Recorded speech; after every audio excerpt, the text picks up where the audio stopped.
you guys are having a great day.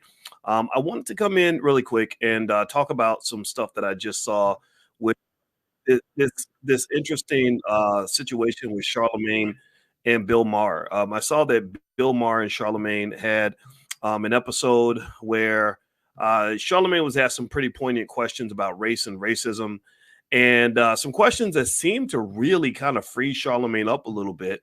Particularly when it comes to racial inequality and this whole idea of whether or not we should just vote for Biden and versus Trump.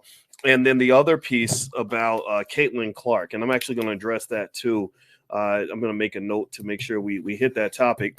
And also, if you stay to the end of this short episode, I will give you a stock pick that I like right now because I want you guys to have money in your pocket. Some of you saw I put this on my Twitter. My Twitter is Dr. Boyce Watkins 1. I put up a stock today that we have been talking about extensively this week called Sarepta Therapeutics. And that stock just shot up like a brick. And the thing is, I want you to be there when the good things happen. Now, this doesn't happen every day when it comes to investing, but y'all know that that's where the money's at. And so each day we do financial consciousness training every morning at 10 a.m., which is totally free to the community. Anybody that wants to engage in economic elevation, you're welcome to attend. If you'd like to attend, first follow me on Twitter just for fun, just because I just need good friends. I need smart people on my Twitter. And then number two, also you can text the word morning to 87948. Text morning to 87948. I'll send you an invitation. We meet 7 days a week. Now, thank you, Deshaun Farad. Deshaun Farad, how you doing, brother? It's so great to see you again because I have so much respect for you. And Deshaun is you're an OG now, man. You've been doing this stuff for 15 years, and I just love you, brother, and I respect you. Hello, Tara Redmond. And Tara says, happy birthday, Dr. Boyce. Thank you. Thank you. And in case you don't know, today is they keep telling me I'm 53 years old, but I don't believe them. That's all fake news because you know how they do. They like to make stuff up. And actually, it's not. I'm not 53. Actually, this is just the 20th anniversary of my 33rd birthday. So I am 33, and I've been 33 20 times over now. And so 20 plus 33 would be 53, but that's all fake news. I ain't 53. I am 33 times 20 or something. I don't know. I got it wrong. Anyway, thank you for the happy birthday wishes, y'all, and I appreciate that very much. And I want to say thank you to my wife and our daughter who went to breakfast with me this morning and went to work out with me. But let's hop into this conversation with Charlamagne and Bill Maher. Give me a yes if you saw this discussion. Did anybody else watch this conversation between Charlamagne and Bill Maher? I thought it was great.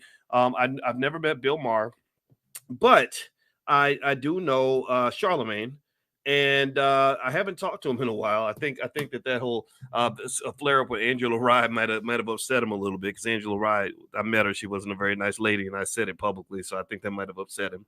So that these things happen, but it's okay. And at any rate, I respect Charlamagne, and I like him, and one of the big reasons I respect him is because he's a supporter and a friend to Dr. Claude Anderson, who you and I all know about and we love. And his website is powernomics.com. Every Black person needs to understand powernomics because this is the solution that will help us to create the community we deserve and stand up against the racism that's out here and fight against that oppression. And so there's a Dr. Anderson when he was on the Breakfast Club. And I remember reaching out to them and talking to them about getting Dr. Anderson on there. And I was so happy he got on there. I'd rather have him on there than have me on there. I was on there 4 times. I don't need to be back on there, but Dr. Anderson needs to be on there because everybody needs to hear his message. But with that said, Charlamagne is the guy who's behind that. I really like him in that way. I know he's not perfect. I know that he's flawed. And I'm sure he'd admit to that. But I think that he's an ally, and I respect him for that. So with that being said, they have this conversation with Maher, who I'm not sure if Maher is an ally or not. I've heard Bill Maher say some weird things about the Black community. I respect him as a thinker, but I'm not really sure how much of a friend he is to Black people or a person that understands Black causes. And but it was a good conversation. The part that I saw, I don't watch a lot of TV, but the parts that I saw that piqued my spidey senses was one question Maher asked Charlamagne about racism.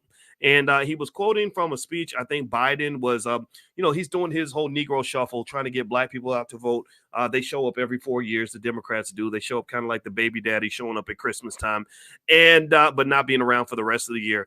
And at election time, you know, they come around and then they tell you how terrible things are, and they tell you how hard it is to be black, and that they understand that, but they don't actually do anything, right? So when you bring up things like reparations, or you ask them to actually help support black businesses or give us some resources so that we can build black schools, like it'd be really nice if the black business school could expand nationwide and have 1,000 schools across the country to teach wealth to our children. They kind of flinch at that. They'd rather have black children educated under white people because they want them to control the resources, and they kind of want us as a commodity. We are a commodity for other people. And if you don't know what that means, think of it like this. Imagine that you are a chicken. And if you're a chicken, imagine that you live on a farm where they feed you, but the goal of the farmer is to get you packed up in a truck so they can deliver you to KFC. Like so they don't really care about the chickens. They feed the chickens, but they only feed the chickens to the extent that the chickens can be prepared to be taken off to slaughter. Do you understand? So we are a commodity that is packaged and prepared for delivery to other people, whether they're delivering us to the Democrats for votes every 4 years, or they're delivering us to the corporate plantation to go work for massa every day, or they're delivering our athletes to the NBA, NFL, and the NCAA, or they're delivering your black sons to the penitentiary. We are a commodity. Do you understand? Let me know if you get what I'm saying. So effectively, I don't really see a lot of promise there. I don't see a lot of hope there. I don't see a lot of empowerment there. And so anyway, Biden gave that speech, and somebody made a point. I think Maher made a point where Biden said something about being black means you have to work 10 times harder to get the same thing or something like that. Just kind of patronizing stuff. I really don't believe him. And anyway, he asked Charlamagne about that. Like, do you think that it's 10 times harder for a black man in America than a white man? And Charlamagne said something that made sense. He said something like, well, maybe 5 times harder. And I get that, right? I think that that's a perfectly fine answer. And I'm going to ask you all this question before I begin to dig into what I think. How many of you think that it's 5 times harder for a black person to be successful than a white person? How many of you think, give me a yes if you think that it's 5 times harder in America for a black person to achieve the same economic level as a white person, that it's 5 times harder for a black person to achieve the same level of society, whatever that means, as a white person? How many of you think it's 5 times harder? How many of you think it's 5 times harder for a black person to just reach the same level as a white person, whatever that means? I don't even know exactly what they're saying when they talk about success, because we've discussed this here. And when we do economic consciousness every morning, I challenge you all to really think about what success even looks like, because I think that it's the incorrect definition of success that causes us to chase waterfalls, false dreams, and in situations that only make our lives worse. Okay, so a lot of you are saying yes. Some of you are saying more than 5 times. Lawrence says more than 5 times.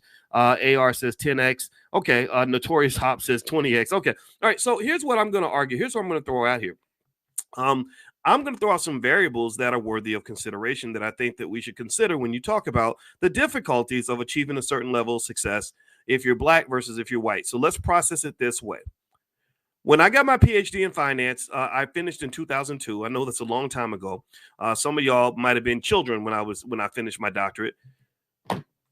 Do you know? Give me an answer in the chat. How many other African American males or females do you think graduated that year? There were hundreds of finance PhDs given out that year. How many of them do you think were African American, male or female? Put a number in the chat. Just guess. Make a wild guess. Come on, wild crazy guess. What do you think? How many others? What do you think? I'm gonna give you a second to answer, and then I'm gonna give you the answer. Some of you have been listening to me. You know the answer.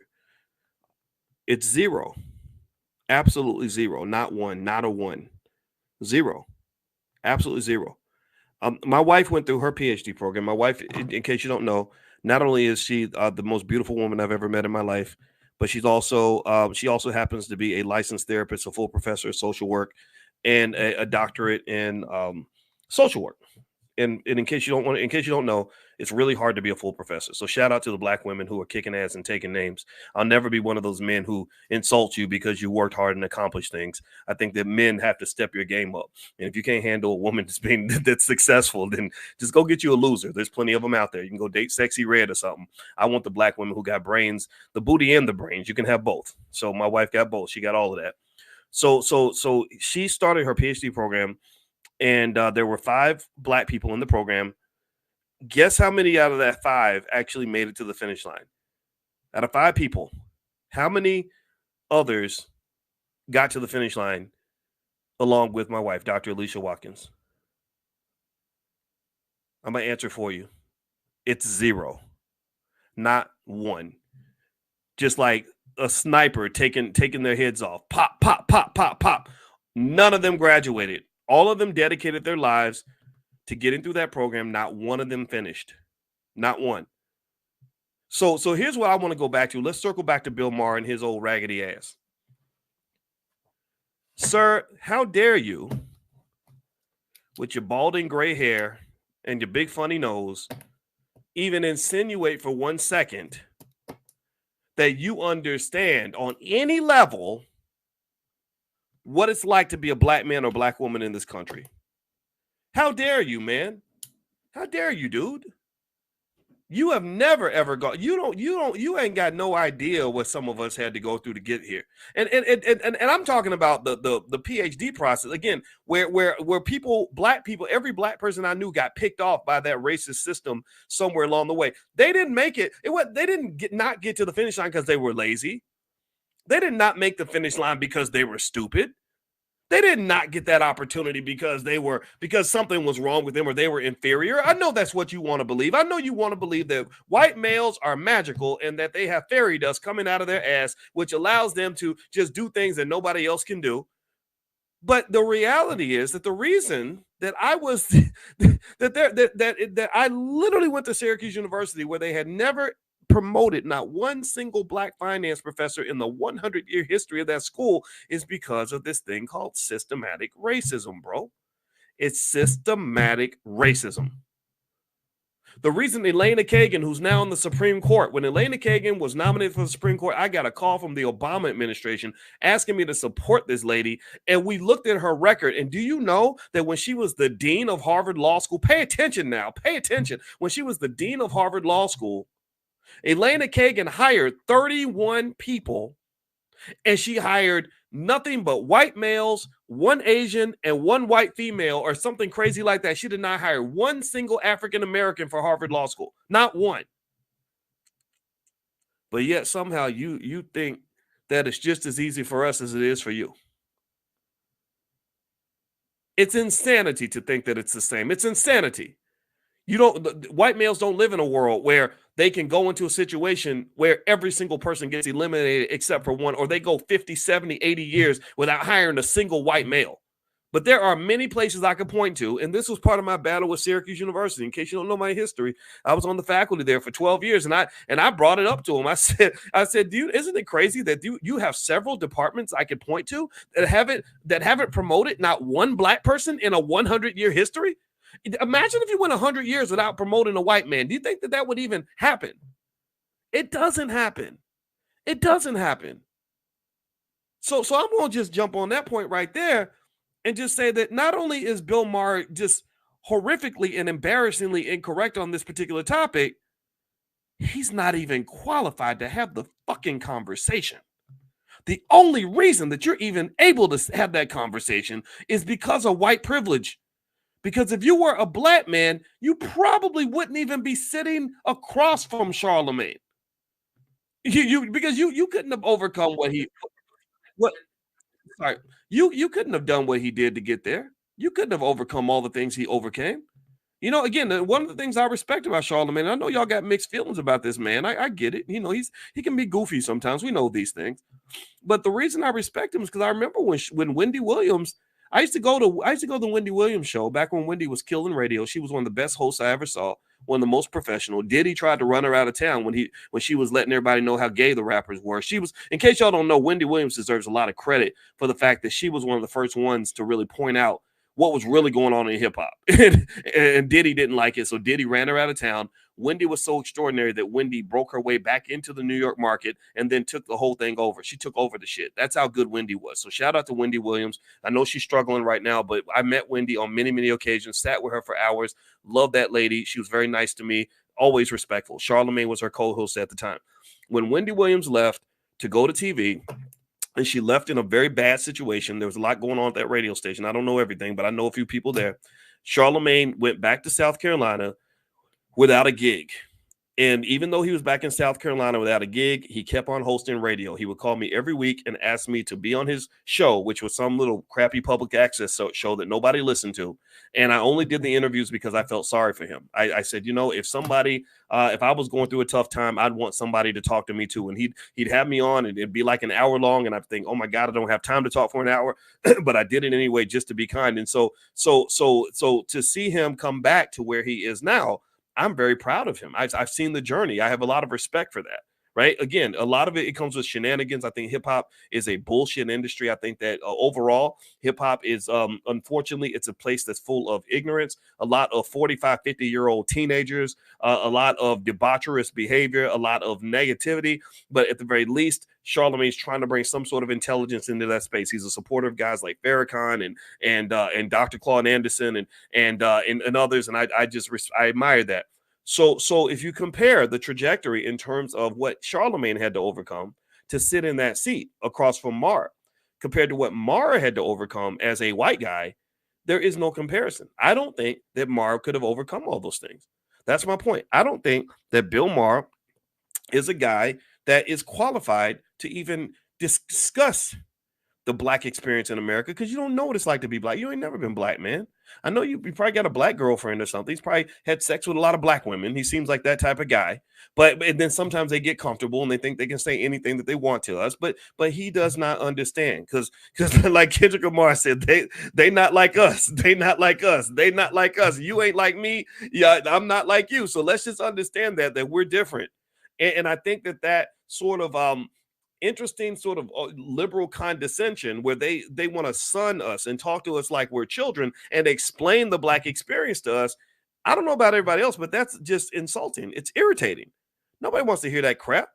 Let me tell you what it's like to be a black man. Don't you tell me what it's like. You can't. I'm 53 years old, man. Don't you dare tell me what I had to go through and what it should have felt like. You don't know what it was like to be born on Father's Day when my father wasn't even there. My father wasn't even in the room. I was born on Father's Day. I think I was a pretty damn good Father's Day gift. My father wasn't even in the room. He was all probably getting high or something. He spent years in prison for drugs. You don't know what it's like to go through the poverty. You don't know what it's like to break through that damn public school system as a little black boy. You don't know what it's like dealing with situations in the 90s where all the black men, so many black males I knew, were getting life in prison and getting shot in the head. My best friend, Greg Wilkins, in Louisville, Kentucky, got shot in the head in front of his daughter. You don't understand that. You don't have a clue. You have no idea. So you somehow want to tell me that the average white boy, has an experience that is equivalent to the one that I had to go through to get in the seat that I'm in right now. You can take that nonsense and shove it up your whole entire ass. Excuse my French. I'm sorry, y'all. This makes me so mad that I got to cuss a little bit on this, because it's audacious. It's mighty white of you to think that you have the authority to you don't even have the right to even be in the conversation, dude. Your opinion does not matter on any of this.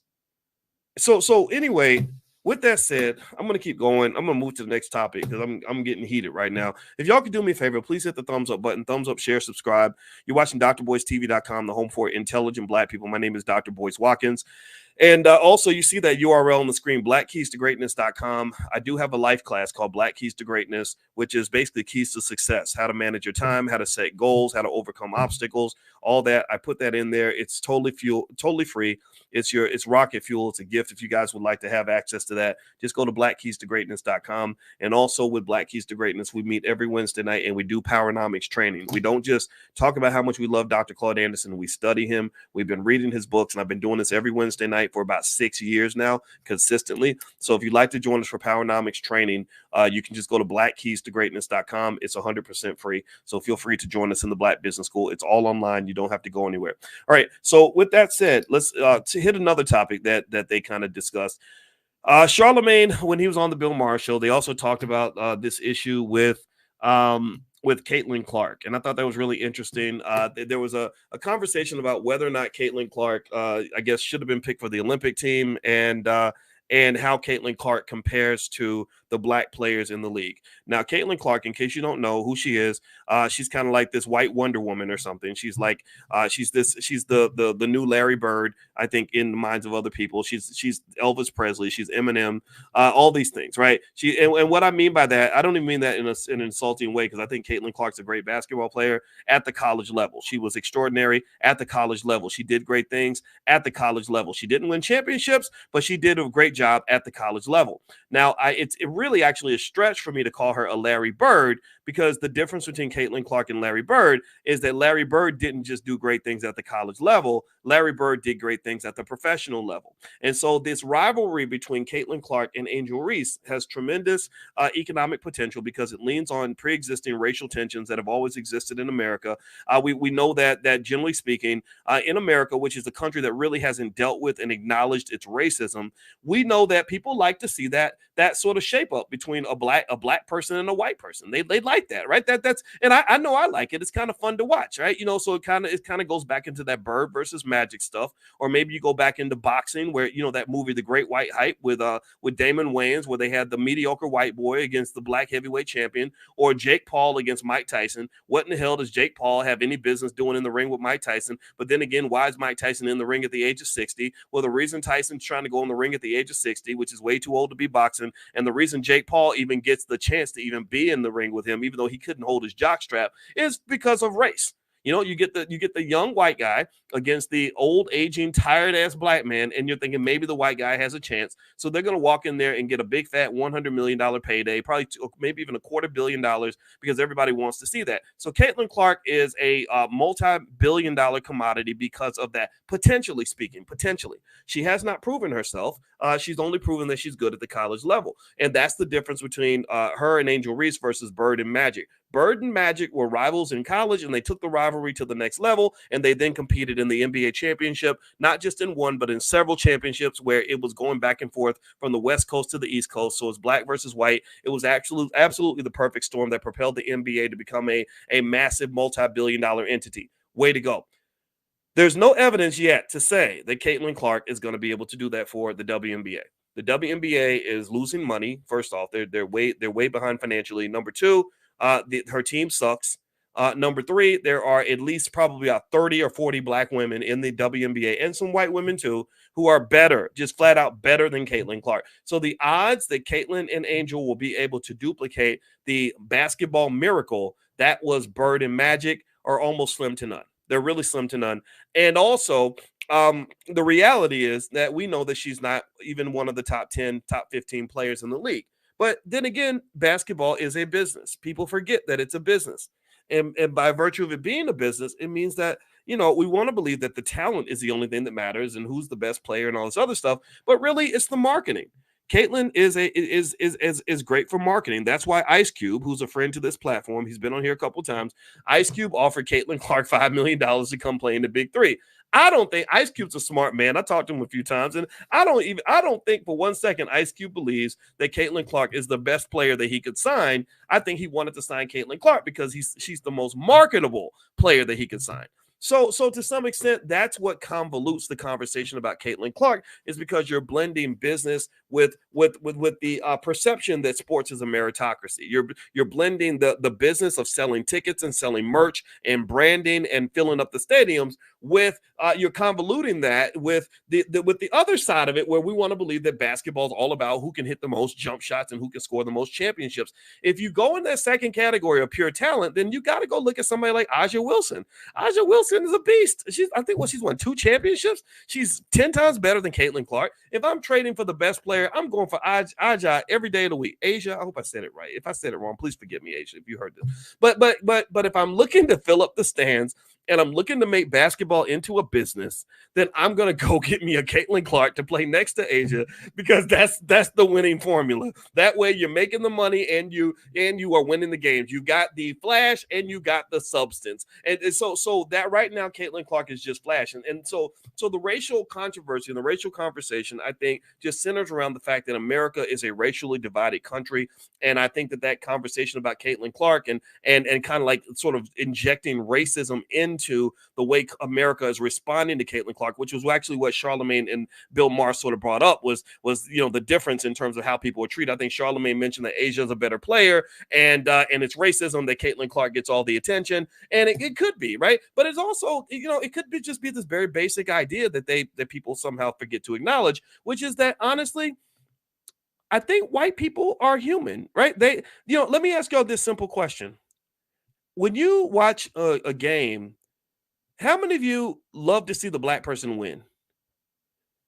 Or when you are watching a movie, how many of you like it when the black person lives? How many of y'all like to see when the black person is doing better than everybody else? When Tiger Woods played golf, if you could get past the politics of it all, how many of you were happy to see Tiger Woods kick the asses of like 300 of the best white golfers in the world? Like, I thought that was cool. I loved it. I love seeing that one black man go out there and dominate everyone else. I love watching. How many of y'all enjoy watching Venus and Serena and watching those two go into white dominated tennis and just take the whole damn thing over? They literally swallowed all of tennis, and they didn't even need a whole bunch of them. It was like us. We're so amazing sometimes that for us it could be 1 versus 1,000, and we'll defeat the 1,000, right?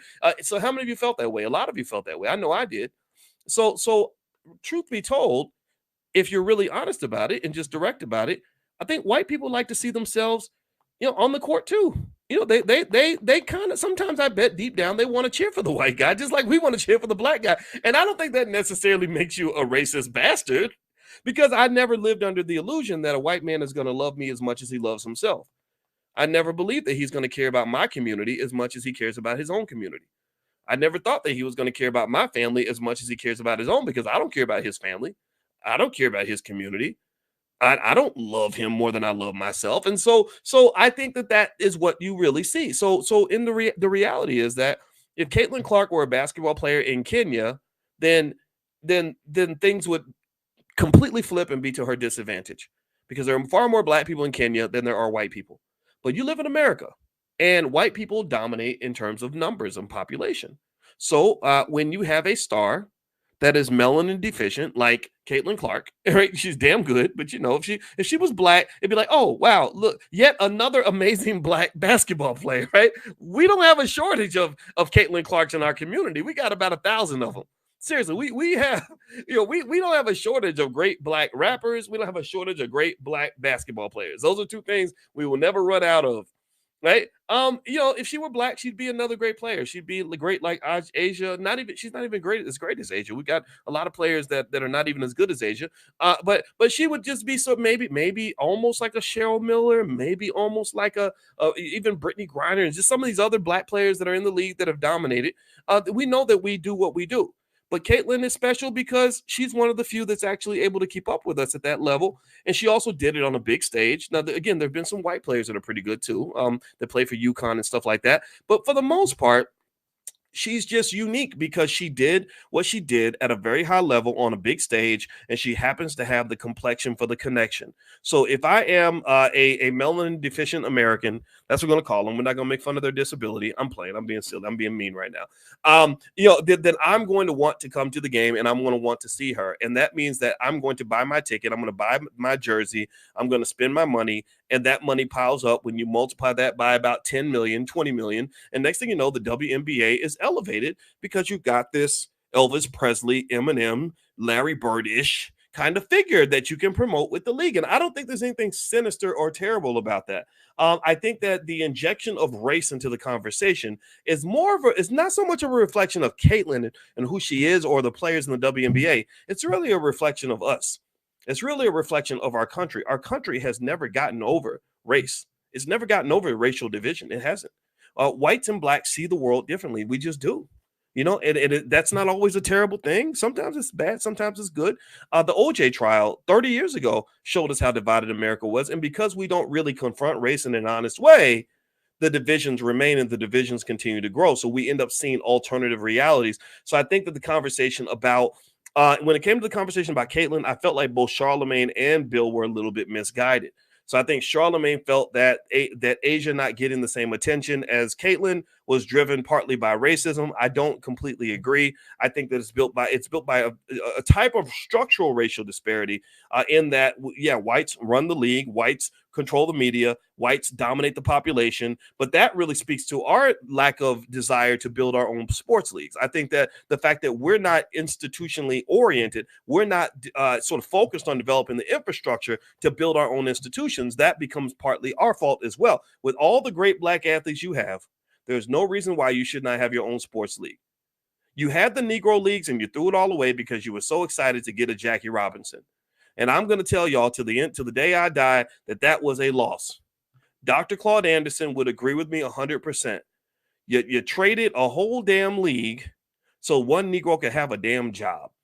You traded all of the billions of dollars in wealth that was to be created by having a system so you can have one piece of worthless symbolism. One person got a job, Massa wrote him a check, and you were all so excited that you forgot that now 1,000 people are going to starve so that one man could eat.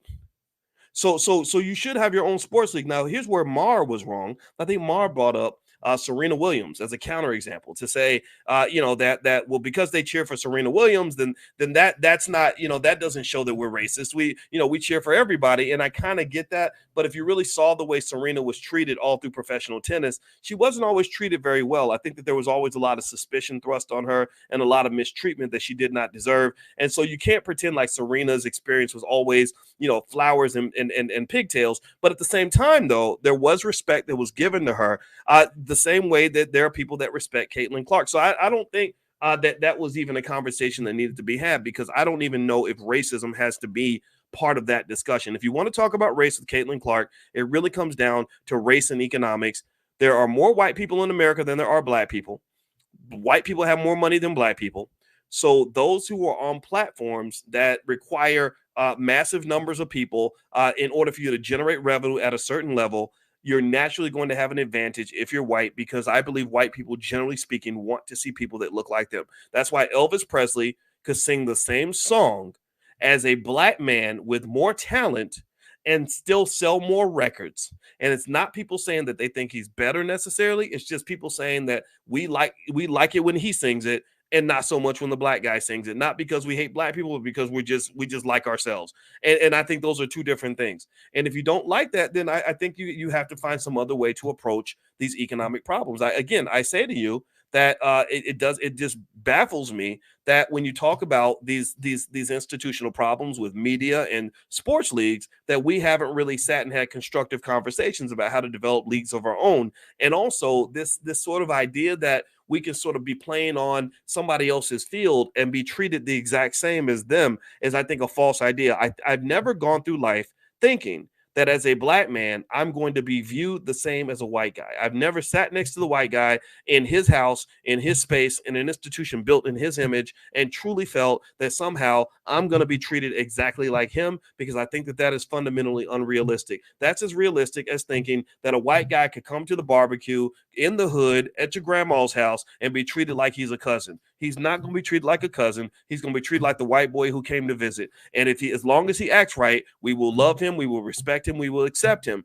But if he starts acting weird and doing weird stuff that's normal in his community but abnormal in ours, we're going to put him out. So ultimately, I would say to you that those who feel uncomfortable in these white spaces, Black faces in white spaces, black people in Black spaces, Black faces in high places, whatever it is that you think you're trying to do, you got to understand the terrain within which you're operating. You got to think about, what court am I playing on? And it is a lack of commitment to developing Black-owned institutions that causes us to constantly be in situations where we're playing on the opposition's court. We're always playing away games, and we're trying to win on somebody else's court where they make the rules and all the fans are cheering for them, and they put the basket exactly where they want it to be. And then we wonder why we keep losing the game. Dr. Claude Anderson is the person that every college graduate in our community needs to hear, because he's the guy that explains it all. He has a great book called Powernomics. In the book Powernomics, and I know Charlamagne loves the book Powernomics. Dr. Anderson told me that Charlamagne and Tiffany Haddish flew to his house to sit and talk to him, as they should. Every smart person should sit with this man, because he explains to you that part of the reason that you're always a day late, a dollar short, in last place, feeling discriminated against, is because you're training yourselves on the wrong things. You're training your children to go and serve a bigger master as opposed to becoming the leader themselves. So when you had even guys like Damon Dash, who was, I know Damon, I talked to him a lot. He went on the Breakfast Club and he talks all day about being a boss and what that really means. I was really happy about that conversation, because we got to have more conversations like that in our community, because we have some kids that are too talented to be somebody else's bitch. We have some kids coming out of college that are too smart to be somebody else's subordinate. We have some kids coming out of our universities that are just too bright, too talented, too capable to sit up under somebody else and simply be a guy with a job. Instead, we have to have people that are builders. And the question is, where are the builders at? Because if you don't have builders in your community, then you never have infrastructure. If you never have infrastructure, then you never have power. Because if you're in a situation where someone else owns the infrastructure, somebody else is making the rules, then you're always going to feel like you are a subordinate. You're going to feel like you are a second-class citizen. So that is what Dr. Claude Anderson teaches us, which is why I think that his ideas are so dangerous, because once you start serving yourself, then you no longer can serve your master. Right? So your master, your pimp, the person who is benefiting from all the effort that you're putting into building his institutions, building his sports leagues, building his communities, building his wealth. Well, he doesn't want to see a Claude Anderson coming, because he says, damn, if Black people start working for themselves and supporting themselves and building for themselves, they go back and build the Negro leagues. If the Negro leagues had built for themselves, then they couldn't be building for Major League Baseball. You understand? So this is one of the reasons why AKA Black empowerment, or whatever you want to call this, is such a dangerous threat. The only type of Black empowerment that is accepted in America is typically going to be empowerment that is pretty fake, that is superficial. The only type of empowerment that is going to be accepted by America, for the most part, is the empowerment in which you pretend to be empowered and you think you're empowered, but you're only empowered because they gave you the power. Do you understand? So, but the reality about power is that if somebody really gives you the power, then that means that you really don't have any power 9 times out of 10, because people don't typically give power away. So these conversations from people like Dr. Anderson are so important, and these are conversations we have to lead. I don't think a Bill Maher is qualified nor capable of having a conversation like that. The closest he'll get to talking to a Claude Anderson is a Charlamagne, who's influenced by people like that, and that's why you saw the conflict.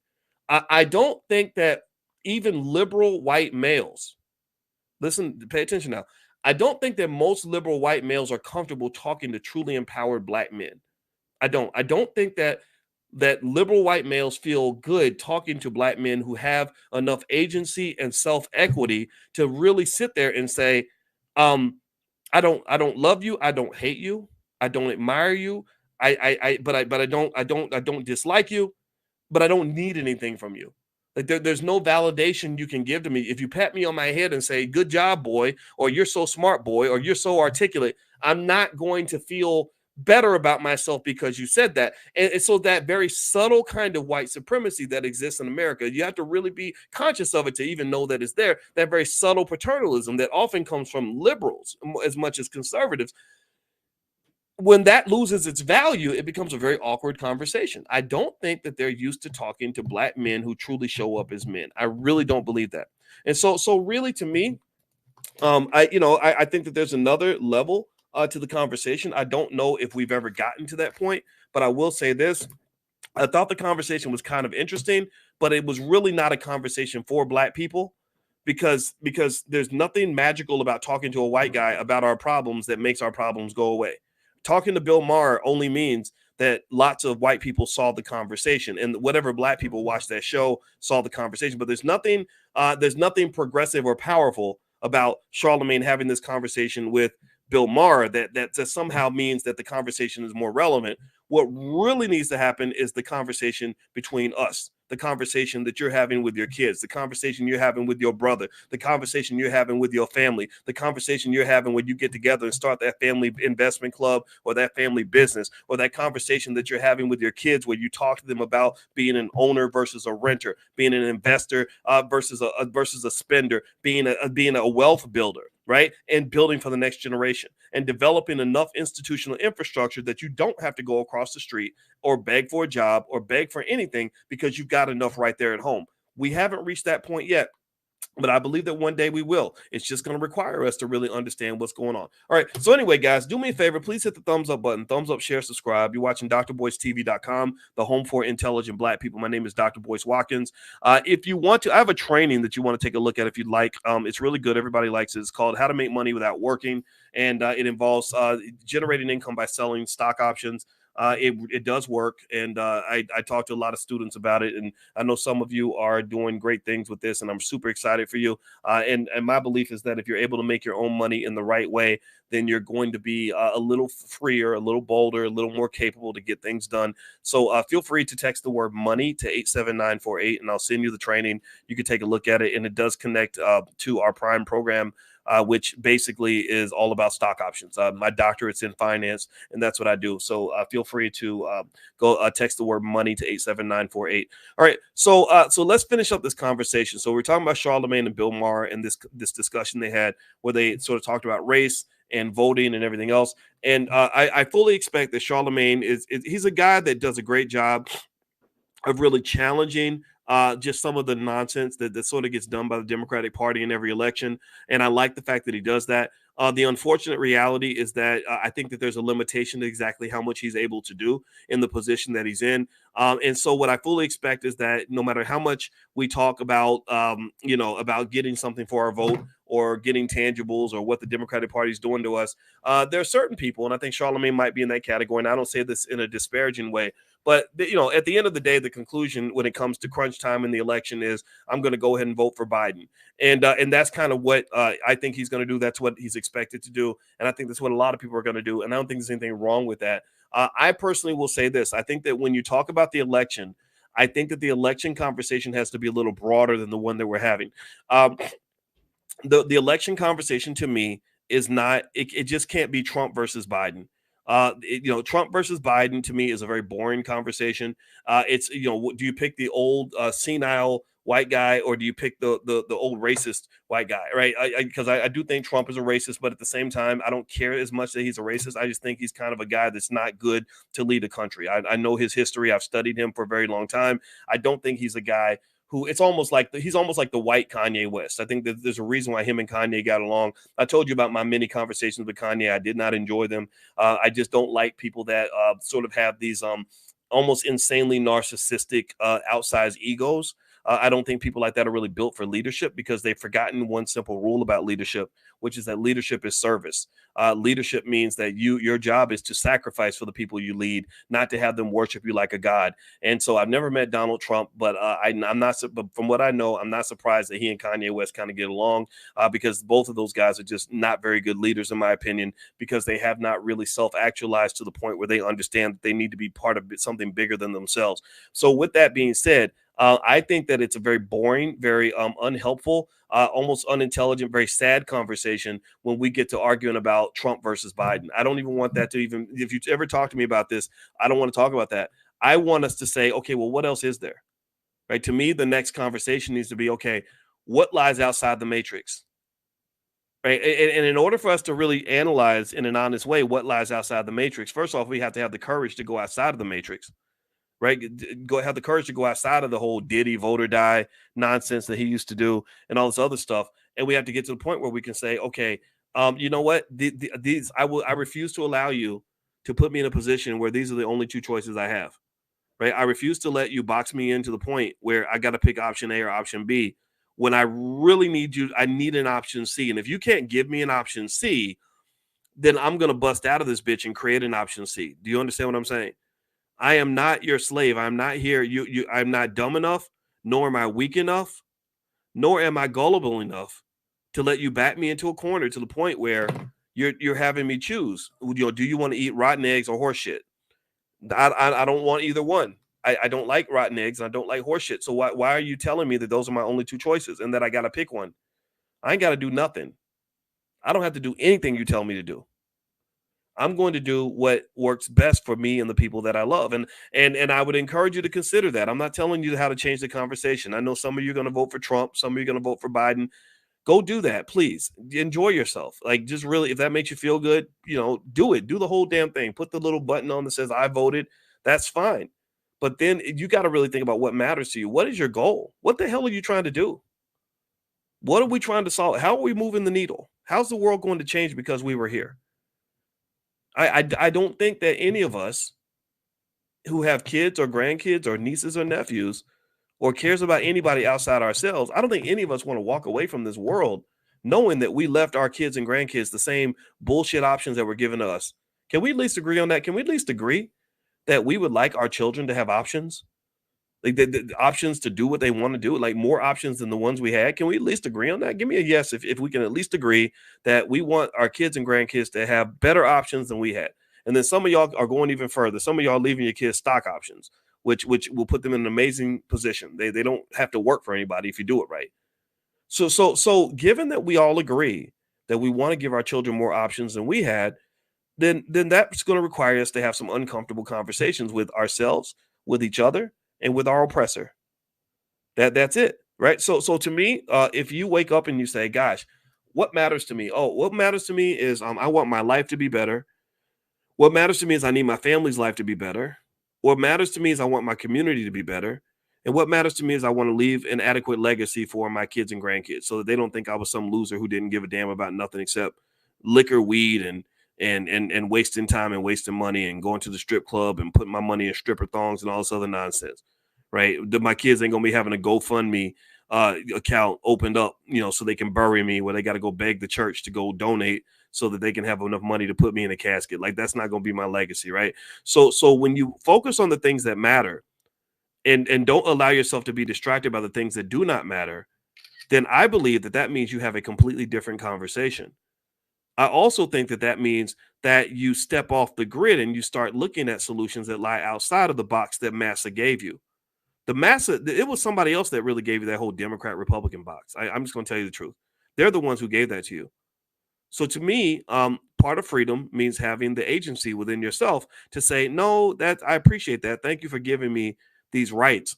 But I'm going to go and pursue the rights that actually matter, the things that are actually going to lead to the results that I'm looking for. So let me give you a real life example. Let me break this down to make it more concrete. I saw today something really interesting. I really want to address this more. I saw a brother that you probably know about by the name of Kwame Brown out of Detroit. Anybody remember Kwame Brown? He was the mayor of Detroit in the early 2000s. He was the first hip hop mayor. He was a young guy, very smart. And man, he just really went through it. My brother went to prison and everything else. And again, I know some of you, I got a lot of friends from Detroit. I know some of y'all love Kwame, some of you don't.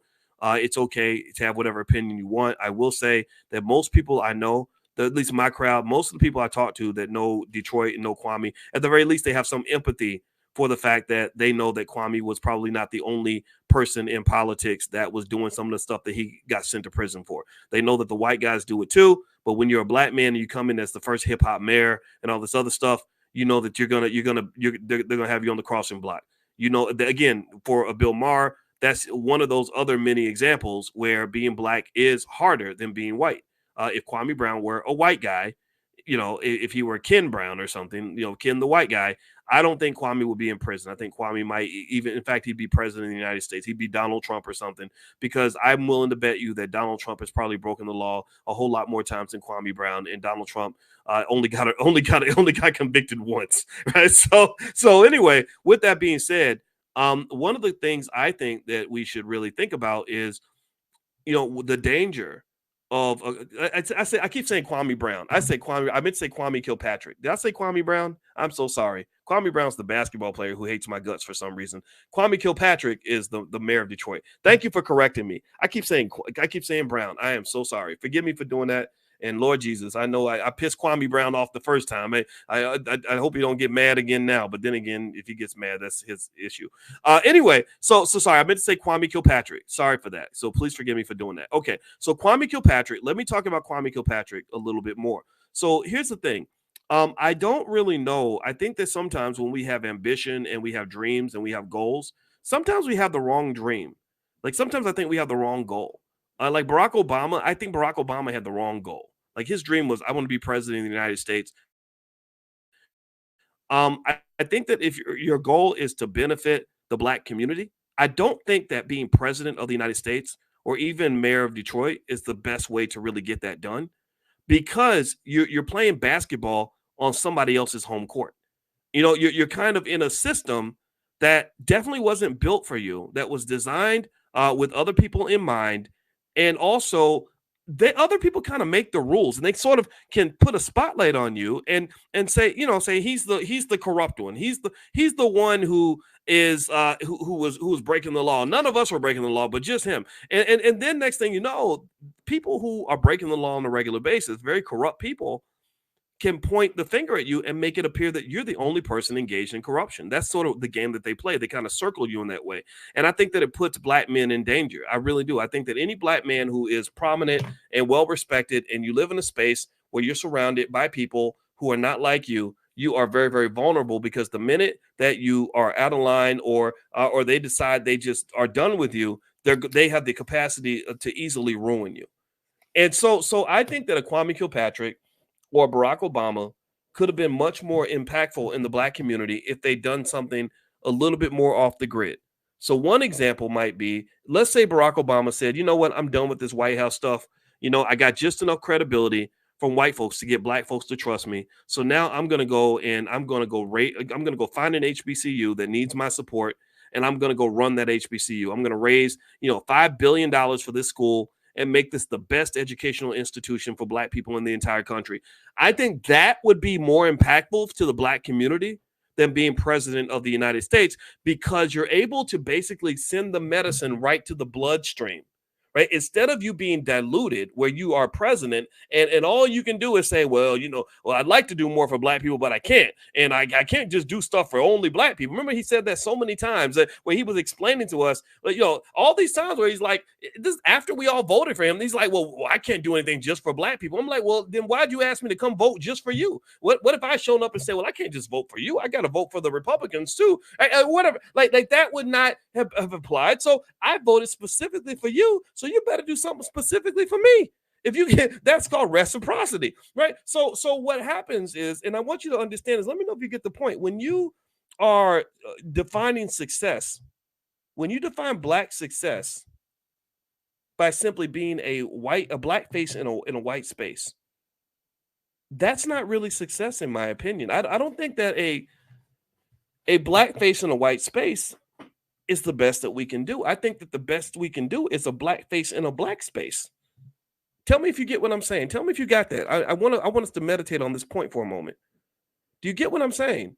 A black face in a white space is not as impactful as a black face in a black space. Think about it. It's as basic as being a good parent. If I want to be a good parent, and I haven't meditated on it. I don't have good knowledge of self. If I want to be a great parent, I might make the mistake of saying, if I go out into the world and I save the world and I become famous and rich and important and make $1 billion, then I'll be a great parent. My children will be so proud of me, and my kids will really look up to me because I was on TV and I became a Hollywood star and whatever, right? That's tempting to think, right? But that's wrong, right? Because then what happens is you're out here chasing the world, you're out here doing all this other stuff. You ain't never home. Your kid don't never see you. With your daughter's got a ballet recital, you can't make it because you're off doing all this important shit that you think is going to impress a damn 7-year-old. But she don't give a damn. She just wants to see her daddy in the audience. Do you understand? And then you wonder why you become this amazing, successful person, but then your 25-year-old kids hate your guts. Go look on Shade Room and look at how often grown parents are on Shade Room, grown children are on Shade Room talking about how their celebrity parents ain't shit. Look at the happens all the time. I'm like, damn, you sold 10 million records and your kids hate you. That's got to be stressful.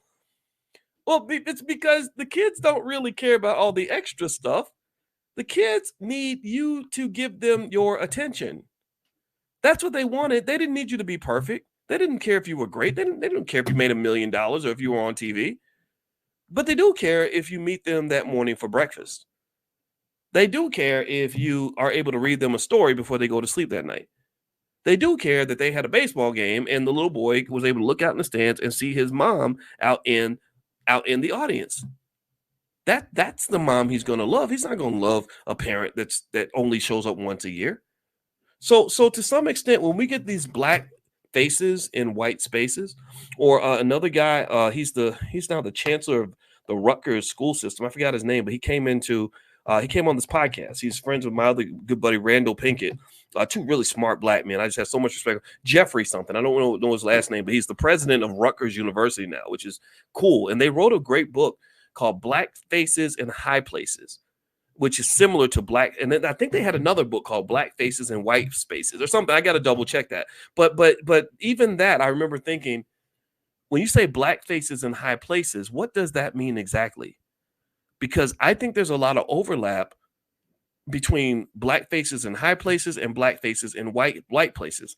I think that there's something about being around white people and being accepted by white people and being in the space of white people that makes you feel that inherently makes you a better black person.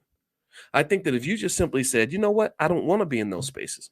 I want to either build my own spaces or be in spaces that are already established that I can pour my attention into. I think there's something about that decision to not integrate fully that makes you feel like you haven't accomplished as much as your friend who went out and became president of the United States. But I'm going to tell you like this. I'm going to make it as simple as this. I think that there are people in the black community who poured all their energy into black spaces and black people in those spaces who had a greater impact on the black community than Barack Obama. Barack Obama's impact on the black community, for the most part, was pretty symbolic. That's what it was. You got to see this guy who was articulate, who was sharp, who has a beautiful family, who didn't have any scandals, who did a great job as president, and you're proud of that. That's a good thing. But in my view, the people that really impact your life are the people that are actually in it. The people that impact your life were the mother, the father, the school teacher, the guidance counselor, the football coach, the mentor in the hood, Uncle Leroy. Even though he might have been half drunk half the time, at least he loved you enough to be there for you. Right. Just all these people that are right there with you, they might have been less perfect and less articulate and less accomplished than a Barack Obama, but they were more important because all their energy was applied in a highly efficient way to the specific purpose of making sure that your life was better than it was before. I don't think that black faces in high places really does that for us. I don't think black faces in white spaces does that for us. And you know who else understands that? It's the Chinese. The Chinese actually specifically implemented a process where they said, we don't give a damn what you're doing out here in the world. We don't care if you go to Russia and become the best scientist in Russia, or if you go to the United States and you're a professor at Harvard. We want to know, what the hell are you doing for China? We want to know, what are you doing in China? We'll take a person at level 5 who's given 100% of their level 5 to China over a person who's level 10 who's only giving 10% of themselves to China that lives in another country. So because 10% of a level 10 is 1, whereas 100% of a level 5 is 5. So I want the 5 who's given 100% over the 10 who's giving, or over the 10 who's giving 10%. Let me know if you get what I'm saying. Let me know. You don't have to be good at math to understand that. So really, I think overall, when it comes to some of these discussions, I personally think that they're the wrong conversations anyway. I think that the best conversations that we need to have about what's going to really make our lives better and really solve our problems have to be conversations that exist between us. I also don't think the solutions lie within the national political system. Perhaps there are some local politics that can be applied that can benefit us, for sure. I support all of that. But I definitely think that these national political conversations that take up all of our attention are insulting, degrading, very limiting, and put you in a position where you're stressed out because you don't have any options. Studies show that people who have fewer options are more depressed, they have more anxiety, they have more their cortisol levels are higher. Why? Well, because you're trapped. And when you're trapped and you don't have options, well, that pretty much means you're not free. And so we talk about freedom all the time, but I don't even think we can even have a conversation about freedom because we don't even know what freedom even looks like. You've had the illusion of freedom, but I don't think you really know Like, if you go back to the basic definition of freedom, which means doing whatever the hell you want, most people can't really do that. Most people don't feel free. In fact, when people come to tell me who I'm supposed to vote for, like, you're supposed to go vote for, if you don't vote for Biden, you ain't black, or you got to go vote for Trump because Biden is running a plantation. I get offended. I get annoyed. I'm like, who are you? Wait, why are you replacing my previous pimp with a new pimp? You don't understand. You think voter suppression is only done by the Republicans? No, the Democrats do it too. When they tell you, well, you got to do this, and if you don't vote, you don't count, and you got to blah blah blah blah. Man, don't talk to me like that. We're gonna fight because you are disrupting my freedom. I am free as a human being, as an individual, to make the choice that works best for me and the people I love. And if you don't agree with that, then you cannot be my friend. You do not support me. You do not care about me. So in this space, I just want y'all to be. I want to be clear. I am not telling you what to do. I hope we can agree on that. I'm not telling you what to do. All I'm telling you to do is be free. And what if your freedom is different from mine, then I'm going to respect that. But I don't think that what we've had up until this point has been any semblance of freedom. And even these conversations, these degrading conversations that where Charlamagne's got to go explain to Bill Maher for some reason what it's like to be a black man. Man, he can shut that whole conversation up his ass. Bill Maher can. I like Charlamagne. Charlamagne's a cool guy, but Bill Maher, I'm like, what whiteness? What is it? Your whiteness that gives you even the authority to even lecture me on what it means to be black? You don't have the authority, sir. But maybe because you live in America, and maybe because it is your platform and it is your space, and Charlamagne perhaps decided to come into that space, that gives him makes him feel like he has the authority to do that. But how about this? I'll say it this way. I don't think that you're going to see ever any space where a black man is going to speak to a Jewish man and tell him that it's not hard to be Jewish, or tell him or lecture him on anti-Semitism. I bet you that ain't going to happen. I bet you won't see that happen nowhere. So if it ain't going to happen with them, then it can't happen with us. And that is the dangerous conversation that nobody wants to have. So anyway, I'm going to stop talking. I appreciate your time, and I apologize again to both Kwame Brown and Kwame Kilpatrick for getting their names wrong. We got too many damn Kwames out here. But I'm going to say this. Kwame Kilpatrick, the reason I brought him up is because I think Kwame Kilpatrick is still an asset to the community. I think that he's a guy who is intelligent. I think he's a guy who has learned from his mistakes. And I think that he's a guy that is going to do some amazing things in his life. I don't think he's done yet.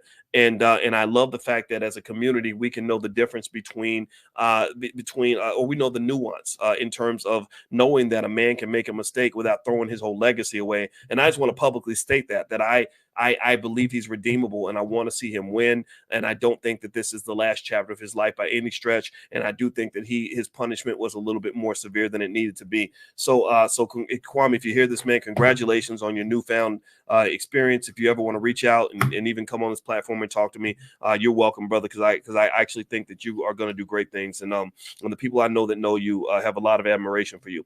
So I just want to say that really quickly. And I also think that these leaders, when they turn back to the community, sometimes they turn back to the community because their experience in other communities didn't go so good, right? Even O.J. Simpson, if you remember when O.J. went through his stuff, and I don't know if he killed that lady or not, maybe he did, but when O.J. went through his stuff, he turned back to the black community. And my argument is, well, that's where you should have been pointing your attention in the first place. That's where you could have been more effective in the first place. And so I don't think that the black community should be your last resort of where you put your best and your brightest and your resources. I think the black community should be your first resort. That's your home. That's not where you finish. That should be where you start.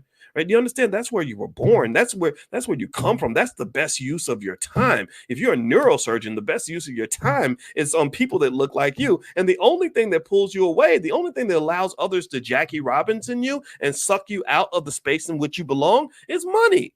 It's money. And so if you ever want, so to go full circle, if you ever want to know why this finance professor is talking about these topics, is because it always comes back to money. And I got a whole PhD in money, so I understand what money does. Money can do a lot of things. Money can liberate you, but money can also be the devil. Money can elevate your life in amazing ways, but money can also be a son of a bitch. Money got you looking up to people that you should not be looking up to. Money will have you up in situations that you ain't got no business being in. Money will have you giving respect and credibility to people who haven't earned a lick of your respect. How the hell am I going to respect you just because you got $1 billion backing you? That money does not make you into a better or more worthy or more intelligent or more decent human being, but we fall for it every damn time. Our best and brightest get sucked out of the community because of a lack of money. So rather than allowing ourselves to be Jackie Robinson out of the place that we belong, my vision is that we can say, you know, you are our best and brightest. And so we're going to create a space that's going to make you incentivized to stay. We're going to make, instead of celebrating the fact that you abandoned the people that you're supposed to be with to go be in enemy territory around people who hate your guts, we're not going to celebrate that, but we will celebrate the fact that you stayed home and you spent time with the kids and the community and the people around you and the ones who loved you back when white folks didn't think you was shit. We don't want you coming back just because it didn't work out over there. It's like a relationship, right? It's not fair if you only come back to that good woman after the little hoochie mama done dumped you. The little gold digger with the big booty done lured you away because you got sucked into that nonsense. And then she done ripped you up, took all your money, embarrassed you, and got you in trouble. And now you come back to the girl that loved you all along. No, you should have picked the other girl in the first place. Do you understand? If you care about yourself and you have high self-esteem, you spend time around people who love you. If you have a low self-esteem, then you spend your life chasing people who don't respect you, who probably hate your guts. So this is not just an economic issue or a social issue or a political issue. This is a spiritual issue. This is a self-esteem issue. This is a psychological issue. This is a subconscious mind issue. That's what that is. Because on a subconscious level, the biggest challenge that we have is that somehow inherently we grew up believing that other people were better than us. And I'm just here to say that that's just simply not true. Everybody sees your value except for you. So let's see our worth, man. We don't need these raggedy ass people to tell us who the hell we are. You know who you are. Be great. That's what you're supposed to be. Show that Black excellence and keep it to yourself. You should profit from that excellence, not other people. I'm done. I'm not going to talk anymore. Thank you guys for listening. I appreciate you 100%. If you haven't done it yet, if you could please hit the thumbs up and subscribe button. Make sure you subscribe. Also, I do have if you're interested in economics in the Black Business School, we have a great class, Black Money 101, that introduces you to the power of money. As you guys know, my PhD's in finance. That's what I do. I'm not a financial influencer. I'm a financial scientist. So I don't pull you in with stupid get rich quick schemes and a bunch of gimmicky stuff. We do things that are built on the fundamentals of economics, and you could explain it to even a 5-year-old. So don't be intimidated by it. Let's learn it. Let's get economically intelligent. So blackmoney101.com is a website you can go to. Also, every single morning I do a free class called Economic Elevation or Black Financial Consciousness. It is a great class. Everyone loves it. And guess what? It's 100% free. If you have not joined, you can join for free. Just pull out your phone, text the word morning, MORNING, to 87948. So text morning to 87948. You'll get an invitation to Money in the Morning. I do this class for free every day, 7 days a week at 10 a.m. Eastern. And what we do is we talk about economic consciousness and financial consciousness. So because if you can't see the money, you can't be the money. So I want you to be able to see how economics runs your life, runs the world. So you'll know how to position yourself to do what rich people do. And so you have your own resources. So you don't have to go do horrible things in order to get money. So feel free to do that. If you live out of the country and you cannot text that word to that number, then you can also go to drboyceelevate.com. That's drboyceelevate.com. And you can join from there as well. All right, guys. Well, have a wonderful day. God bless you. Thank you so much for listening. And I also hope that you all will consider coming to the All Black National Convention. That's the largest gathering on earth of intelligent Black people, where our goal is to solve our problems. Brother Nuri Muhammad from the NOI is going to be one of our speakers. I'm really excited because Nuri is an extraordinary leader, one of the smartest people I know, and I love this guy.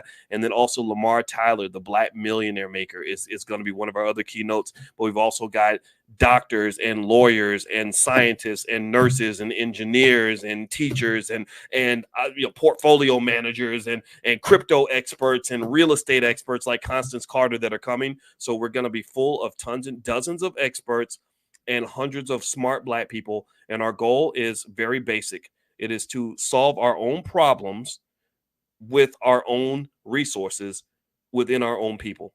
So what does that mean? Well, what does that mean to solve our problems? I'll make this very, very basic.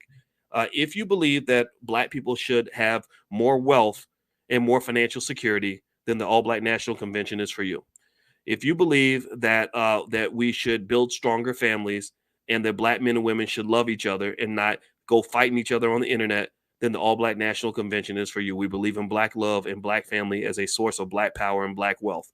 If you believe that Black people should be mentally healthy and heal from all the trauma that we go through that people like Bill Maher know nothing about, then the All Black National Convention is for you. If you believe that we should be physically healthier, that means doing natural things like working out and eating right instead of eating fast food and then dying from all these preventable illnesses, then the All Black National Convention is for you. And that's why we gather doctors and therapists and attorneys and family experts. We bring in people that have families that have been very successful so we can know what a successful Black family looks like. We bring in entrepreneurs and investors. Some of you have become millionaires while you've been following this platform because I've met you. I met a brother just today out of Newark who told me about the fact that he's quit his job like since he started listening to us the day before. I talked to another brother who manages millions of dollars for athletes and entertainers and stuff like that. And he was heavily influenced by what we do. So we're getting it done, man. We are getting it done because I believe deep down to the core of my soul that we are the alpha and the omega to our greatness and our success. We are the leaders.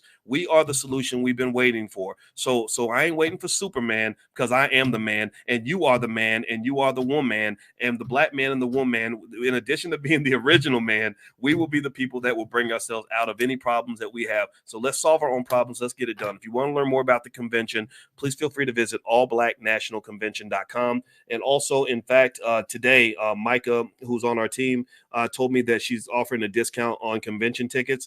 And in fact, if you use this code, she just sent me the code, so you can write this down if you'd like to come. If you go to allblacknationalconvention.com and use the code 50 off A, B, and C, that's all one word, 50 off A, B, and C, then you can get half off like on all your tickets. And that's going to be there for, I think, another 24 hours or so. So feel free to go to allblacknationalconvention.com, use the code 50 off A, B, and C. That's all one word. So anyway, so I hope to see you guys at the convention, and I hope that you I hope you get what's going on here and receive it in the spirit that it's intended. So have a good day, everybody. Thank you so much for hanging out and listening. Love you. I'll see you guys soon. And also don't forget this podcast is on Spotify. So if you look up my name on Spotify or Apple, you can find the Dr. Boyce Breakdown on Spotify or Apple.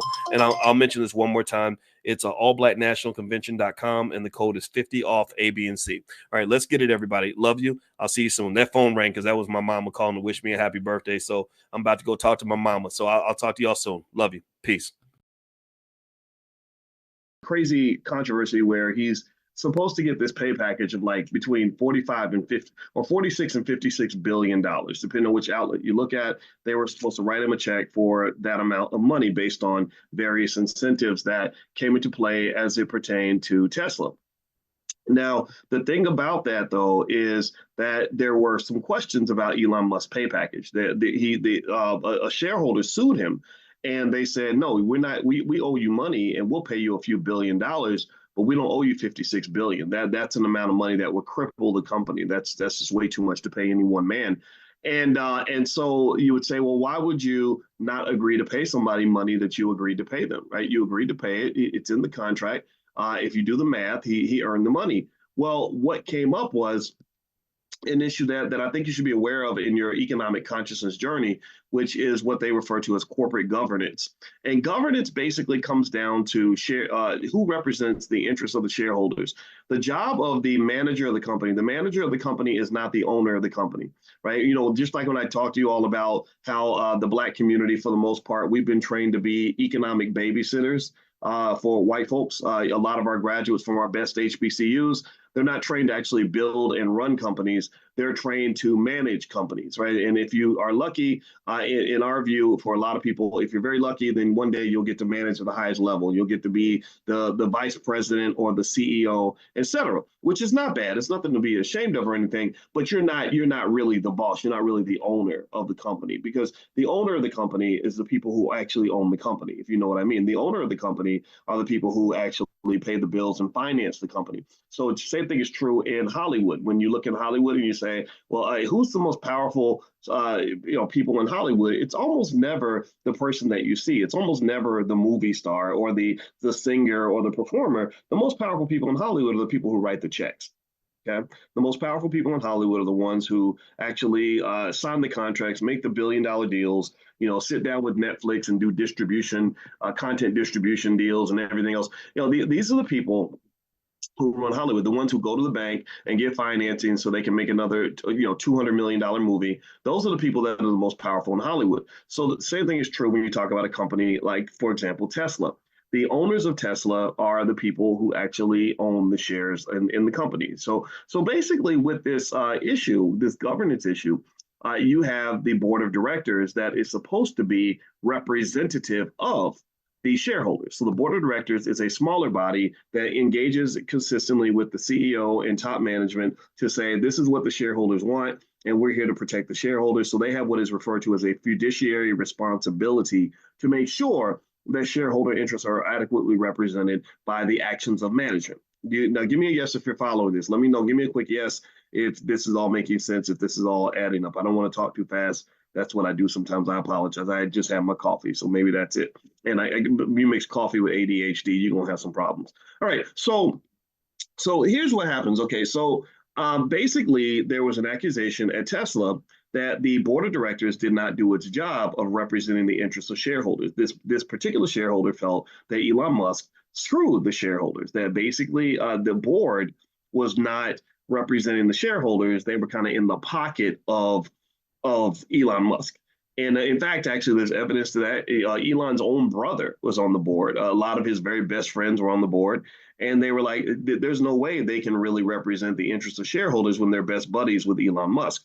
And so this is a significant problem when you have a company being run and the people that actually putting the money up are not having their interests protected properly. So a Delaware court ruled that Elon Musk's pay package was invalid. So what Musk did was he then took his company and he unincorporated in Delaware and reincorporated in Texas. That's what he did. So then they took another shareholder vote to see if the shareholders want to pay him this money. And now he does. Now then the shareholders voted in his favor. They actually overwhelmingly voted in his favor. 72% said, "Yeah, give the guy the money. He earned it. That's what the contract says. That's fair and square." So now he still doesn't have the money for sure. He still has to go back to Delaware, present the shareholder vote to the judge, and say, "Look, the shareholders are okay with this. So you can't say that we're not representing the interests of the shareholders because we just put it up for a vote."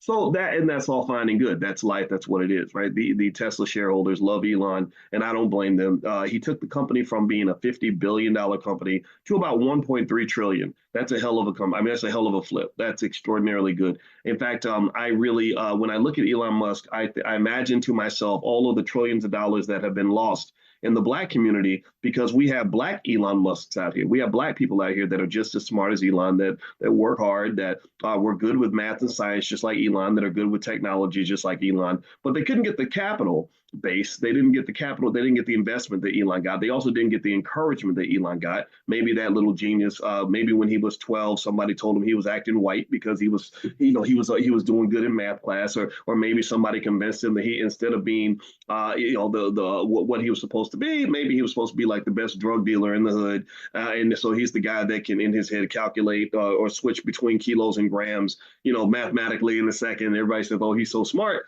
and really he's maybe a dream deferred or deflected, right? He's a person that had one purpose and then society pushed him in a different direction. Or another thing that also happens too is I think that we tend to stamp out and we mute the genius and the greatness of our kids because we don't encourage them to go to the very top.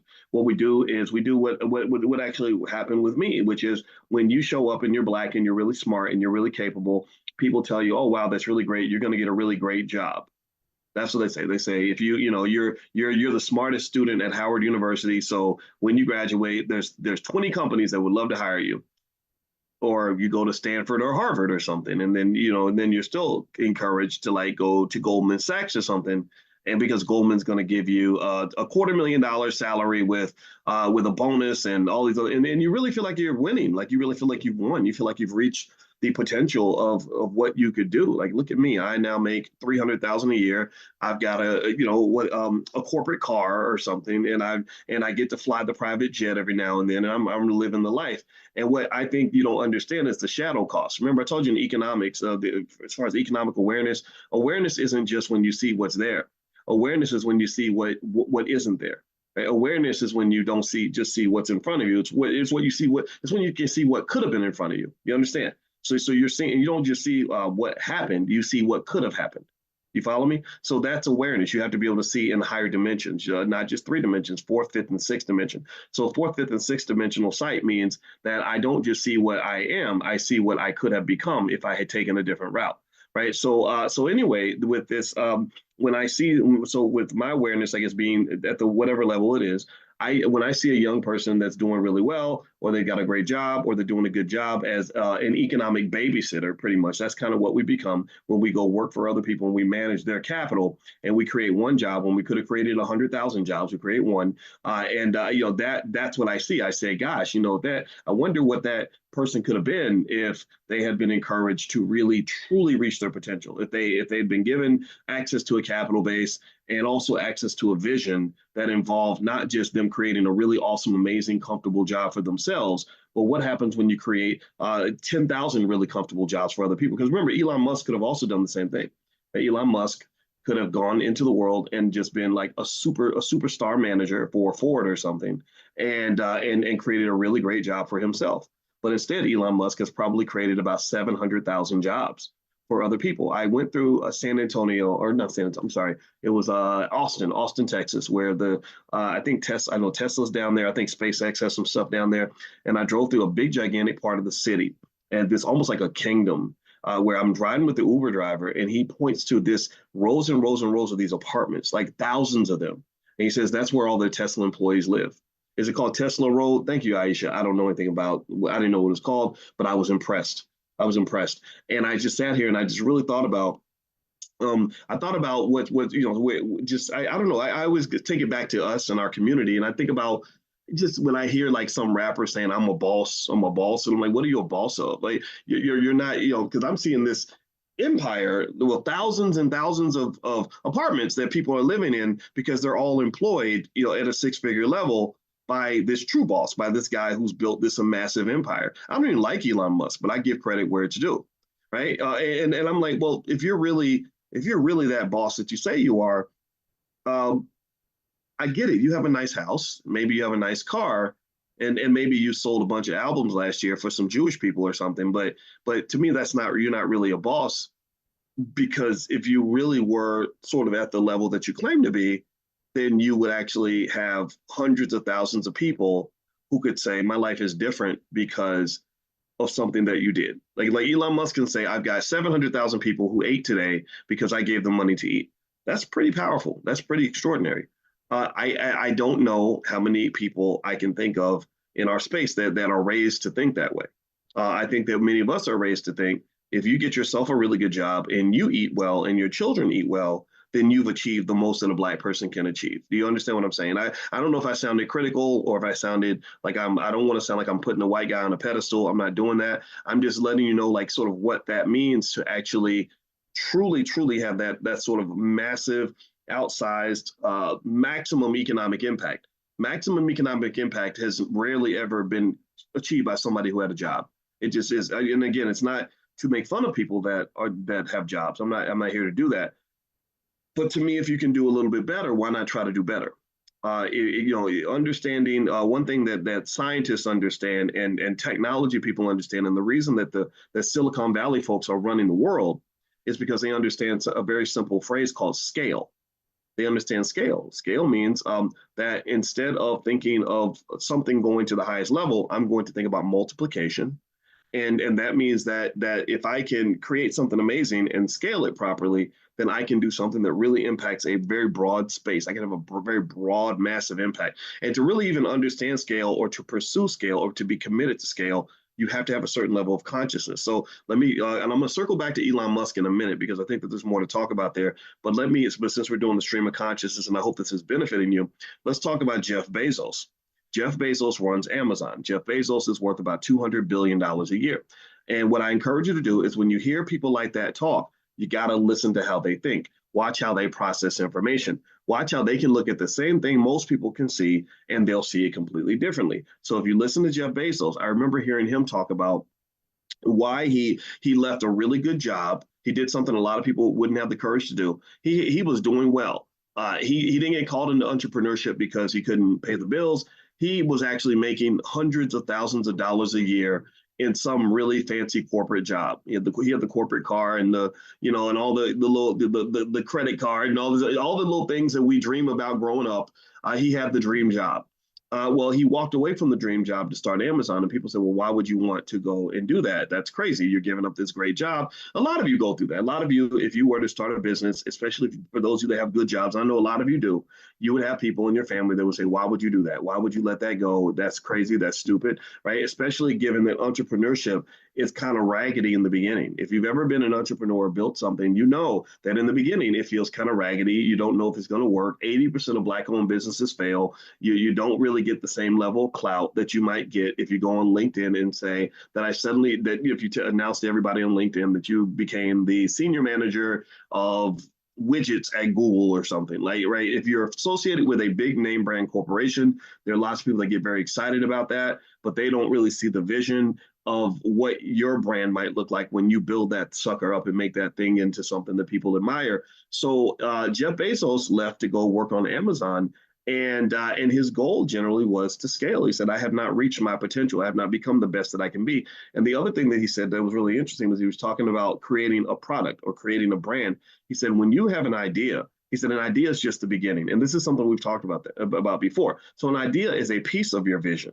The idea is that initial spark, like, oh, I could make these things and everybody's going to buy them because they're going to be so good and they're going to solve this important problem. But the idea is just literally the seed. It's the tiny seed that just kind of opens up this parallel universe of all these possibilities that might exist. If you're willing to truly commit to that idea. So if you marry the idea and you're committed to the idea, he said, you better make 100% sure that you really love this idea, because there's a lot of work that's required to go from ideation to actually creating something real. He said there's lots of roadblocks, pitfalls, misconceptions, adjustments, pivots you have to make in order to get to the finish line. So when you have the idea really is just the beginning. And I say that part because I know I meet a lot of people who come to me and they say, "Dr. Boyce, I've got this great idea." And I'm like, wow, I'm happy for you. And I'm thinking, I hope that you also understand that you really don't have a whole lot right now. You've got an idea. That's great. But what else? What else? The ideas have to be fueled. Just like you can have a beautiful car, but if you don't put gas in an engine in the car will go nowhere. A balloon, you have to fill it up with lots and lots of air. If you don't take the time to blow the air into the balloon, then the balloon, it doesn't matter if the balloon is actually there or not. So the idea is, it's like that beautiful car. It's like that balloon. The question is, what energy is going to be put into manifesting and making that thing real? I also even compare it to having a child. Or a lot of people, they make the horrible mistake of thinking that because they made a baby, that they are an actual parent, that they've actually raised a child. Making a baby is not hard. It's most of you know how to do it. If you don't, I would say I'll teach you, but I can't because my wife won't let me. But making a baby is pretty straightforward. You know the process. God taught you that when you were young, but you know that making the baby is something that can happen very quickly, and it's something that it can involve literally a few minutes of activity. But raising the baby is 18 years. 18 years is, let's see, there's 24 hours in a day. There's 8,760 hours in a year. So there's 87,600 hours in a decade. So just the first 10 years of raising the baby requires about 87,600 consistent hours of work toward one goal of getting this child, to a certain stage without them dying, which means you got to feed them every day. You got to constantly have an awareness of where they are and what they're doing. You got to make sure that they're safe, right? And then you got another decade after that. So you got about another 87,000 hours. We got a 21-year-old. So we put in, well, his mother has, I'm his bonus dad. So, but overall as a family, we put in about 100 and, about 176,000 hours to get him just to the age of 20. Just to the age of 20, 176,000 hours of consistent work. And that doesn't count any intervention we might have to do in his 20s and his 30s and his 40s, right? So what I would say to you is that the same thing is true with a business idea. You have to really understand what is required to implement and to scale that thing, and then also even to even come up with the idea or to even pursue whatever it is that you believe in, you have to have an understanding of what it really means to reach the pinnacle of your success. A lot of us, economically speaking, when we become these economic babysitters that we're trained to be, economic babysitter meaning that you are the steward, the protector of someone else's resources. You work for Arby's and you are the manager of the Arby's, but you do not own any percentage of the Arby's. You are a middle manager at Ford, but you have no ownership even in Ford stock.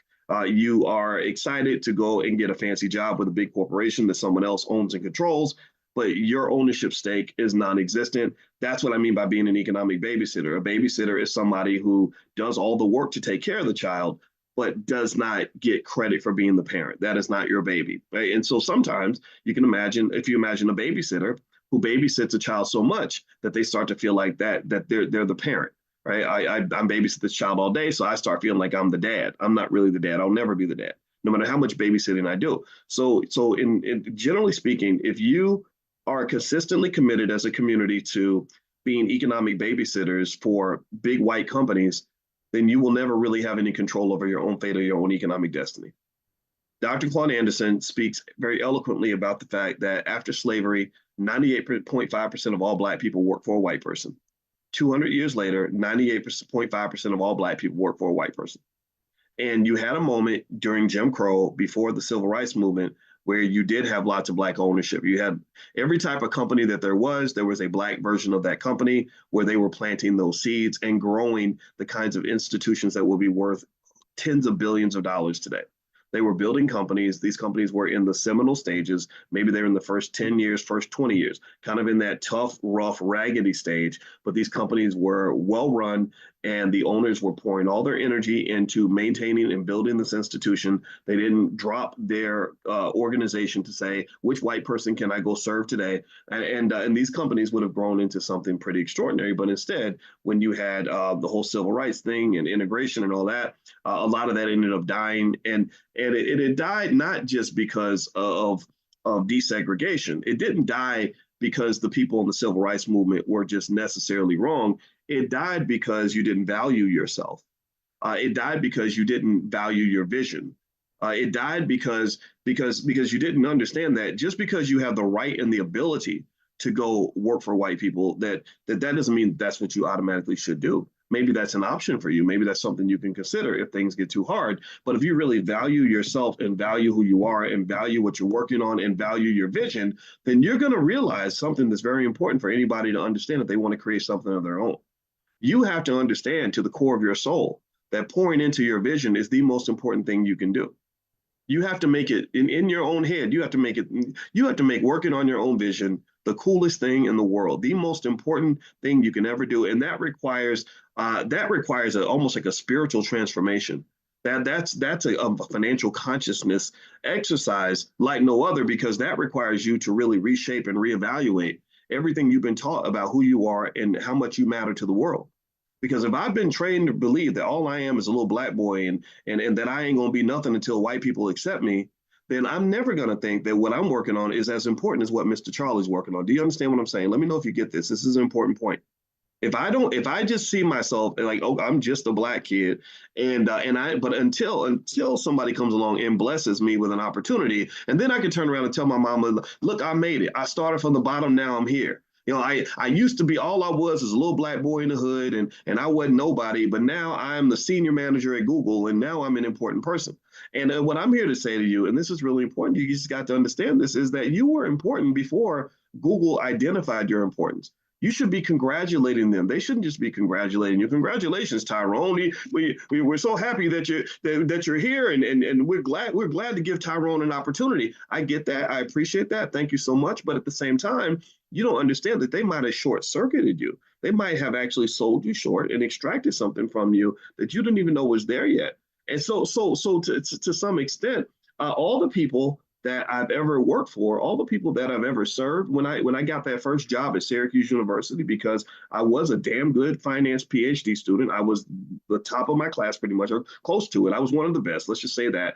And I was the only African American on the entire planet to get a PhD in finance in the year 2002. There was no male, no female, nobody that year who got that same degree. I was pretty hot stuff, right? So Syracuse hired me, and I was thankful. I was very grateful. I was like, thank you so much for hiring me. But then I look back on that and I say, no, also you should congratulate them for being wise enough to identify the extraordinary talent that I had. Like, okay, yeah, you blessed me. I appreciate everything you did for me, but I blessed you too, because guess what? You got to have over a decade of me pouring my very best ideas and my very best energy into your institution. So congratulations to you too. I got paid, so did you. You got to see your value. That's what I'm saying. And I think you can see your value without being arrogant about it. You understand? I'm not trying to. I hope I don't sound cocky or arrogant, but you got to be honest. If you put in the work and you got the skill and you got the desire and you got the hunger, then every time you get hungry, you become more valuable. Every time your vision gets better, you are a more valuable asset. I can literally show you mathematics that would help you put that into an equation. Actually, the more you have poured in the work and the energy and the commitment and the focus and the vision, like, the more valuable you become. So anybody who's connected to you is being blessed because you have chosen to be a blessing to other people. See, so not everybody makes that choice. Some people don't want to be a blessing to anybody. They don't even become blessings to themselves. They become their own worst enemy. They destroy the people around them. Excuse me. They drain resources from other people. So you got the opposite in effect too. Some of you have that energy, desire, vision, focus, and just the heart to really bless other people. And so what I want you to do is to be able to be conscious and aware of that. Be aware of the fact that when you put in the work and made yourself into the best that you can be, you are a gift. Your time is a gift. Your energy is a gift. Your ideas are a gift. You all are a gift to me, and I want to be a gift to you. Every day I say, how can I be a gift? Right. And so what happens in that point, in my opinion, is that you got to kind of think about who deserves the very best of you, who deserves that gift. It's really something you already understand, in my opinion. It's something, if you know anything about even relationships, you know how some people will date somebody that doesn't deserve them and will give their best to the person who treats them the worst, and will give their worst to the people who treats them the best. You know people like that. I feel like that's a self-esteem issue, right? Right? Like, why would I give my best to the person who treats me the worst and my worst to the person who treats me the best? Well, if I don't really value myself, then I kind of get into these very weird dynamics. I treat you better because I'm looking for something from you. I need you to validate me. And so when I look at the economic relationship between Black people and pretty much the rest of the world, but especially white folks, is that we don't get treated well. We know these things. We know that we haven't been given a fair shake. They haven't given us what we deserve. They don't acknowledge us the way we need to be acknowledged. But yet, for some reason, our whole lives we spend all of our time seeking validation from the very same people who collectively, not individually. I don't dislike white people. I don't hate white folks. So I don't want this to be one of those conversations. But collectively, they really haven't seen our worth or seen our value. And to some extent, even those who claim to be our friends will still position it like the best thing I can do for a Black person is to allow them to be around me, or to let them be in my space, or to let them come work for me, or let them serve me in some way. And I don't think that that's the very best of us. I think that I can say this, that once I started to see my worth, which was pretty much kind of in my mid 30s, and started to focus on my vision, I started training myself to say, wait a minute, I'm damn good at what I do. And I'm going to be great whether they want me or not. If you don't want me, then that's okay. That's your loss. That's your lack of vision. That's your missed opportunity. And so that means that I then have my free time to pour into something that I want to do, something that I believe in. And it's going to be extraordinary because I'm committed to being an extraordinary person. You understand? And that is, to me, part of the core of what it's required for you to build an institution. You got to love the hell out of that thing. You got to believe in it. You got to care for it. You got to realize how important it is. that family business that you're building, that whatever it is you're doing, those kids you're raising, that stuff is as important as you choose for it to be.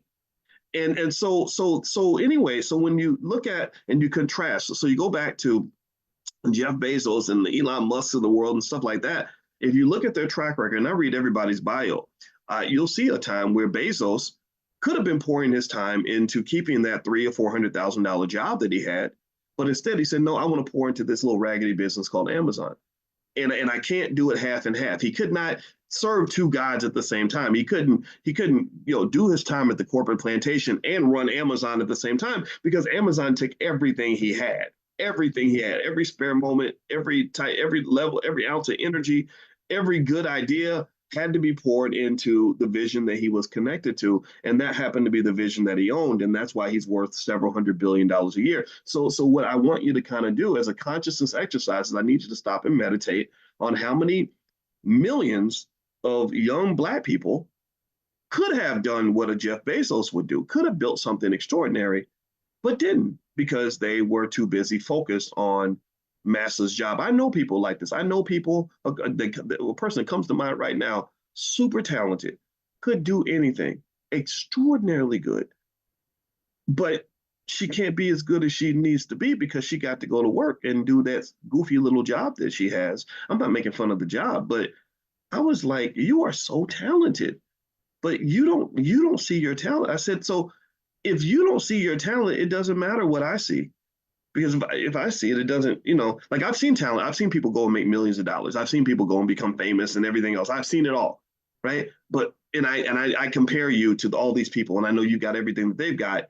The only thing that they have that you don't have is belief in themselves and enough self-love to pour into themselves. So you invest in the things that you value. And I said, honestly, right now, you value this company that you work for and this job. And I get it because we have short-term needs. You got to pay bills and all that. But I don't know. I don't know. I think you might end up having some regrets in the long term. Anyway, so let me circle back and kind of give a full circle on the Elon Musk thing. And this leads to actually a concept I wanted to kind of introduce you to. So here's what Musk is doing with the Tesla investors that I think is absolutely hilarious and just somewhat ridiculous. Is he's basically lying to the investors. I think he's kind of pimping them a little bit. And so what he did was to get his $56 billion pay package, he kind of threatened them and he kind of just said, look, if you don't give me my money, I'm going to put my energy into my other companies. I'm going to take my best ideas to SpaceX and I'm going to go work on Twitter and all this other stuff. And so screw you guys, I'm going home, like Cartman on South Park used to say. And so they gave him his money partly because they wanted to keep his attention. I personally would have told him, get the hell out of here. Because I think Tesla stock, in case you want to know from a stock market standpoint, I think it's incredibly risky. I don't think he's going to maintain his dominance in the EV industry like he's gotten to this point. And I think the Tesla investors are going to regret giving him all that money. But that's just my assessment. I could be wrong. Maybe he'll prove me wrong. But the other thing that he said, which was really interesting, was I guess to get them excited, he gave them this grand vision and said that he believes Tesla will be a $30 trillion company because of robots or something. And what's fascinating to me is Musk is very smart. He's a genius. He knows how short-term people's memories are. They don't remember how many times over the last decade or more Musk has made grandiose promises that he never ever was able to keep. In a way, he's got a lot of that Donald Trump in him. I think Donald Trump the other day said he was going to get rid of income taxes or something if he became president. Y'all know that ain't going to happen. But then the politicians, they all lie. I remember the many lies that were told by Obama and Biden and everybody else. And that's what happens, right? This is what they do. So with Musk even laying out a $30 trillion number and saying it's going to be because of robots and autonomous vehicles, I thought that was incredibly disingenuous. And I think about the typical investor in Musk stock. And I know that some of these investors are really enthusiastic young people who've kind of fallen in love with him as this pop culture figure or this cult-like following or whatever. And I remember a Black man that I met on an airplane where he had $1 million or 2 million, I think, invested. He was only 33 years old. And we were talking. I said, man, I'm really proud of you. I think that's really awesome that you've done this. And I said, so where did you invest your money? And he had 100% of his money in Tesla. And I was just like, okay. And he wanted to do that because he felt because Tesla stock had just been going up. And I mean, his wealth went from like, a quarter million to literally $2.5 million, something like that. And I tried to politely tell him I don't think that's a good idea. And I'll also say this: one big risk factor that Tesla has is what they call key man risk. If Elon Musk messes up, if something bad happens to him, if he dies of a heart attack, if he slips and falls in the shower, if he goes down on his airplane or something, or if they lock him up for whatever reason, because they can lock up anybody, they're now locking up, former president or trying to anyway. Then Tesla stock plummets. It drops 40, 50%. So generally speaking, I would say to you, when you invest, make sure you diversify. Don't get too excited about any one particular company. If you're excited about it, invest in it, enjoy yourself, but don't overcommit like that and don't get caught up in other people's frenzies, because I don't think that's a good way to invest. So overall, I guess time will tell if I'm right or wrong, but I think that in a year or two, we're going to really see, um, I think, some negative outcomes when it comes to Elon Musk. And that's just a thought that I wanted to share today. But one other thing that Musk did that was really interesting in terms of his ability to get the shareholders to give him his money, I forgot about this too, is that Elon did something that I've actually referred to, that I think the Black community should consider in politics and everything else, which is he issued a credible threat. And the credible threat is when you basically have shown the ability and the willingness to walk away from the negotiating table in the event that you don't get what you want. And a lot of times we're afraid to issue a credible threat, but Musk basically said, look, if you don't give me my money, I'm out of here, or I'm going to focus on something else. And credible threats are actually a political science theory that you may want to keep in mind when it comes to negotiating, whether you're negotiating for a car, you're negotiating for your job, you're negotiating for your relationship, or anything else. And so let me see. I actually looked up the legal or the formal definition of a credible threat. You have to have the capability. It says the threatening party must have the means or resources to carry out the threat. This includes military power, economic sanctions, or other forms of leverage. Two, intent. So that means if you don't have the ability to even do what you say you're going to do, like you say, I'm going to leave this relationship, but you ain't even got a car, or something. I don't know. I'm just being silly. Then that minimizes the credibility of your threat.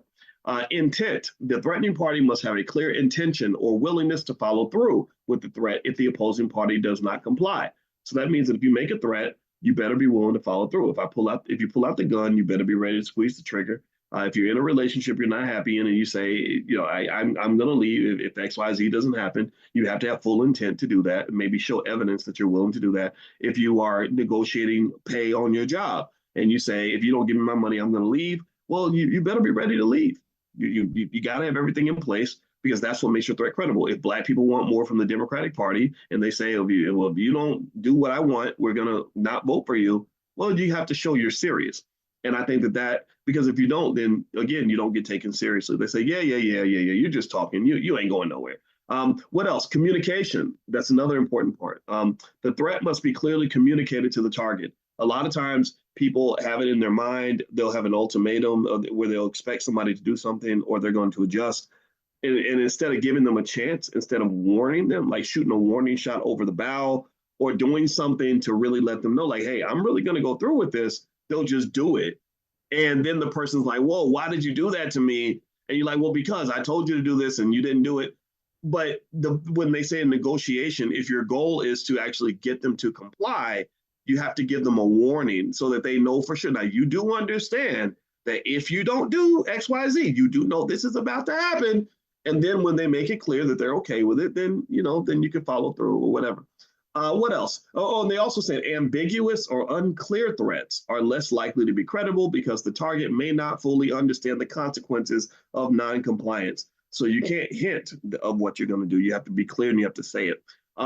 Fourth is rationality. The threatening party must be perceived as rational and acting in its own interest. If the threatening party is seen as irrational or unpredictable, the target may not believe the threat will be executed in a way that aligns with the threatening party's stated intentions. So I guess if somebody doesn't think that you are a rational person, maybe they think you're too emotional or something, they don't know what you're gonna do, or they say, oh, he ain't gonna do nothing. He just or she's just talking. She ain't really gonna squeeze the trigger. She's just holding the gun up because she's just mad right now. Then maybe people won't take it seriously. All right. So what I can do? Okay. So Antoinette says, can you put these actions in the text? I can't put all of it in the text. It's kind of a long definition, but I don't really know how to put it in a text because the texts have to be short, like a couple sentences.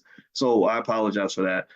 But generally speaking, this is a negotiating strategy. This is long held in political science and in theory to basically say that if you don't let people know that there are consequences, then they're not typically going to respond to whatever you ask them to do. People don't tend to do things just because it's the right thing to do. A lot of times people will respond to what you incentivize them to do, especially when you're talking about kids.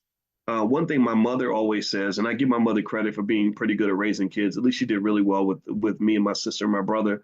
And again, we grew up in an environment where all of our friends ended up in really tough spots. Most of our friends growing up that we used to play with ended up in jail on drugs, unemployed, or just not really assets to their family. So for whatever reason, the discipline and structure in our household really worked. Yesterday was Father's Day, so shout out to all the fathers out there because my father, being a military police commander, played a very big part in the structure of that household. There was no chaos in that space because of that. And my mother also was just a really passionate person who was heavily involved with us. And also, my parents were deeply committed to each other, meaning that, it was kind of like to be honest with you, it was not it wasn't a modern relationship. My father did drive the car, but he had a true respect and honor for my mother, so he always made it clear that that was the woman he loved and that's it. And to this day, he's still the same way. But he was always kind of the leader because if you know anything about police commanders and stuff like that, they kind of tell people what to do. I was driving him, somewhere yesterday, and he was like, "Make a left right here. Slow down at the stoplight." And I'm like, "Dude, I've driven this road like 85 times. Like, what are you like? I know like 85,000 times. Like, I know my way. I know how to get to the grocery store." But he just has that in him, right? And that kind of required them to kind of understand what their role was, and for whatever reason, it worked for them. And the result was a really well structured home and a stable family, which it makes me sad that we can't give that gift to more of our children because I believe we can do that if we're really committed to it, we can do it. If you're committed to putting your ego to the side and doing what's best for the group and for the collective, then I think you can create that structure. So, like when I get into a disagreement with my wife, I have a choice. I could be stubborn and go ballistic and just demand that you do what I say, or I could compromise. And I just don't know why that's so hard for some of us. I don't get it. But again, I'm not judging anybody's situation. I just don't know why these simple ideas are not more popular. But that's what my parents would do. They would just compromise with each other. And my mother would want something, and my father would say, "Well, that's what your mama wants to do," and that was it. So anyway, long story short, that structure of their line of thinking really played a big part in sort of protecting. And one thing my mother would say when you talk about controlling and managing kids, because kids are a huge investment, much more so than any financial investment you'll ever make, consequences are really big for her. Like, so if you tell her that your 21-year-old son ain't doing what he's supposed to do, first question she's going to ask is, well, what are the consequences? Because if there's no consequences, she says, well, why would he ever do what you tell him to do if there's no consequences? And I think that simple idea can go a very long way as it pertains to really accomplishing almost anything. Because I know a lot of you have kids that could be better, could do better. And I encourage you to sort of structure and think, like, what are the consequences of not doing what needs to be done? And the cool thing, though, is that if you can get everybody kind of on the same page where everybody understands their job and their role on the team, you can do some amazing things together. There was and I'll say this, and then we're going to be done for today, but there's that one segment of India, like this one region of India, where the people from this region literally own, I think, 40% of all the hotels in the United States. And they do this through family businesses. They do. We talked about this, and we did a whole training on this group about a month and a half ago. I don't remember the name of the group actually, but I remember going through and we talked about that. By the way, if you go to drboycedaily.com, you can get all of the trainings that we've done. And feel free to take a look at that. So, but yeah, and if you looked at how they did it, it wasn't by accident. They did it because they have a process. They have a system of accountability. So they loan each other money. They'll loan each other $100,000 to buy their next hotel, but there's also a system to make sure that money gets paid back, right? And so it's not sort of this wide open chaos that we have in the United States and also in many of our families. It wasn't like people just sort of run around doing whatever they want. Everybody had some sort of a role and an expectation, but by being committed to the collective, you have a tremendous amount of wealth. So when you have division, you tend to have poverty. When you have chaos, you have poverty. When you have war, you tend to have a lot of poverty and economic destruction. When you have unity, collaboration, compromise, working together, people putting their egos to the side, and you have peace, then that's when you can create prosperity. It's just like growing wealth is like growing a flower. You can't grow a flower in the middle of a war zone. It's just not going to work. You have to have peaceful, healthy soil for that flower to grow. So create that healthy soil, and I guarantee that your wealth will grow in the same way. All right, so I'm going to let you guys go. I want to let everybody know that on Thursday, we're going to do an event called How to Invest in the Stock Market. And I'm doing this for those of you that haven't started yet. I will take you step by step through the process of buying stock. If you'd like to get an invitation, we'll have a discount. There is a fee attached to the training. The materials are yours for life.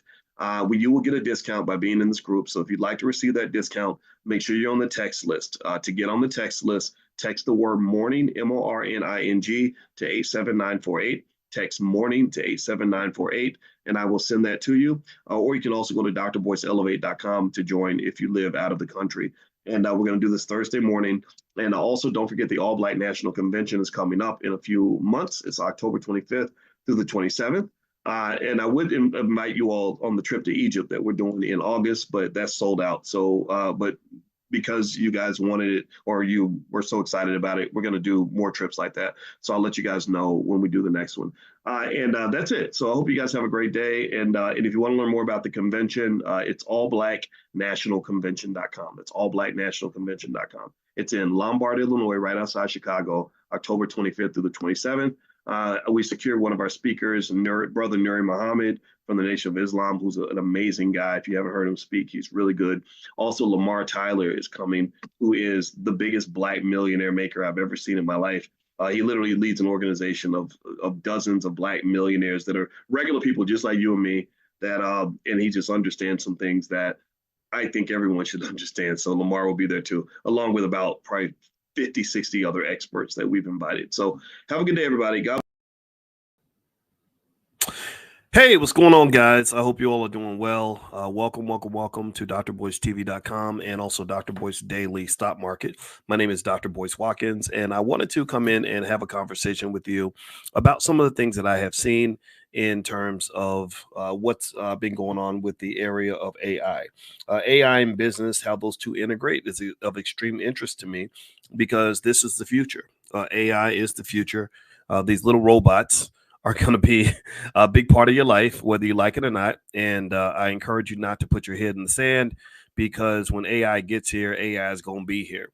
When it gets here, it's going to be here. And those who are not prepared are going to have a much harder time than those who do prepare. So I want to say hello to Yoshika. Good to see you, my sister. And let's see. My name is Corey. Good afternoon. Shout out your city. And also give me a quick yes to let me know you can hear me okay. Let me know my audio's coming through all right. That way I can know that I can keep going. All right. So here's what I wanted to tell you all about. How many of you, give me a yes or no if you heard about McDonald's implementing AI into its restaurants. In case you don't know, McDonald's decided recently that they wanted to do an AI test. And they actually, if I'm not mistaken, had a whole store run on AI. And I was really curious to see how this experiment was going to go. I'm an AI enthusiast. I believe that the good will outweigh the bad. At the same time, I'm an AI realist, where I know that there are risks associated with a lot of this. When you start getting AI serving your cheeseburgers and stuff, you're going to get some stuff right, some stuff wrong. And let me just tell you, McDonald's, in their experiment, they actually ended up working with IBM. And effectively, the experiment was a miserable failure. McDonald's was not happy with the results. IBM was not happy with the results. They were hoping for accuracy in the mid 90s range, mid 90%, 95%. Instead, they got the low 80s. So that was kind of messy. That was kind of bad. In fact, there was one lady, one customer said that she ordered an ice cream cone, and the AI put bacon on her ice cream cone. Now I don't know. I've never tasted bacon flavored ice cream before. I'm sure somebody has tried it. It probably was not a black person, because we're smart enough to know that bacon flavored ice cream is probably not going to be that great. But that's what happened, right? So this is some of the weird stuff that's happening with AI, and it did not go well. And I want to say hello to Katina. Katina says, "Greetings, King. It's been a while." Thank you, Katina. That you made my day, sister. I appreciate your kind words, and also everybody in here. I want to let you know how much I appreciate all of you, and I appreciate intelligent black people, because we live in a world where people celebrate ignorance and chaos, and it just drives me crazy sometimes. So smart people give me a reason to get up out of bed.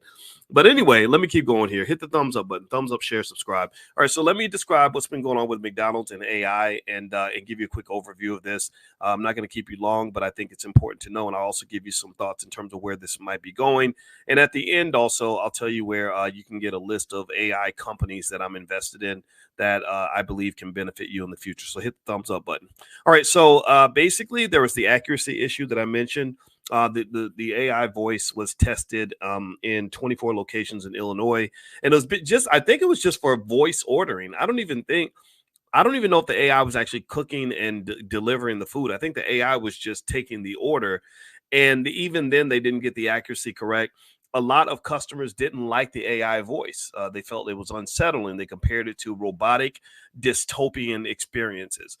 So they were not satisfied. Customer satisfaction matters in the business. There were also technical and legal problems.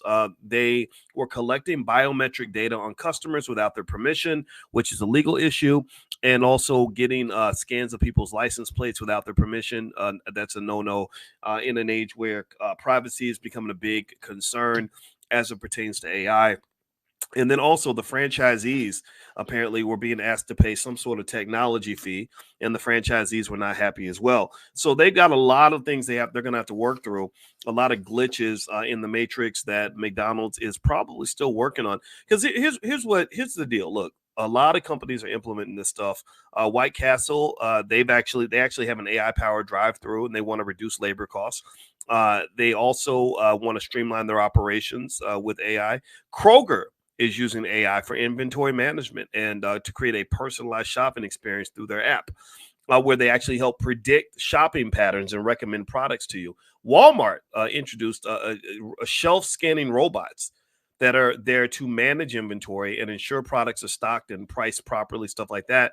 And then also even Starbucks and a lot of other companies are doing. So this is not going to go away. This is not going to go away. All that happened with McDonald's, in my opinion, is that they did it, and they did it badly.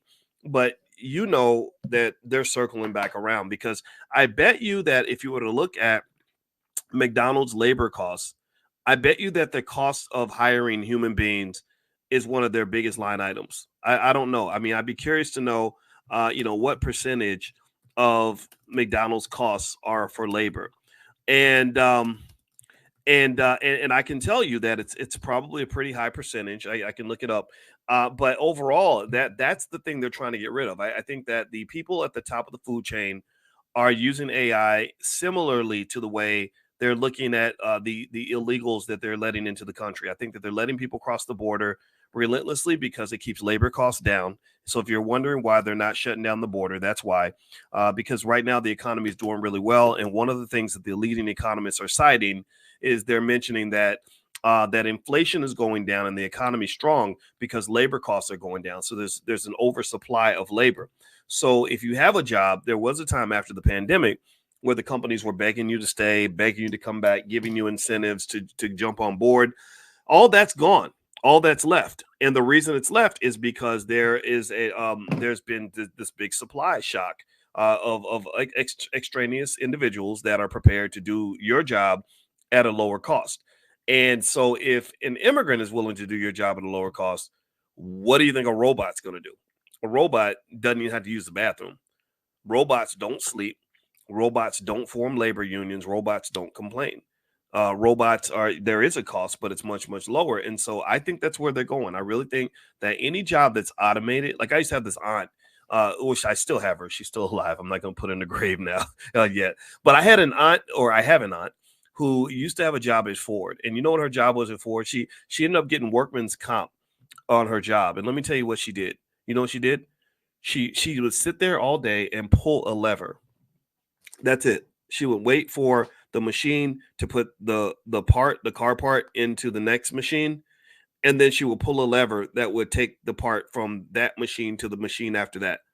That's all she did. I mean, that was literally her whole job, was to just sit there and pull this lever all day. And I was like, wow, this is so crazy that there are people that have jobs like that. And this is a long time ago. This is about like the 90s or something. So you really think that in the age of AI and in the age of robotics, do you really think that that job is going to survive? I mean, they paid her $30 an hour to pull a lever all day. So a lot of these jobs obviously are going to be out of the way. They're going to disappear. It's bad for some of us, but it's good for those that can adapt. Every new technology removes a lot of jobs. I don't think you have to be afraid. One of the things that I've mentioned is not just keeping up with what's happening with AI, watching some videos on it or whatever in your spare time, but also investing in AI. These AI companies are just going to the moon. I think Elon Musk, he told his investors another lie yesterday. He lies to them all the time. He gives them these big, fantastic visions that he'll never achieve, like, oh, we're going to have fully autonomous driving by 2017. You're right. Okay. Yeah. We're 7 years later. It ain't happened yet, but eventually I think he'll get around to it. I think his latest big lie was that Tesla will become a $30 trillion company. Now he's wrong, but here's where he's right. Where he's right and what he's leaning on is that AI is going to create scale unlike anything we've ever seen. That literally you're walking through a wormhole of an entirely different economic infrastructure, and those who have the best vision and the best economic consciousness are the ones who are conscious enough to have the clarity to see what's going to happen in the future. So if you want to know why every single morning at 10 a.m. I started doing that financial consciousness class, is because I want to teach you how to see the money so you can be the money. You got to get there before everybody else if you want to participate. So let me share something with you that's free. You can have this. I made a list of AI stocks that you guys can invest in. These are the companies that are expected to really benefit from AI. And I'll try to keep updating this list. Just text the word stock to 87948. And I'll send you the list. It'll come to your text message on your phone right away. So you can text stock to 87948. And I'll also give you an invitation to join us in a couple of free classes we have in the Black Business School. One is our financial consciousness class, which is every single morning at 10 a.m. Eastern.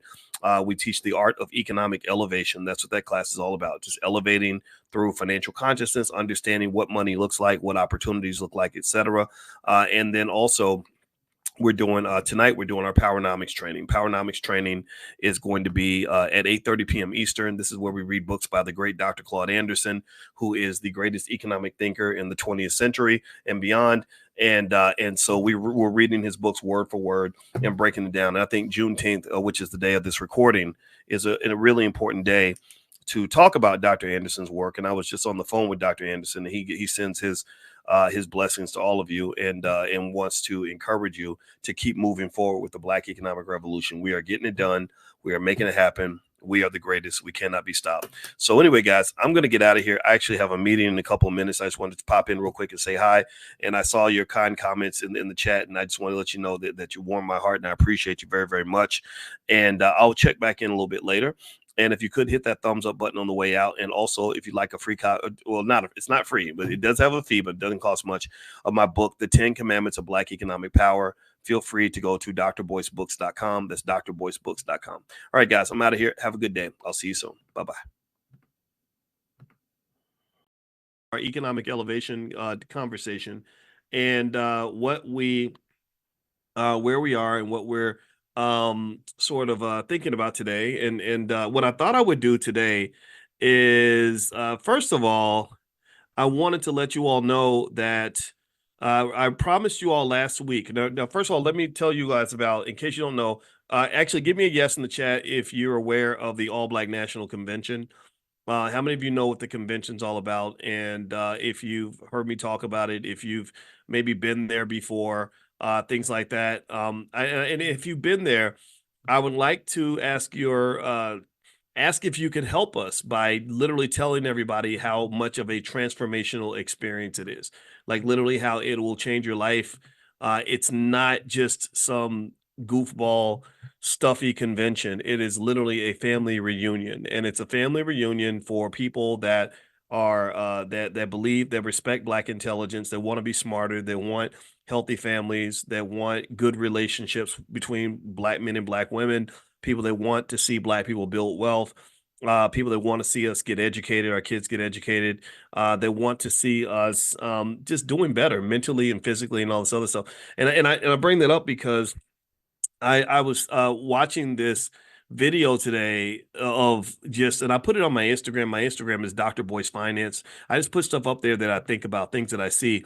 And I just saw these young people that were on this show. Anybody seen that dating show where they pop the balloons or something? Like somebody comes in and basically if you pop a balloon, that means you don't like the guy. It's usually, every time I've seen it, it's been like two or three women and one guy.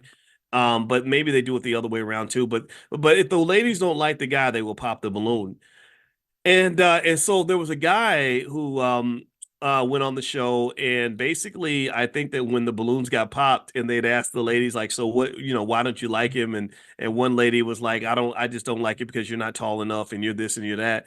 And he was really, really hurt. Like you could tell his feelings were hurt. And because he was hurt and he was triggered, he started dissing her back. He said some really nasty things back to her.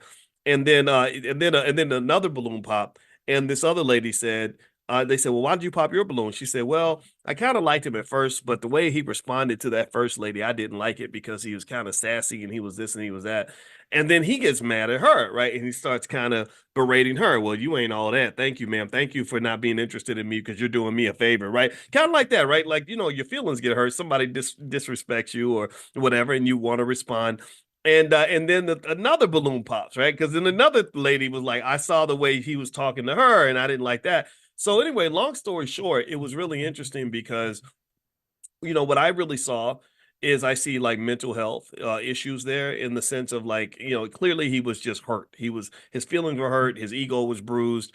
And so anyway, so he gets on to social media, and this is all on my Instagram. My Instagram is Dr. Boyce Finance. So he gets on social media and he basically says that he got fired from his job because apparently after a lot of people saw his interaction with the women, they went and got him fired. They were calling his job. I think he was a plumber or something. And he ended up losing his job as a plumber because of this, situation that happened.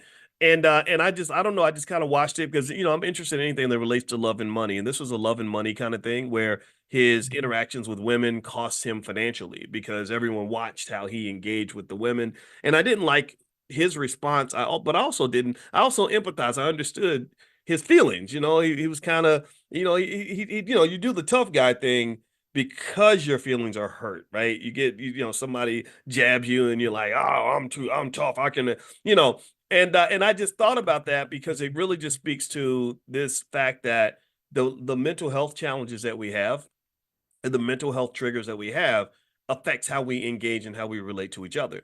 So that defensiveness, thank you, Calvin, comes out because you've got some sort of vulnerability and somebody just stabbed you right in your vulnerability. And so you're like, well, I'm gonna stab you in yours. And so now the ladies are all triggered and they're all mad and hurt that he said these things to the women. And so they're like, we're gonna get you fired from your job, which creates this downward cycle of destruction. It's like and if you really think about this is so interesting. This to me is an example of what they might call escalation. When you talk about conflicts, you have either escalation or de-escalation.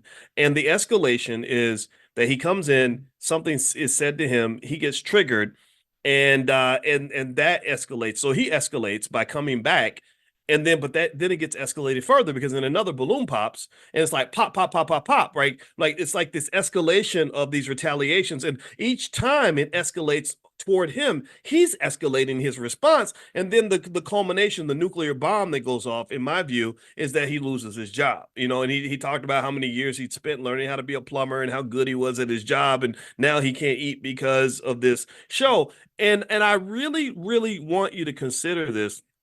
And this will affect your economics, I promise you. People who know how to de-escalate situations or know how to kind of stand down or let go of the tension within a conflict tend to be people who end up better off in business and everything else. They're the ones who can see the problem coming before it arrives. They can see it getting out of hand, and they're the ones who they get called punks and simps because they're the ones who do what J. Cole did. If you follow hip hop, you saw where J. Cole, the rapper, apologized to Kendrick Lamar. The minute he saw he was triggered, he said, "I'm so sorry.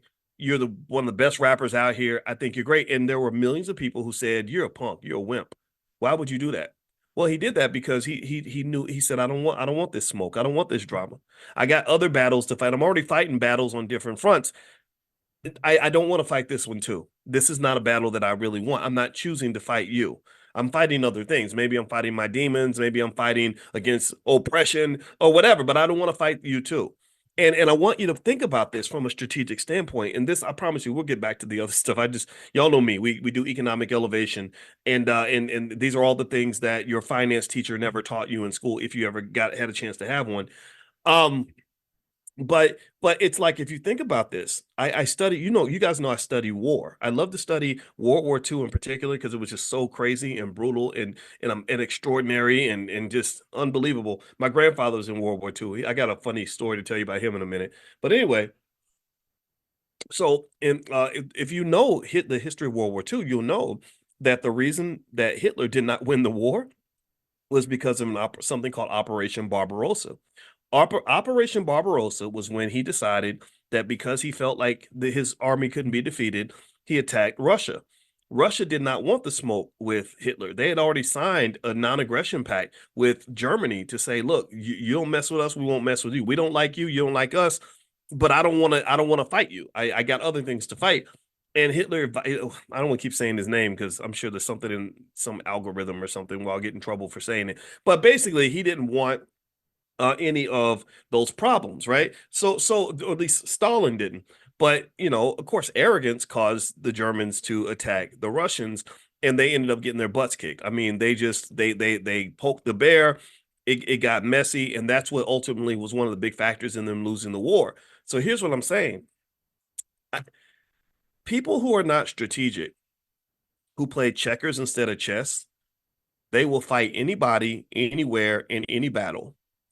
You know people like this. They're willing to get ghetto with anybody. They're willing to go into the gutter with anybody. They will fight anything, anywhere, just to show you that they're willing to fight because they don't want to get called no punk. We call those people, the people who want peace, we call them simps and punks.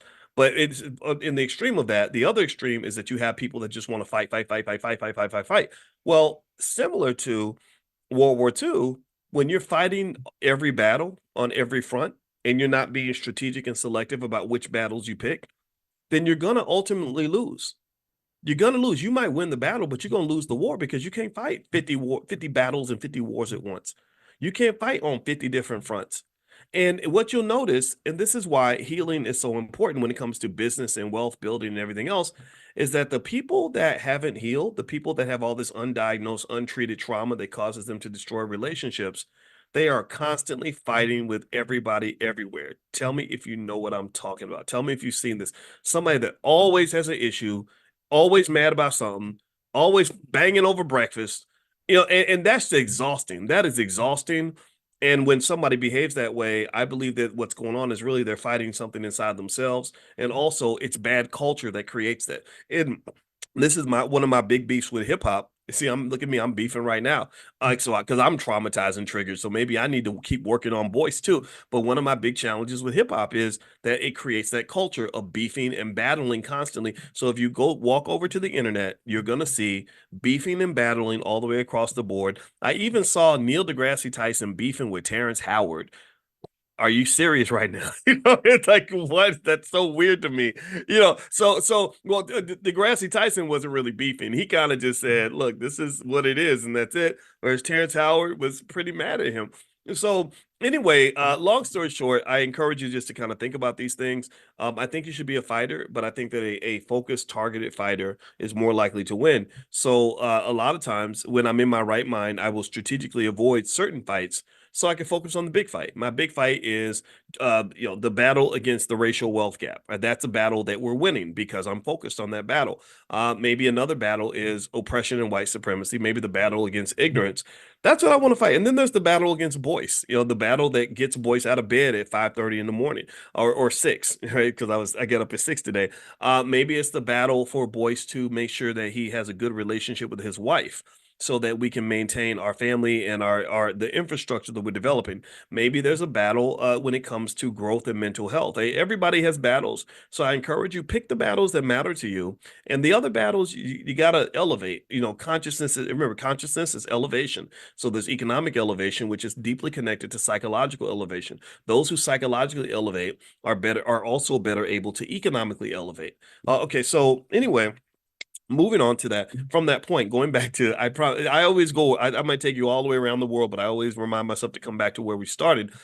So the All Black National Convention is a space that's designed around the idea of elevation in every form, spiritual elevation, economic, whatever it is, what health, wealth, relationships, all those things are extremely important. So the convention is for you if you want a family-oriented atmosphere where the goal is to create a better future for your community than the one you had in the past.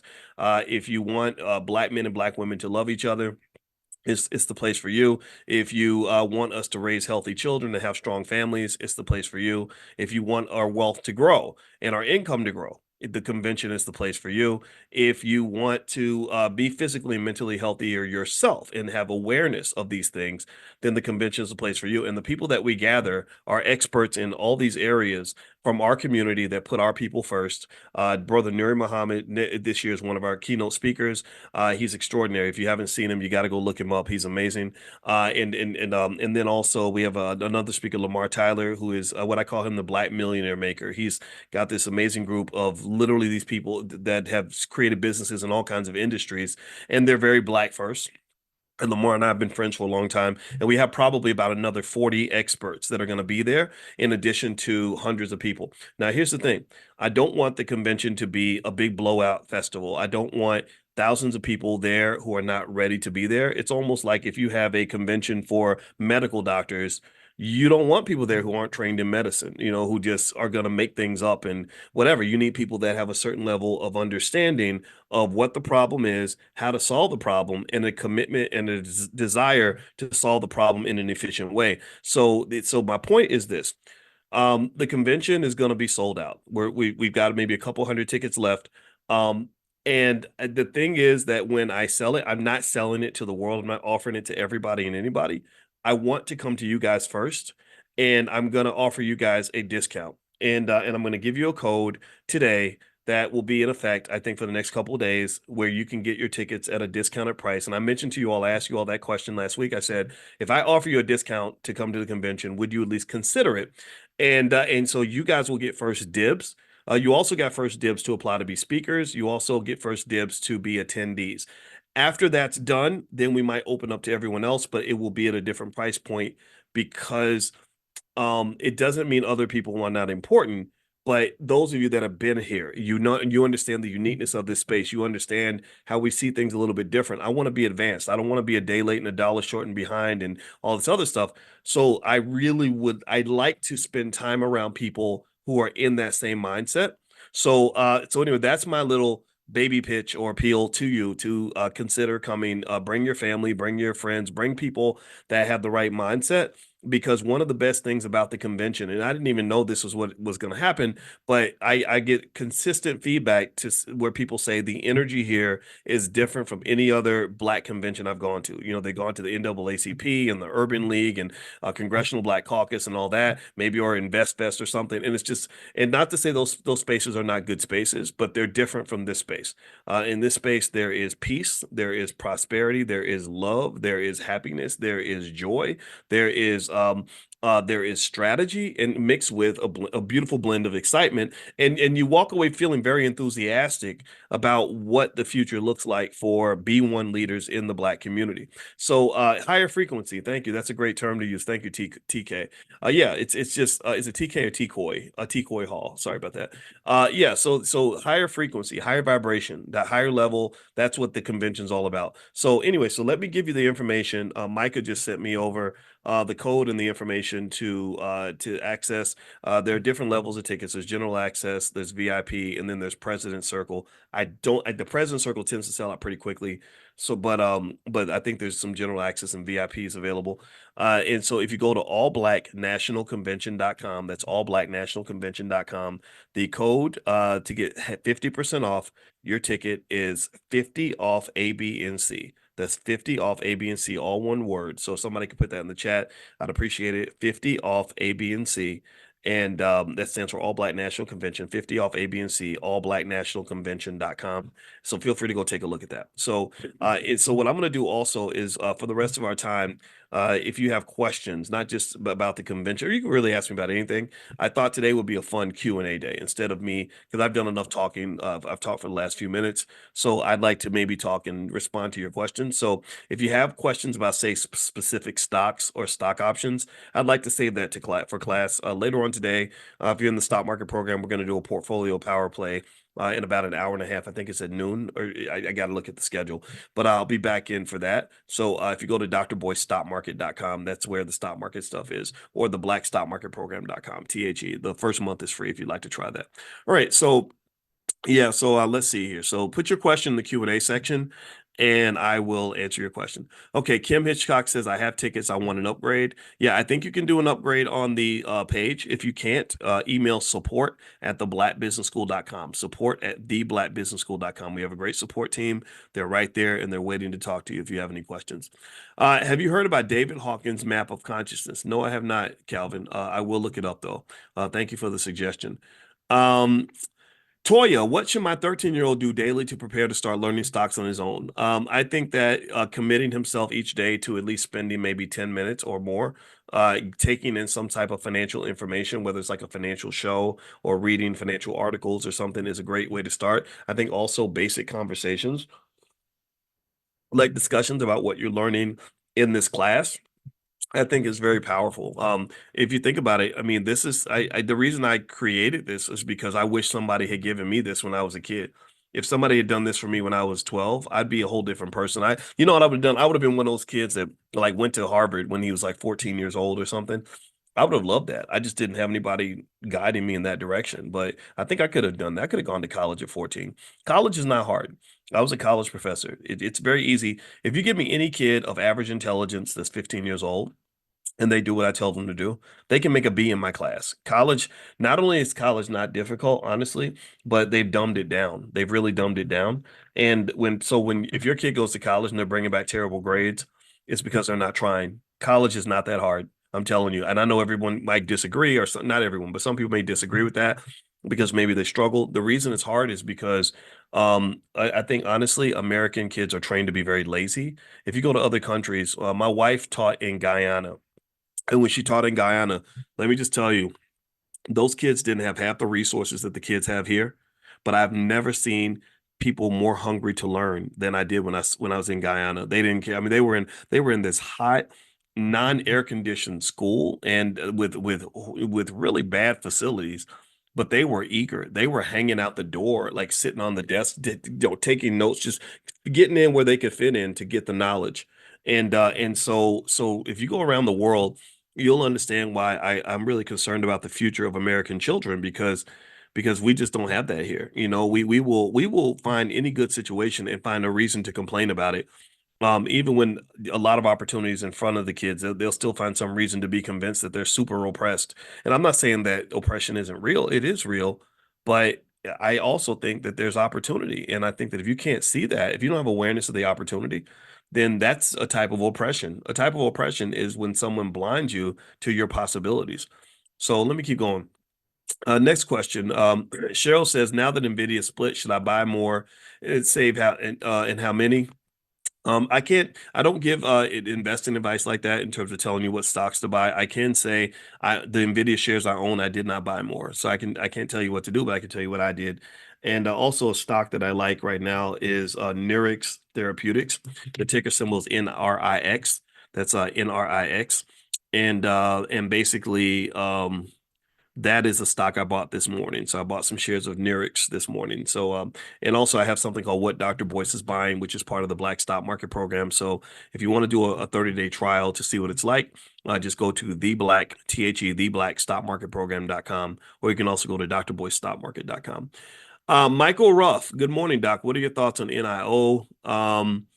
Is NRX good for selling covered calls? I don't think it is. NIO is okay, but if you have questions about specific stocks, save that for the portfolio power play. That's later on this afternoon. So let's see here. Tana says, can we make a bust or plaque to award Dr. Anderson from all of us with deepest respect and love? That's a great idea, Tana. Email support at theblackbusinessschool.com, and maybe if you can help us figure out an easy way to get that done, I'd love to actually do that. He deserves it.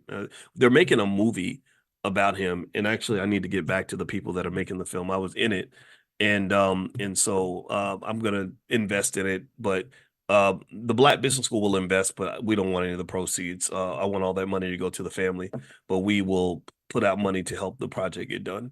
Let's see. Dwayne says Saudi Arabia just agreed to end the business petrodollar only, in that they have said that they will now accept different currencies for their oil. What are the ramifications of this move? You know what? I've got to go dig into this a little further. Now, by the way, if you have a question, if you can make it a little bit shorter, that way I can get to everybody's question. But I'll look at that first part. Yeah, I would say I'm going to research the petrodollar stuff a little more deeply, but I will say that anything that reduces dependence on the US dollar can be considered to be a threat to the dollar for sure. But if you think that that's going to happen anytime soon, it's just not. The United States just has such a strong economy. It's in fact, in the last couple quarters, the demand for dollars hasn't gone down, it's actually gone up. It's gone up. People are using dollars more than they were using them before. And a lot of it is because the US economy is so powerful. It's literally right now one of the few economies on the planet that's doing well. Like the European central banks are all lowering interest rates because their economies are dying, or not dying, but struggling. The United States is just on top of it. And then how long is that going to last? I don't know. But also, if you go to China, China is struggling right now because they over leverage their real estate market. So there's a lot of dynamics happening around that. At least that's the way things are now. But remember, consciousness and awareness means not just seeing the present, but seeing the future. So I want you to maintain that awareness. Let's see. Yeah, okay. So Kim, you want the upgrade for the A, B, and C? Yes, just email support at theblackbusinessschool.com and they will take good care of you on the upgrade. If you can't, but I think you may be able to upgrade on the page. I'll have to ask Micah, but go to allblacknationalconvention.com and see if there's a way to upgrade. If there's not something there, then you can email support at theblackbusinessschool.com and I'll mention it to the team. Let's see. Are you comfortable releasing your Xbox gamer tag? You know what? I don't know what my Xbox gamer tag is, Robert. I just know that I play Call of Duty with my buddies. We're a bunch of 50-year-old dudes, and because we're old school, like we believe in strategy and working together and planning. We kick everybody's ass. Like we're really good. We call ourselves the Wolf Pack just to be silly and have fun. So we're really good because like kids, they might be quicker like at the trigger and all that, but they don't make a plan. They don't understand teamwork, right? So my buddy Dave, he's a former Marine. Shout out to those who serve the country in that way. And then G Mac is a strategist, and Bernard is just a great team player who's actually come to the convention. If you come to the All Black National Convention, you'll meet Bernard at the convention. I met him online, but he came to the convention. He's a great guy. And so we do really well. So my gamer tag, or the name that I have up there, is Coco773. But I don't know if that's how you can look me up, but I am Coco773. The stock pick was NRIX, Nurix Therapeutics. Again, this is not investing advice, but it is a stock that I just purchased today. So I'll be happy I'm glad to share that with you. Can you get discounts on hotels, and what hotel is it? Great question, Tana. And yes, you can. The answer is yes.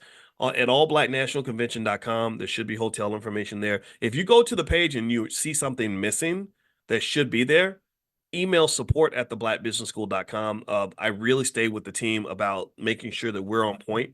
We don't just believe in Black excellence. We just believe in excellence, period. So if you see something that's less than excellent, you let them know, and I'll talk to them and say, okay, let's make sure this works.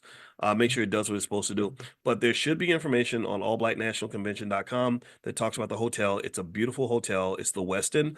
The rooms are about 130 to 150 per night. We got them to give a discount. The discount won't last, so you want to book your room sooner rather than later.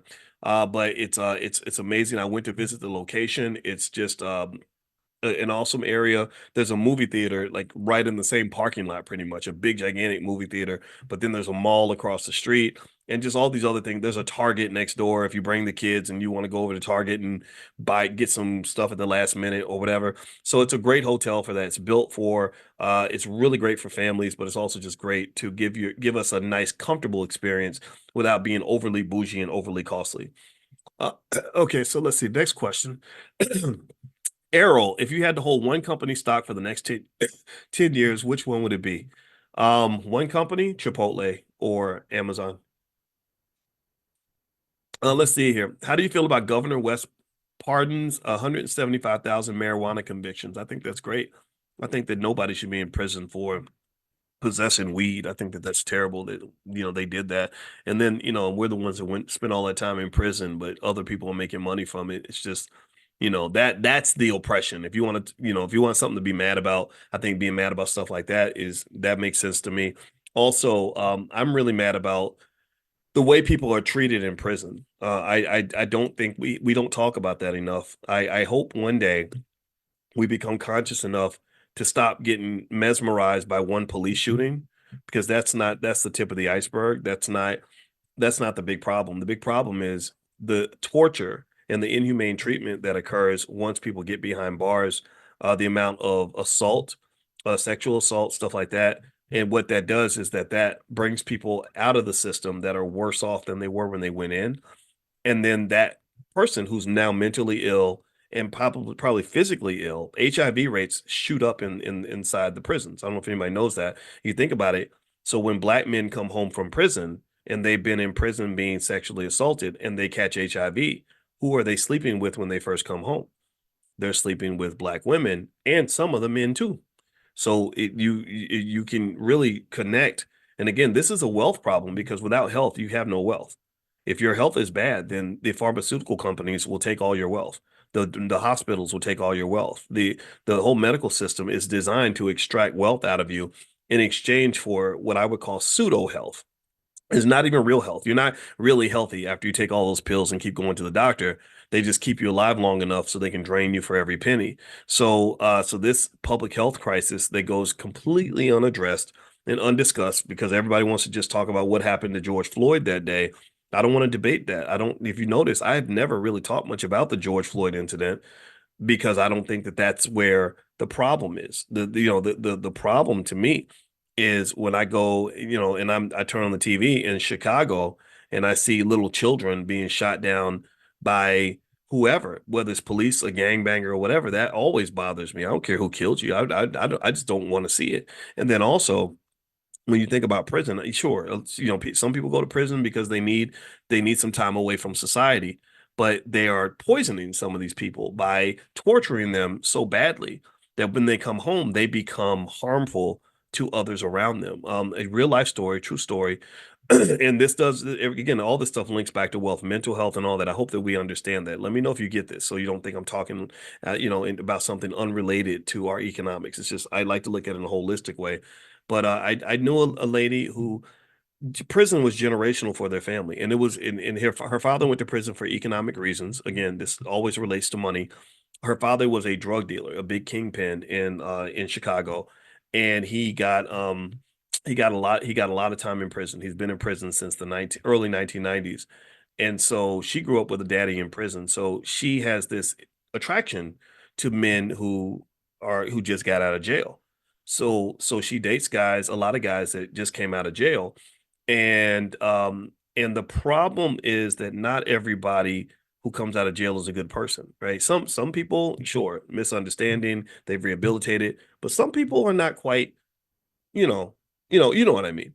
And so she would have these boyfriends that came out of jail, and then they would babysit her daughters. And her daughters showed every single sign that a child will show when they've been touched by a man, when they've been, molested, right? And she I remember talking to her, one of her relatives, and she said, I can't explain that to my sister. She doesn't get it. She doesn't want to hear me. And I was thinking it's probably because she's also mentally ill and completely incapable of seeing that her child, her both of her children show every single sign, every textbook sign that there is. Because remember, I'm married to a social worker slash therapist, so she can see all the signs that your child's been molested. They check every single box, right? So this is what I mean. This is why the incarceration system and process is something that should concern all of us. And I think that we end up getting distracted by getting mad about a police shooting. And sometimes, if I'm really to be honest, sometimes when the shooting happens, I can't always identify with somebody who's high and drunk or pulled a knife out on a cop like I don't identify with that. That's because I don't understand that. I'm not saying that it should have happened. I'm saying I don't identify with that. So when you tell me when one guy got shot after he'd shown up at his baby's mama's house with a knife, I where I come from, guys like that get popped. The community handles people like that. The father that raised me, again, who was a police officer, is a guy who says, you hurt a child or you hurt a woman, I'm going to hurt you. That's what I saw growing up. So I can't identify with someone claiming that you're a victim when you were there to victimize other people. I don't. So this is something I can't apologize for, but it's not something I talk a lot about because a lot of people don't understand that nuance. We get caught up whatever CNN tells us to talk about or to care about. That's what we end up caring about. And I think that that's another type of white supremacy that's very, very subtle, but they give you cues on what you're allowed to get angry about. So I don't need anybody's permission to be deeply angry about the way people are treated when they're incarcerated because it's not a system that's built on rehabilitation. And because they ignore rehabilitation, they harm your community because you got a lot of ex-felons in your community who are mentally ill, who are harming and preying on other people. And I saw this close up because I saw my older brother figure, who was my uncle, but he was like my older brother. I saw what prison did to him, and it did not make him a better person at all. It made him a complete disappointment to everybody in his life, starting from his children to every woman he impregnated to me, and I just personally think that these are the little things that we miss in terms of what's happening to our economics in the community. Like we think that it's all about better jobs and whatever the Democrats or Republicans are doing and all these simple shallow things. No, no, no. It's deeply embedded in various aspects of your culture that people don't have the patience nor the consciousness to specifically take the time to address. So that's my speech on that. I'm done. Thank you for listening. Let's see, Jonathan, can you send a link for the power play today? Yeah, I'll send it out to you guys. If you're on the text list, text morning to 87948, and you guys can come to the power play for sure. And if you want to log in and see all the stocks I picked this week, because you guys know I have what Dr. Boyce is buying, you can also log in at the blackstockmarketprogram.com. But I'll send you guys a link to the power play once we get out of here. It'll be this afternoon. Let's see, Brandon says, how do I get my money back from a stock that is temporarily untraceable? STB and why? That's a tough one. I would encourage you, whatever brokerage company you use, I would reach out to their tech support and just tell them what your situation is and see if they can help you. Chances are, if a stock is untraceable and you can't get your money back and you can't find out where the stock is, there's a good chance you're probably dabbling with some of these penny stocks. And I'm a big believer that penny stocks are very bad investments. Generally, they look good, but they're very bad for various reasons that involve things like there are certain market mechanics that have to be in place for the market to even be a good market to go into. Think of it like living in a good neighborhood versus a terrible neighborhood. Some neighborhoods you're just not supposed to live in. Some areas are just not livable. Like you can't live in a war zone. So to me, when I see trading in a penny stock, it's almost like I see you saying, I'm going to go build my dream house in a war zone, and that's not safe for you. So you want to trade stocks in a good neighborhood. So trading with Nvidia and Microsoft is like building a house in New York City or something. It's expensive, but there's infrastructure. A penny stock is like trying to go to Afghanistan or something in the rural part of Afghanistan and building a house out there. You're gonna have a lot of problems that you did not anticipate. So I encourage you to I don't mess with the penny stocks or the small level, the companies that are on the brink of bankruptcy and they call them pink sheets, over the counter stocks. I don't mess with those. In fact, if you go to blackwealthmasterplan.com, that's blackwealthmasterplan.com, there's that free $5 a day plan. That is focused on the S&P 500, the 500 largest companies, the 500 best money makers in America, which are among the best money makers on the planet. If you align as much of your fate as possible to the 500 most accelerated money makers in America, you cannot lose. You will win. You will succeed. You will be wealthy. And you don't have to take a bunch of classes. You don't have to be a financial expert. You don't have to pick the right stock at the right time. All that crap, you got to throw it out. Just throw it out the window now. I'm not saying that there's not value in it, maybe to some extent, but I'm telling you that most of the people that bring up financial stuff on the internet, they just confuse you. They bog you down with a bunch of excess BS that you don't need to know. And again, as a financial scientist, as a person who's written research papers, I've written original. Go talk to somebody. Say, have you ever written an original research paper published in a peer-reviewed academic journal on financial strategies or stock markets? The answer is no. None of these people have done this. It's hard to do. So basically, I'm kind of like what Neil deGrasse Tyson does in science. Maybe I'm the Neil deGrasse Tyson of finance in the sense that I think about this from an academic standpoint. When you sort through all the BS, you get down to very basic, very simple, elegant, beautiful theories that pretty much say things that you should be thanking God that I can say these things to you honestly.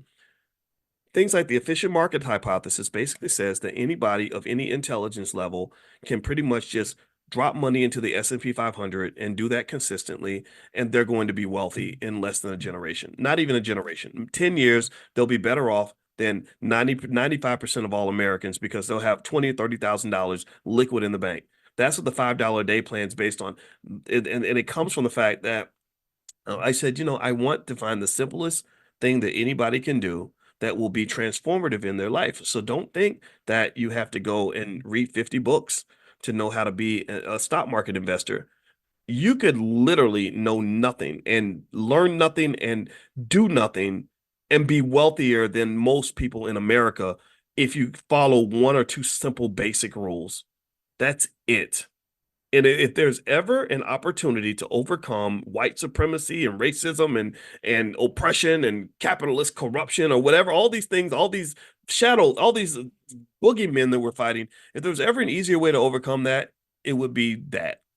That to me that's the North Star. That's our Harriet Tubman moment. That's how we get the hell up out of this nonsense. So do that for yourself. And then as you build that wealth, you pass it to your kids and 95% of their economic problems will disappear. So feel free to go to blackwealthmasterplan.com if you have not done that yet. That's where the $5 a day plan is. If you want to go deeper into stock market investing, I did a whole stock market investors weekend that you can find at thedrboycemethod.com. That's thedrboycemethod.com. All right. So Regina says, should I sell stock options via Charles Schwab or Robinhood? In the Prime program, I teach with Robinhood, so I just like it for the simplicity. But you can do it on Schwab too. I have a student I work with a couple times a week with one-on-ones, and he uses Schwab, and so that got me some familiarity with Schwab, and it's a great platform. And by the way, if you want to do things like one-on-ones or VIP meetings or something like that, just email support@theblackbusinessschool.com. They can set you up. That's support@theblackbusinessschool.com. Yusuf, would you recommend paying off debt in full or paying minimum payments if you're trying to build credit? Um, you know, minimum payments can build your credit, but at the same time, though, it can be very costly because paying the minimum payment means you're going to get hit by a ton of interest. And that's how the banks make their money, is getting you to make the minimum payment. So I'm not a big fan of that. But I think that you can build your credit just by paying your bills on time. And so I don't believe in carrying a bunch of debt just to build credit, though. Let's see here. What's the website for the convention again? Ask Renee. It's allblacknationalconvention.com. That's allblacknationalconvention.com. If somebody could type that in for me, I'd appreciate it. And what was that code to save 50%? What was it? Could somebody type the code in the chat? Because I don't have it in front of me. I think it was like 50 off A, B, and C. I think that's what it was. All one word. So feel free to use that code. Travis, are you familiar with Ryan Leslie's financial training? it would be cool for you to see you two work together. I've heard about Ryan Leslie. I heard he's in the music industry. Thank you, C man. I appreciate that. Yeah, I don't know him personally, but I heard about him years ago, and it sounds like he's doing really good stuff, especially for musical artists. Musical artists need to learn financial stuff because that industry just kicks their butt. Because the music industry has a very high level of financial awareness. Those guys. When NWA started and Jerry Heller brought that group together, his financial awareness was here. Their financial awareness was, not quite there. Ice Cube had high financial awareness, but everyone else didn't. And that's why they signed those crazy deals. And then also, if you know that story about New Edition and how they went on that world tour and has sold out stadiums all around the globe and got a check for $1.87 after the tour was over. That was where financial awareness disadvantages came into play. They were 12-year-old kids from the projects, and they didn't have good mentors around them or anybody around them who knew how these things worked. So they end up getting exploited in a major way. So when you're not aware, when you don't have consciousness about something, that opens you up to being exploited by people that are watching you. And one of the things that has to occur, the reason Black economic consciousness must rise is because people extract wealth from the Black community by studying you like you're rats in a lab. Like they look at you and they're watching your every move, and you're not watching anybody's moves. You're not even watching your own moves, or you're at least that's the way we're trained anyway. We're just moving, we're just living. So if you imagine a man who's conscious of watching a group of sheep or something, the sheep are not watching anything. The sheep are just being sheep, but his consciousness, he can see himself, but he can also see the sheep as a collective. So he has a perspective that allows him to understand, okay, all the sheep, when the wind is blowing this way, they go that way. If I put the food over here, they'll all go that way. If the sheepdog, moves them in this direction, they'll all go south or north or whatever. So what I want you to do is I want you to elevate the consciousness so that you don't end up sort of being exploited that way. You should at least be conscious of other people's consciousness, right? Like they know things, but you should know what they know. And then maybe they know that you know what they know. And then when they know that you know what they know, then they don't want to talk to you no more. Right. So that's where my consciousness is when it comes to those who seek to extract wealth from the Black community is I know what I know. I know what they know, and a lot of times they know that I know what they know. So that's why when a presidential candidate wants to sit down and talk to someone about Black economics, he doesn't want to talk to Dr. Boyce. He doesn't want to talk to Dr. Claude Anderson. He wants to talk to Cardi B or whatever. He wants to talk to a rapper because he knows that rappers don't have a very high level of economic consciousness. And I think I told you about that. It sounds like I'm bragging a little bit. Maybe I am. But you remember when Charlamagne the God interviewed Joe Biden and asked him those really poignant questions about economics and asked him, or just Black people in general and what Black people should expect and all sorts of. And Biden got really upset and he said, "Well, if you don't vote for me, then you ain't Black." And I think because it was a year later, or a couple years later, I could tell people this. But right before that interview, I had text Charlamagne and told him what questions to ask. And so some of those questions he asked were questions where I specifically said, okay, ask him about this, ask him about this, ask him about that. And when he asked him those questions, he blew a gasket because he wasn't used to Black men in entertainment collaborating with Black scholars and Black thinkers. But this is nothing new. Farrakhan has been doing this with entertainers for a long time, where they strategize behind closed doors. The revolution doesn't always need to be televised.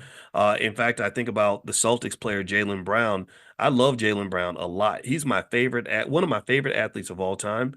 Not be just because he was the Finals MVP, which is amazing for him. I'm really happy that he won the championship. But he's super, super, super, super smart. He's also super, super, super, super Black. So if I was ever to construct just the perfect Black man in terms of what I dreamed about, what my dream is that we have a community with like 10 million Jaylen Browns.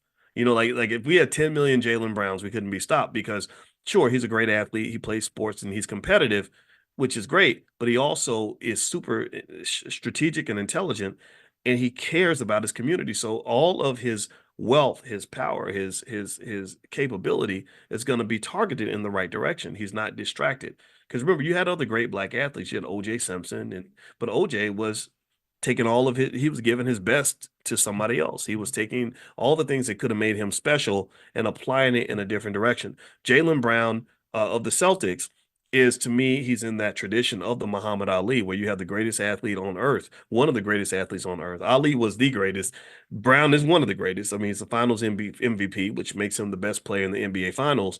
And he also just really is focused and targeting his energy in a good way. So I'm excited to see what he does, and I think that he should have people, smart people in his corner, smart people that are not trying to get things out of him, that are in his corner, that give him advice on how to use that enormous wealth and power that he's accumulating. But he also has to, in my view, remember that the revolution shouldn't be televised. So I don't think he has to let everyone know, all those racist Celtics fans know exactly who he's consulting with, because at some point they're going to use that against him, right? So I don't want them to do to him what they did to Jim Brown and stuff like that. I was on the faculty of Syracuse, and it's a shame how Jim Brown was the greatest athlete in the history of Syracuse. And I watched a movie about Ernie Davis, who won the Heisman after he played after Jim Brown. Jim Brown recruited him to Syracuse. And in the Ernie Davis movie, they painted Jim Brown in a really negative way. But yet they painted Ernie as the good Negro. And then Jim Brown was just this crappy, terrible guy. And Brown was just such an athlete. He was kind of like the Wilt Chamberlain. He did in football and track and everything what Wilt Chamberlain did in basketball and track. I mean, these guys are just superhumanly talented. And so anyway, let me keep going here. All right. So Lydia Crowder says purchase 100 shares to actively learn how to sell options more efficiently or reinvest dividends in dividend paying companies. It depends on what you want to do, Lydia. If you sell options, I think you just want to make sure you know how to do it in a way that's going to work for you. If you log in at drboyceprime.com, there's a list of what I call Dr. Boyce money makers, which are stocks that are great for selling options on, and I rank them every month in terms of which ones generate the most income.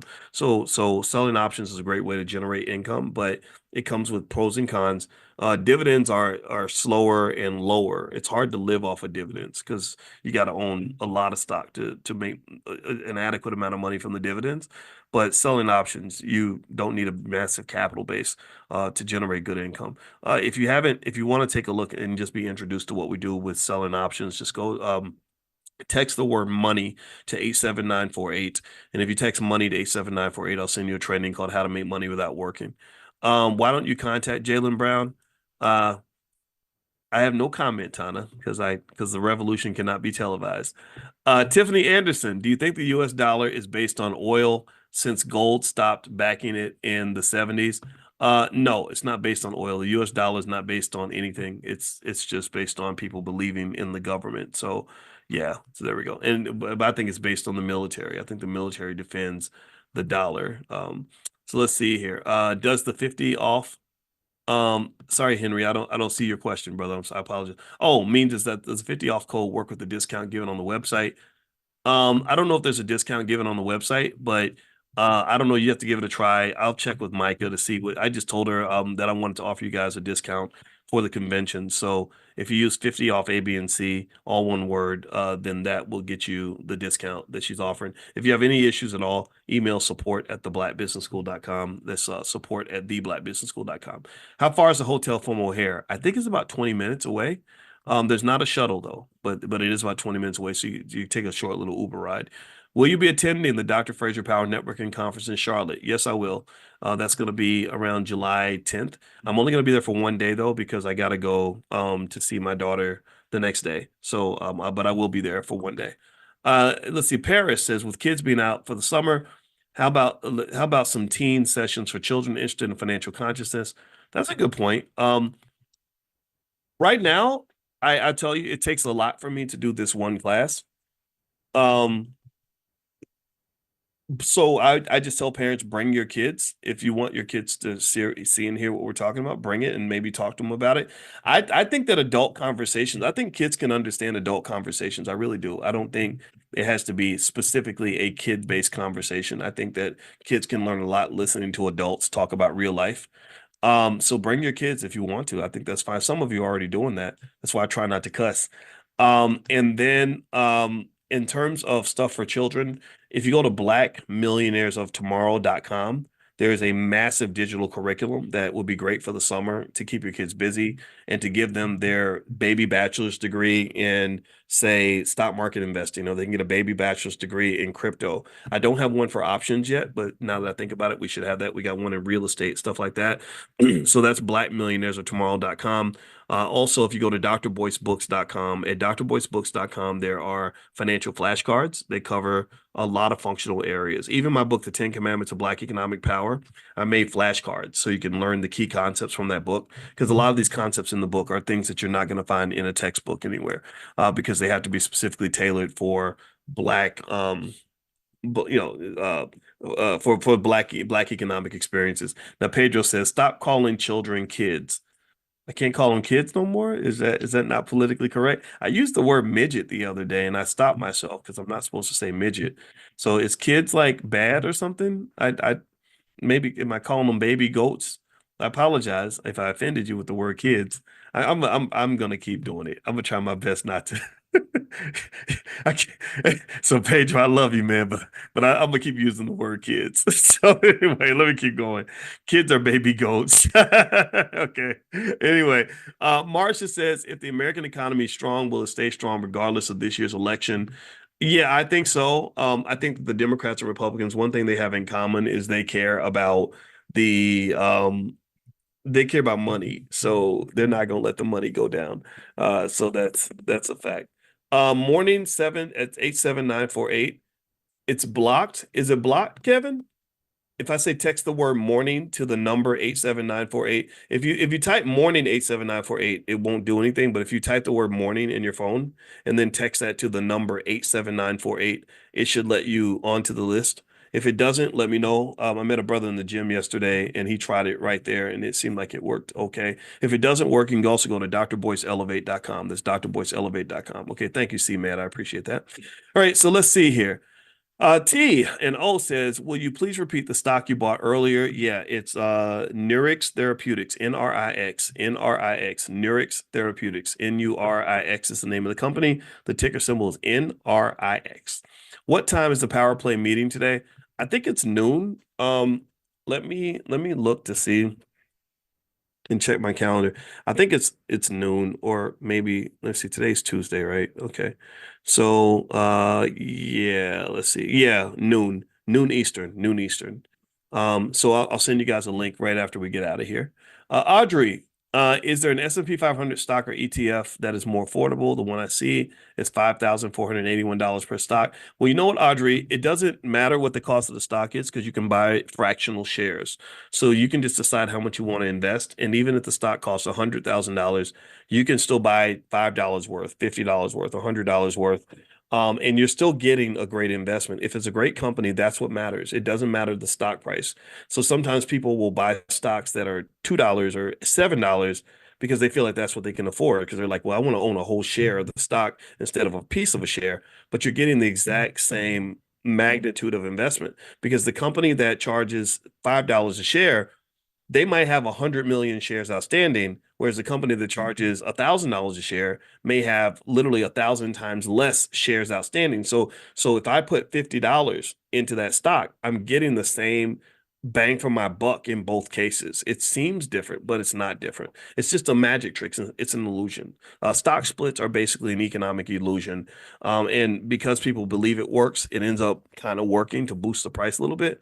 But for the most part, it doesn't mean anything. So, but if you're looking for ETFs that don't cost a lot, I don't know. I don't have anything in mind that I can remember right now. I did make a list of stocks that you can get for under $10, but that was something I sent out a while back. So yeah, so I apologize, I don't have anything in mind, but don't worry about it, just fractional shares. That's what you do. All right, a couple more stocks. I have a couple more questions, and then we'll bounce out for today. Penny stocks and fractional shares, are they the same? No, they are not. I have no experience. I want to invest. Do you have a 101 class of stocks? Yes. Type this in the chat. It's theblackstockmarketprogram.com. That's theblackstockmarketprogram.com. The first month is free. It's either free or it's $1. So you can try it out. There is 7 years worth of lectures and material. I bet you there's 500 lectures in there. If you want to go through them all, you probably won't be able to, but that's okay. If you go through like 5, you're going to know more about stock market investing than 90% of society, I promise you. But if you go through a bunch more, or if you are in your car and you just want to play them on audio, speed it up to 150% so you can go through as much material as possible, you will know your stuff. You will know your stuff very well. We've done stock market weekends, things like that, where we put that material right in there. So if you want to start with the very basics, that stuff's available. More advanced stuff is available. Also, if you're not sure which stocks to look at, I literally do something called What Dr. Boyce is Buying every week, where I pick a bunch of stocks and I put them in there and I say, these are stocks that I like. Feel free to go take a look. I cannot give investing advice because I didn't get that particular license, but I did get a PhD, which means I know what I'm talking about. So I can't tell you what to buy, but I can tell you what I bought for myself. Let's see, is TradeStation a good platform for buying stocks and selling options? I don't know much about TradeStation, Lisa. I can't vouch for the quality of that because I haven't even heard much about it. Let's see. What do you think about investing in Miso Robotic? I don't have the stock in front of me, so I can't really speak to that. But if you bring that to the power play, I can look it up for you. How much does it cost to do a one-on-one with me? I can't remember the cost. It's like a few $100s though. It's not cheap. So the one-on-ones are really for those that really want to they have important investing decisions to make. You want me to look at your specific case and you want to sit and talk for 30 minutes. I think the 30 minutes it's about $4.99 or something like that. And I think for an hour it's like $8.99 or something. And so it's not cheap and it has to have a price point because, we have to pay people in the Black Business School. And also my time is super, super limited. And in fact, I can only do like one or two one-on-ones in a given week anyway. So if that's a lot, that's okay. There's classes and stuff. There's a ton of stuff that we do. But if you want to do a one-on-one, then that is available and you can bring your spouse and I do a lot of these. They've proven really valuable, particularly when it comes to selling stock options. So like prime students have done one-on-ones and in 30 minutes, I can pretty much point you to where the money is. And so that's one of those situations where literally if you have a little bit of a capital base and you're like the question becomes like, okay, how much money would you like to be able to bring in every month? And again, there's no guarantees because markets go up and down, but I can literally point you to stocks that you can sell options on that day that will generate a certain amount of money and help you achieve a specific financial goal. So if income is the goal, you want to make enough money to quit your job or pay all your bills, and you've been a saver or you got money in your 401k or access to money from a HELOC or something, you'd be amazed at what you can do in that situation. So I love those one-on-ones. But then generally, sometimes people want to ask me questions about their business or other investing strategies. So that's what we kind of do. The floor is really yours at that point. Terrence, XRP is performing better. Is it a good idea to buy a great deal of more shares? XRP is the new Bitcoin. I don't think it's the new Bitcoin, but I have heard great things about XRP, which is one of the cryptos. And I'll tell you, I made a lot of money off XRP. I might buy some more. I sold it when it got out of litigation. I sold it, but I may buy some more. Last question. Lisa, can you sell options on Nvidia stock? Yes, you can, but it did not make the list of money makers, but yes, you can. Just like Barack Obama said, yes, yes, you can. All right, so a couple more things. Number one, if you want to join the portfolio power play today, I will send you all the link right now. If you're not on the text list, text the word morning to 87948, and I will send it to you. If you type morning in your chat or in your text message, and then text that to the number 87948, I'll send it to you. Second of all, if you want to get the discount on All Black National Convention, I think it's going to be available for 48 hours. So, and you guys get it first. And then if we sell out with you all, then no one else outside of this space will be able to buy tickets. So if you'd like to go to take a look and see what we have with the convention going on this year, it's going to be in Lombard, Illinois, right outside Chicago, not in Chicago, but right near Chicago. So you can go to allblacknationalconvention.com and you can actually look up the code or type in the code 50 off A, B, and C, all one word, 50 off A, B, and C. And then, I look forward to seeing you at the convention. I hope you'll bring your family too. It's a great family reunion. And I really love it when people bring their kids and they bring their spouses or they bring their best friend. And I guarantee you, if you bring a friend just so they can see what it's like, it's almost completely guaranteed your friend is going to say, "Oh my God, this changed my life." Like that's how powerful it is. The dates are October 25th through the 27th. I will be there. And actually, for the first time this year, one of my girls is going to be on a panel. She's in education. She's getting her doctorate in education. And so I'm super excited about seeing her on our education panel. So we're gonna have some awesome, but we have like about 40 other experts that are coming there. So it's a really exciting time. All right. So have a good day, everybody. God bless you. And I will see you all either in the portfolio power play at noon or I'll see you tomorrow morning. Have a good day, everybody. See you soon. Bye-bye. I thought that today for our powernomics training, it will be important to connect what's going on with Juneteenth to what's happening in our community, and also what's in Dr. Claude Anderson's books, who I consider to be the original Juneteenther. He is the king of Juneteenth. He's Kingteenth or something, right? He's the man, and he says hello. By the way, I talked to Dr. Anderson today. He's feeling stronger. I don't see him making a lot of public appearances in the future, however, but he does send his blessings and his regards. And as I told you all, I've been teaching this class for 5 years now, approximately, something like that. And by the way, if you go to Dr. Boyce Book Club, I think it's drboycebookclub.com, if that's it. Yeah, you can get all the recordings of every single training that we've done. So feel free to do that. But I wouldn't be teaching this class if it wasn't for him saying it's okay to do that. If he said it's not okay to use the name Powernomics in the title, I would not be doing that. So he sends his blessings and his regards, and also he sends his appreciation and his respect for the fact that you are the last line of defense for the Black community. You are the people that are pushing for intelligence over ignorance. You are pushing for unity over division. You are pushing for progress over backwardness. And there's a whole lot of shenanigans out here, a whole lot of ridiculousness, because a lot of times we don't know our history, right? We don't know historically when we see ourselves engaging in weird, strange, and obviously humiliating ways. There's not a historical context that allows us to understand, why this buffoonery might be so common, why the shenanigans just continue. So this is one of the reasons why it's important to read books from our elders who can tell us the things that we need to know. A lot of times, and I'll tell you this, when you talk about economics, and you guys know I'm not a financial influencer at all. I'm a financial scientist. That's my goal. The science pretty much tells me that when you look at Black wealth growth and shrinkage, a lot of your answers lie before integration, not after integration. Integration didn't really do a whole lot to put you in a better economic position. Integration actually moved you backwards. So with that being said, there's a lot that we can all learn here in terms of knowing how to make ourselves better and stronger in this new environment. Now, give me a quick yes if you can hear me. Okay, let me know if you can hear me and my audio's coming through. And what I'm going to do is I'm going to start reading from Dr. Claude Anderson's book. We've been reading this book for probably about a year now. We read a little bit every week. I almost want to do this class more than once a week or something. I'm going to think about that. We already do Money in the Morning, our economic elevation every morning at 10 a.m. Eastern. That is 7 days a week. So if you aren't invited to Money in the Morning, where we do financial consciousness training, it's an amazing class. Anybody who's in there, just say something in the chat so people will know, like, this is not BS. If you want to join us, just text the word morning to 87948. Text morning to 87948, or you can go to drboyceelevate.com if you live in another country. And this book is called The Black History Reader.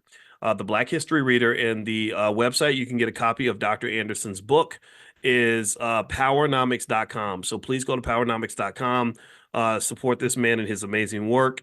A lot of people are sort of willing to say that they support things, but they don't really support. And a lot of other communities, you look in the Jewish and Asian communities, Indian communities, etc., they support things by writing checks for the things that they believe in. Right? Money is power. And we write lots of checks. We spend lots of money. We are among the biggest consumers in the entire planet. The problem is, though, that because we did not learn that money is power, we give our power to people who don't love us. We'll write a check for massa before we write a check for somebody that's really trying to do something good for us. So I encourage you to be very conscious. This is a good exercise in financial consciousness, to target your money to the people that are going to benefit you, right? That's what you do. That's what I do with my money. When I'm spending money, I'm always thinking, if I give this person my money, is that going to boomerang? Is that going to come back to the places and the people and the situations that I value? Is that going to ultimately benefit me, or is that going to just benefit somebody else? So keep that in mind as you spend your money and you make your decisions. All right. So powernomics.com, that's the website. Now we're going to turn into page 147. And this is where Dr. Anderson's going to talk about an aspect of Juneteenth that does not get discussed. They never discuss this when Juneteenth comes up, but they need to talk about it. First off, let me ask you a simple question. Let's just do a quick review. How many of you believe that Black people deserve reparations? Give me a yes if you agree that it's time to pay reparations. Give me a yes if you agree that we are owed for slavery. We are owed for Jim Crow. We are owed for the Middle Passage. We are owed for all the trauma. We are owed for everything you stole. We're owed for all the trillions and trillions and trillions of dollars that were taken from us. We are owed for so many things. I'm owed for the fact that my daddy was on drugs because y'all put drugs in the black community. I'm owed for the fact that I had too many relatives that went to your prison or your concentration camps called penitentiaries, and it affected my life, right? I'm owed for the fact that I had to deal with the trauma of having friends get killed, like my homeboy Greg Wilkins, who got shot in the head in front of his daughter in 1996, right after Tupac died in my hometown of Louisville, Kentucky, just a few blocks from where Breonna Taylor died, right? So a lot of us are, oh, these are the butterfly effects. These are the ripple effects that occur when you have a community that's been stolen from, abused, and neglected for such a very long time. You owe us that money. You cannot be my friend until you pay what you owe. You can't. You cannot get my support politically. I'm not telling you who to vote for. I want to make that clear. I do not tell people who to vote for, and I do not give investing advice. But I do openly tell you what I'm going to do. And the reality is that you do not get my vote until you show me that you respect me enough to acknowledge what I went through and fix it. If you can't fix it, then forget it. Right? You send $100 billion to Ukraine and Israel. Well, you better send the next 100 billion to us. Well, really, it's more than 100 billion, but that will be a nice little down payment to kind of get us started so we can fund some black-owned businesses and quit those damn jobs. Because one of the things that you have to understand, and this is, I think it's important to couch this within what's going on with Juneteenth. Juneteenth is today, so let's talk about Juneteenth. So Juneteenth, we know the history. Juneteenth down in Galveston was it is a celebration, a recognition of the fact that they took two more years of free labor from us after the Emancipation Proclamation had been signed, and so the slaves down in Texas did not know that they had been freed, and so finally General Granger, I believe that's his name, comes down to Galveston. He tells everybody, "Hey, y'all can go home now. Y'all ain't got to keep working," and so we were free. So to this day, we celebrate Juneteenth. Juneteenth is basically a blend of the words June and 19th. So it's Juneteenth. June 19th, that's the day before my birthday, actually. I'll be 53 years old tomorrow. Actually, but I prefer to think of it as the 18th celebration of my 35th birthday. So wish me a happy 35th, and that'll make me feel better. All right. So with that being said, though, so this is Juneteenth, right? So Juneteenth to me is a celebration of what? A celebration of freedom, right? We got our freedom, right? We're free. We's free, y'all. Right? We don't have to work for massa no more, right? We have freedom. Okay, so I have to ask you a basic question, a basic fundamental question, and I'm gonna lay it out like this. How many of you believe that most black people are free? How many of y'all believe black people are free? I mean, really, what do you think? Do you think that we just do what we want, say what we want without fear, just move how we want, get up in the morning and do what we want that day? How many of y'all believe black people are free? I mean, it's Juneteenth. I mean, if you're having some of y'all have Juneteenth barbecues and you had the hot dogs and the hamburgers and the ribs and all all that stuff we ain't supposed to eat, but it's okay. I like barbecue too. Don't tell my friends that the friends I love with the Nation of Islam though. They probably get on me because they did make some, but I think they were like those beef hot dogs, so that's not as bad. So we don't be doing the pork. All right. So anyway, but still though, right? So if you're celebrating Juneteenth, then that obviously means you're free. That right? You have freedom. So why I don't understand what's going on. Oh, I get it. I know that's Dr. Claude Anderson was telling us one day when he came in, he said that, if I'm not mistaken, he said that in 1862, 98.5% of all black people we're not going to say, we're going to talk about white people because they get, that makes people nervous if I'm on a public channel. I mean, I'm double streaming on YouTube, so I don't want to get us banned. So let's call it massa. So in 1862, 98.5% of you work for massa. And in 2024, 98.5% of you work for massa. So here's the thing. Here's the thing. I didn't celebrate Juneteenth because I feel like I'd be a fraud if I did. And the reason that I'd be a fraud is because the idea that we were free after the end of slavery is a false idea. I don't think we're free yet. I don't think Juneteenth has actually arrived. Juneteenth has not arrived. Juneteenth will arrive when you're truly free. Some of you are free. Some of you are. I meet some of you. Some of you are doing well. Some of you do what you want. You have plenty of resources. You're doing okay. Some of us, we still have a ways to go. And I'm not here to judge what position on the stratosphere you are. I'm just here to kind of talk about that because I think that in order for us to really have a serious Juneteenth conversation, we have to realize that it's time for the barbecue to come to an end. It's time for us to stop all the celebrating and buck dancing over Juneteenth. I'm not saying you can't celebrate. I'm not saying you can't have a good time that day, but I think you need to really understand just where we really are and what we're trying to really do. So when you're talking about freedom, freedom means that you are free. Also, slavery doesn't mean that you're not getting paid. There are plenty of high-paid slaves in this society. Slavery pretty much means that you don't get to do what you want to do. Slavery means that somebody else is deciding your fate. Slavery means somebody else is controlling your destiny. Slavery means you wake up in the morning and when you look and you say, gosh, these are the things I want to do today. And you can't because someone else is saying, no, we need you over here. You need to do these things. You need to spend your whole day in a factory, not with your kids, not at the gym, not sleeping in, not living life. You need to come do what master says. Because if you don't, the consequences are devastating. You will not be able to pay your rent. You will not be able to feed your children. You will not be able to, you won't be able to put gas in your car. You won't be able to do anything. You can't live if you don't do what we say. So, with that being said, I think that's an important conversation to start having on Juneteenth is the economic conversation because we know that we're not economically free.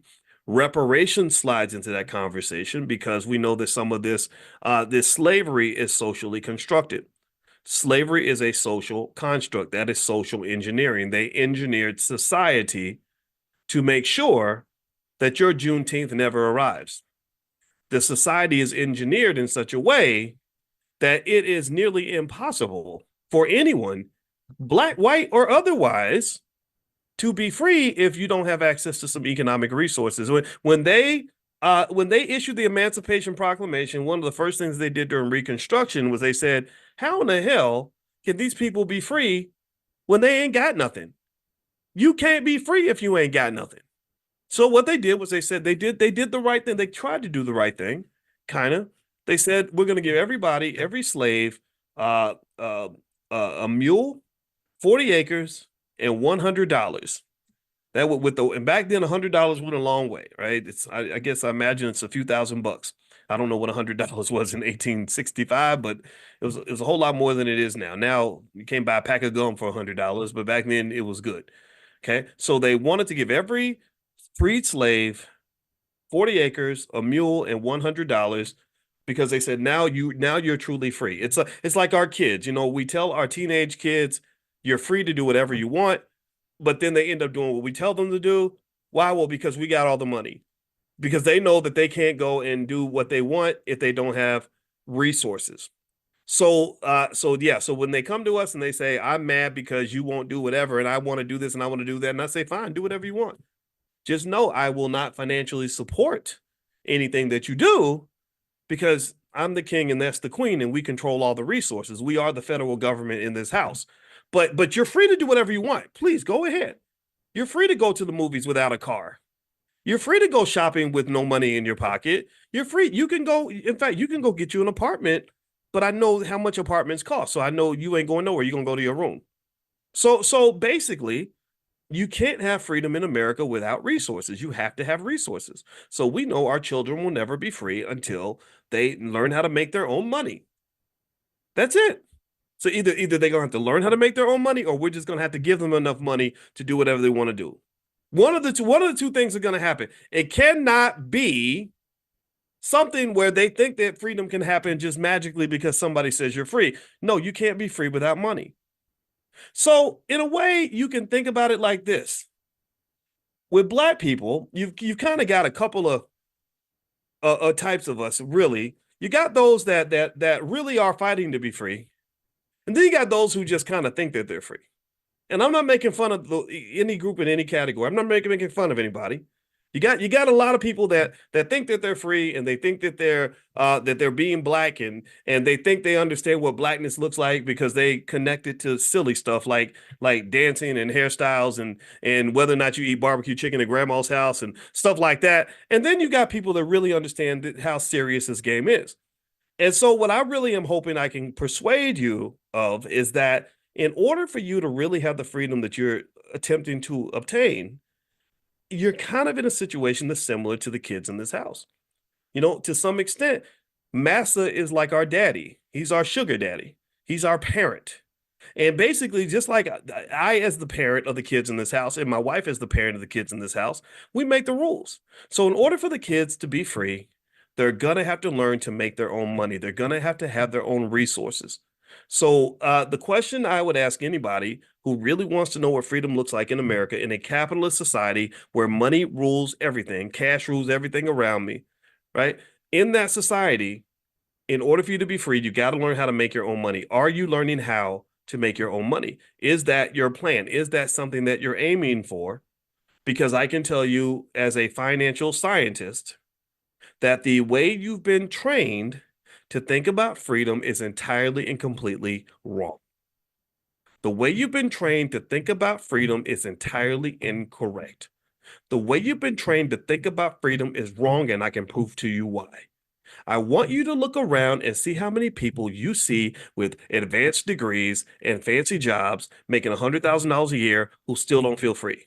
How in the hell is it that you got the bachelor's, you got the master's, you got the PhD, you got the law degree, and you went to college, you went to Brown University and got every degree that you could get, and you still don't feel free? Well, I think part of it is because we never learned what freedom really looks like. We don't know the financial security aspect of freedom. Who was I talking to about that today? I was talking to somebody. I was meeting with a student that so many thoughts go through my head. Oh, I know what it was. I know what it was. I was talking to a guy who's an investment advisor to a lot of very wealthy athletes and entertainers. That's what it was. And he runs a company out in LA. These are the brothers you never meet. He's a young guy, about 38 years old, managing millions of dollars very quietly. He's not loud and flashy like a rapper. He's just quietly accumulating tens of millions of dollars in his family trust. And we were talking about how there are so many people who get caught in these crazy traps in society because they don't even understand how vulnerable they actually are. They don't really understand what true freedom actually looks like, and they mistake it for a high income, or they think that because they drive a certain car or live in a certain house, or because white folks put you on TV, that somehow that means you're powerful and that you're free. And then what happens is when something goes wrong and when they decide that they're done with you, or they decide they want to kick you flat in your ass, they do that publicly and they spank you in public so that everybody sees it, just to remind you who's really in control. Just to remind you that you thought you had grown up. You thought Pinocchio was a real boy. And no, Pinocchio was never a real boy. Pinocchio had a puppet master named Geppetto who had his arm up his ass the entire time. So whenever Pinocchio was talking, he thought that those words were coming from his own brain, and they weren't. They were coming from Geppetto's brain. Geppetto was the one moving his lips, and Pinocchio just had somebody up his butt and just pulling the strings. And to some extent, I think that this is one of the problems that we have. I think that we celebrate Juneteenth and we celebrate all the progress that we've made, which we have made some progress. I'm not going to pretend like we haven't, but we celebrate it as if we've arrived, right? As if there's so many things to be so happy about. And I would say this to you, another sign of freedom, in my opinion, is when you have the ability to solve your own problems. That's another sign of freedom. That's another symptom of what I refer to in my book, The 10 Commandments of Black Economic Power, as economic maturity. So I want to ask you another question. I want you to give me a yes or no. Do you believe that the Black community is a community that has shown a consistent ability to solve its own problems? Like when we have violence in our neighborhoods, are we the ones who just stamp it out? Or do we wait for somebody else to do it? Or when we have an economic problem and our money's a little bit short, do we have the ability to do it? Or do we wait for somebody else? If we don't like something that's happening, I don't know, in the entertainment industry, right? When you got rappers that pop up out of nowhere like Sexy Red, just literally debasing the image of Black women around the world. Are we the ones that are able to kind of control and manage that? Yes or no? Now I'm going to ask you another question. Let's talk about another community, right? And the ones who the one that community, it starts with a J. We're not going to say it because I ain't trying to get in trouble with YouTube. They're really good with money. They tend to own TV networks and radio stations and record labels. If they don't like an artist, do they have the ability to pretty much delete that artist? If they don't like something in their neighborhood, yes or no? If they don't like something in their neighborhood, do they have the ability to fix that problem? If they don't like something that's happening politically, do they have the ability without voting to fix that issue? Can they, if they want more money sent over to Israel, $100 billion so they can buy bombs and stuff, can they get that done? Are they able to pick up the phone and make it happen? Yes or no? Okay, okay. So here's I'm gonna lay this out for you. And I need all the stupid people to get out of the room. Everybody who just ain't trying to get it, please don't come. Stop it. We're gonna have to kick you in your head and push you out because I ain't got time for you right now. I'm like Harriet Tubman. I'm about to pull out the shotgun if you ain't got no sense. Um, I need you to process this for a moment, please. And this is something I'm closing my eyes on because I want to make sure I say it right.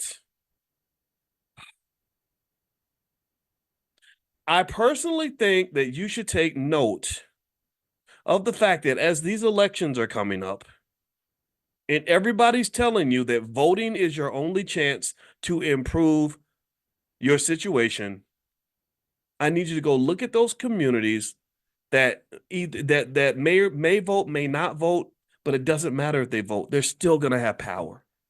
I need you to look at that community I just described to you that doesn't even have enough people to influence the vote. They can't tip the vote. And I want you to process for a moment, how in the hell is it that we feel like that we have to vote or die? Anybody remember when Diddy used to say that if you don't vote, you're going to die? For us, it's vote or die. For them, it's like, yeah, voting, whatever. That's not how we actually make things move. How is it that they will have more power than you? What is it that they're thinking that you're not thinking? What, this is a financial consciousness moment. This is a money meditation. I need you to meditate on this. How in the hell is it that they can move mountains, whether they vote or not, but they got you on this whole vote or die nonsense? I'm not telling you not to vote. Please don't do that because I don't want to hurt nobody's feelings or disrupt your sensitivities. I know your grandma told you that you had to vote or bad things are going to happen, and I understand that. I respect that. We ain't going to disrespect grandma today. But I really need you to think about that. Do you know why they're able to control their fate? Do you know why they actually have freedom? And we just kind of have the illusion of freedom. Do you know why they can fix problems in their community and we can't?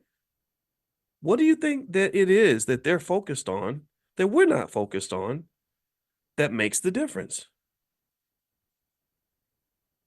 It's money. Money, power, respect is the key to life. Money, power, respect. Have you eaten right? Cash moves everything around me. Cream, get the money. Dollar, dollar bill, y'all. It's all about the economics, people. It's all about the economics.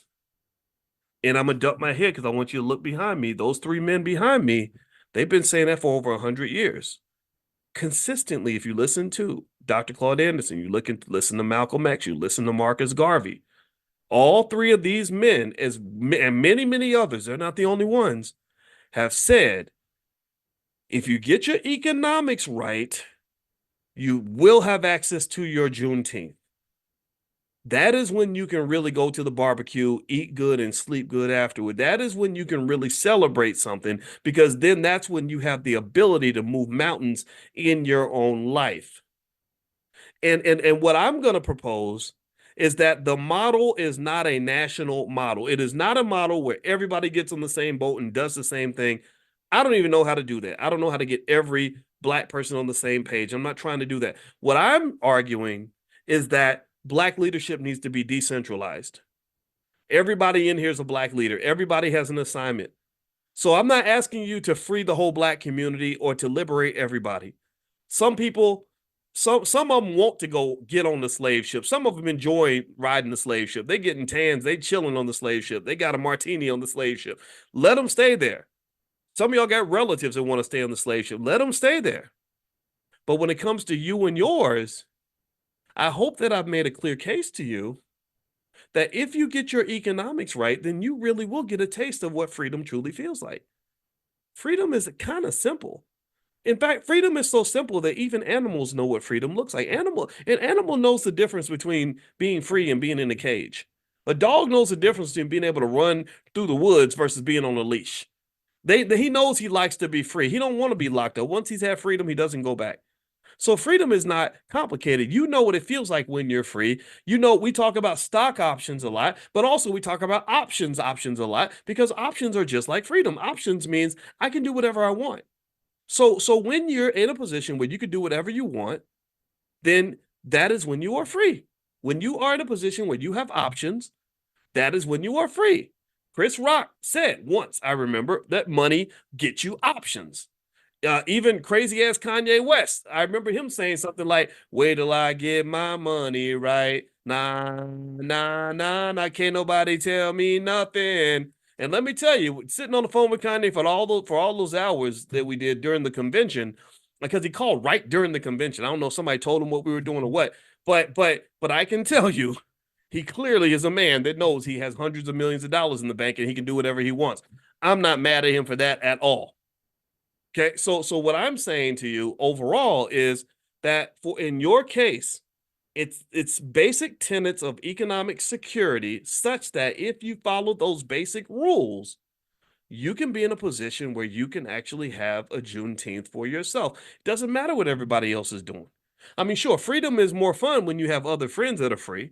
You know, I used to call my grandma when I started when I joined the faculty at Syracuse. I became a professor because I thought I didn't really think much about entrepreneurship at that time, so I thought the best I could do was get a flexible job. So I had this job where I was making over $100,000 a year and I was able to stay home pretty much every day. I would go to work Tuesdays and Thursdays. That's it. I was a workaholic pretty much, and I would call my grandmother like every other day, like once every 2 or 3 days. All right. And I remember calling her, and I was like, "You're the only other person I know who doesn't have to go to work every day." And so I would call my grandma, right? So freedom is more fun when you have other people around that are in the same space. But generally speaking, you can secure freedom for yourself and for your family by establishing a culture that's built around freedom.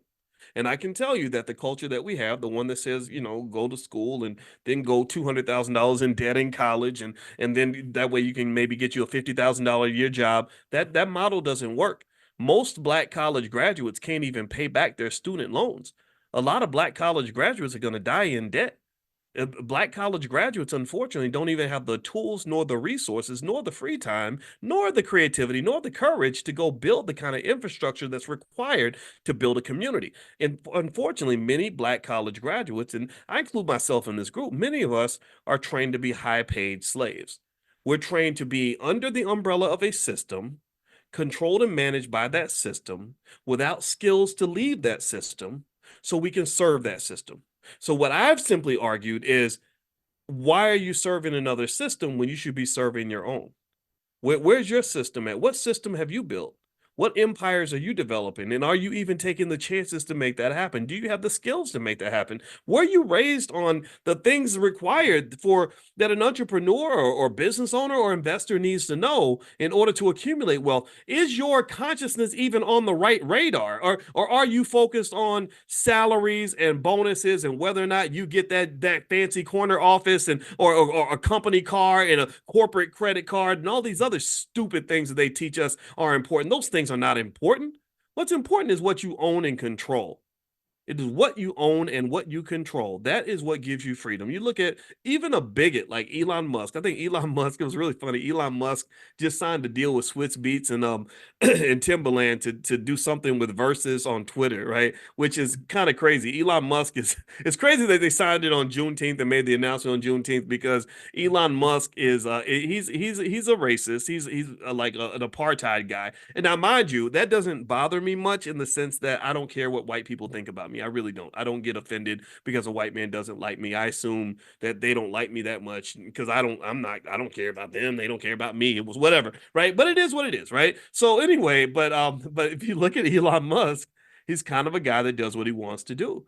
And the reason he does what he wants to do is because he's economically free. He owns things, right? So again, rather than sitting around being mad about the fact that he doesn't like you, I hate to break it to you, but he doesn't. Um, I don't care about that. I want to study and understand freedom and what that looks like. So freedom is economics. Economics is freedom. Learn economics. Be careful with debt. Debt is a type of slavery. When people get drowned too much in debt, they have to go to work in order to pay the debt. That's why after the pandemic, they wanted student loan payments to resume because they said people won't come to work if we make them pay their student loans, then they're gonna have to come to work, and we will have the workers that we need. So don't let them back you into slavery. That's pretty much the way capitalist systems are designed. Okay, so that's your Juneteenth conversation for today. Now let's read about what Dr. Anderson says about all the money that they owe you, because I think that's also an important thing to talk about on Juneteenth. Now, just a reminder, don't forget the All Black National Convention is October 25th through the 27th. We have secured Brother Nuri Muhammad as one of our keynotes, who is one of the great Black leaders in this country. We also have Lamar Tyler, who I call the Black millionaire maker, who is going to be there as well as a slew of attorneys and real estate experts. Constance Carter, who ran the largest Black real estate firm in California, she's going to be there. And we're going to have a ton of real estate experts and financial experts and therapists and medical doctors and all kinds of people at the convention. So it's going to be right outside Chicago, Lombard, Illinois, October 25th through the 27th. And so if you want to learn more, you can go to allblacknationalconvention.com. That's allblacknationalconvention.com. Also, some of you are going to go to Egypt with us. We're going to Egypt August 2nd or something through the 12th. Now, I would invite you all to go, but the trip is totally sold out. However, we are going to do another trip. So if you'd like to go on the next one, we will let you know when that's going to happen. All right. So let's get started here. All right. So question 47 says, this is page 147 of the book, The Black History Reader by Dr. Claude Anderson, powernomics.com is where you can get a copy. He says, did Black Americans receive the same economic benefits as whites in Franklin D. Roosevelt's 1930s New Deal? In President Franklin D. Roosevelt's 1932 New Deal program, Black Americans, the people who had suffered the most during the Great Depression, received the least benefits. Surprise, surprise. The stock market crash in 1929 triggered the Great Depression that stalled economies around the world, closed factories and businesses, and brought hard times to everyone's front door. The nation's general unemployment rate was pushed to 25% for whites, which was but it was 2 to 3 times higher for blacks. So they're 25%. We're definitely well above 50, 60, 70%. 1/3 of the nation was ill-fed, ill-housed, and ill-clothed. These conditions propelled Roosevelt, a strong believer in the role and power of the federal government, to campaign for the office of the President of the United States. In his 1932 presidential election campaign, Roosevelt, a Democrat, used rhetoric that gave blacks the impression that he was sympathetic to their economic needs. Roosevelt's slogans expressed a deep concern for the forgotten man and pledged a new deal for the people. Black Americans naturally but erroneously believed the broad terms forgotten man and the people either referred to or included them. At that time, the majority of blacks belonged to the Republican Party, a continuation of their allegiance to Abraham Lincoln. But in the 1932 election, blacks abandoned the Republican Party and threw their votes to Roosevelt, who won the election with their support. Once in office, Roosevelt and his administration designed a New Deal program for the working class and poor. However, as it turned out, Roosevelt's New Deal did not have blacks in mind. Surprise, surprise. The New Deal did not address the government and culturally imposed reasons blacks were so poverty-stricken in the first place, and provided them only a few low-level jobs, limited healthcare services, and minimal welfare benefits. Within a few short years of implementation of the New Deal, national surveys and social discomfort indicators revealed that in the midst of the Great Depression, economic conditions for blacks grew worse, and the gap between them and whites grew even wider. Eleanor Roosevelt, the wife of Roosevelt, was sympathetic to the conditions of blacks and tried to provide them an entree to her husband. She organized an informal group called the Black Kitchen Cabinet to meet with her and to advise her on black issues, which she presented in her own way to the president. By the 1940s, a significant number of blacks had lost faith in Roosevelt and began to call his New Deal the Dirty Deal. Blacks had experienced a political lesson. Pay attention. He says that in our competitive race-based society, the social construct on race does not allow equal footing. White privilege is structural, and whether conscious or subconscious, the socioeconomic outcomes are foreordained by race. So give me a yes if you follow what was just said here. Dr. Claude Anderson just explained something that I bet none of you learned in school. How many of you learned that in school? Give me a yes if you did not learn this. Let me know if they ignored this and never told you, because this is not the stuff they tell you. They tell you that the New Deal was wonderful for everybody, And it's interesting because they will completely ignore the extreme intense suffering of your great grandparents and what they had to go through, and the fact that they called it the dirty deal, and the fact that they didn't support Roosevelt after this New Deal came out gives the other side of the coin. Right. And this is important, right? There is no such thing as one America. There definitely is the black version of America and the white version of America. And then there are other versions in between. And in fact, I remember when OJ Simpson was acquitted, and that was a stark example of the difference in terms of how whites and blacks see America differently. Though it almost every single city, the black students or black people were cheering and going crazy because they were happy that OJ was acquitted, and the white folks were crying. Like white girls were literally crying, like someone had literally killed one of their relatives, which was so interesting. And I know where my wife and I were. It was the same way. I was at the University of Kentucky at the time. She was at Indiana University, and she was in the Black Student Union. They were just going crazy, and she looked over and saw the white people crying, and I saw the same thing at the University of Kentucky. So there's different realities here, and I think that an understanding of the black reality is really important, because I think that what they try to do is get you to let your guard down and make you think that racism is a thing of the past. They make you think that some other issue outside of blackness is more important. So rather than being black first, they train you to become gay first, or rather than being black first, it's like you're a woman first, or you're whatever it is, right? And my belief is that no, you're black first. Black first means that being black creates a unique experience, such that that unique experience requires unique remedies and unique solutions. And those unique solutions are not just whites versus minorities. It's foundational black Americans, whatever you want to call it, American descendants of slaves, whatever you want to call it. But there are issues specific to those of you who are descendants of slavery that do not belong to anybody else. So that means that any reparations plan has to start there. It has to start there. It has to start there. So, but obviously, that's not going to occur. What's going to happen is whatever the plan is, everybody else is going to jump on board, because I think that there's this inherent feeling amongst other groups that, look, if the black people are getting it, we should get it too. If they're getting it, we should get it first. If I'm a feminist, it's like, well, no. If black people are getting it, then we got to get it, right? Or how dare you treat us worse than you treat the black people? Like, I think that that's kind of the sentiment and the understanding. And I think it's very important that we fight for whatever it is that we think we deserve. So I'll leave that up to you to decide what that looks like. Now let's go to page 148 of the Black History Reader by Dr. Claude Anderson. This is powernomics.com is his website. I'm repeating that for those of you that just came in. So question 48 is this. This is interesting. This is a great Juneteenth lesson as well, in terms of what's going to be required to fix the economic and social issues that exist in the community. He brings up a World War II style Marshall Plan. He asks question 48, does Black America need a World War II type Marshall Plan? Black Americans entered the 21st century as an impoverished and politically abandoned people, still suffering from socioeconomic pathologies and the legacies of slavery. Astronomically high rates of now let's make note of this. I need us to really meditate on the issues, meditate on the suffering, so you can understand what's going on, so you'll know how important the solution is.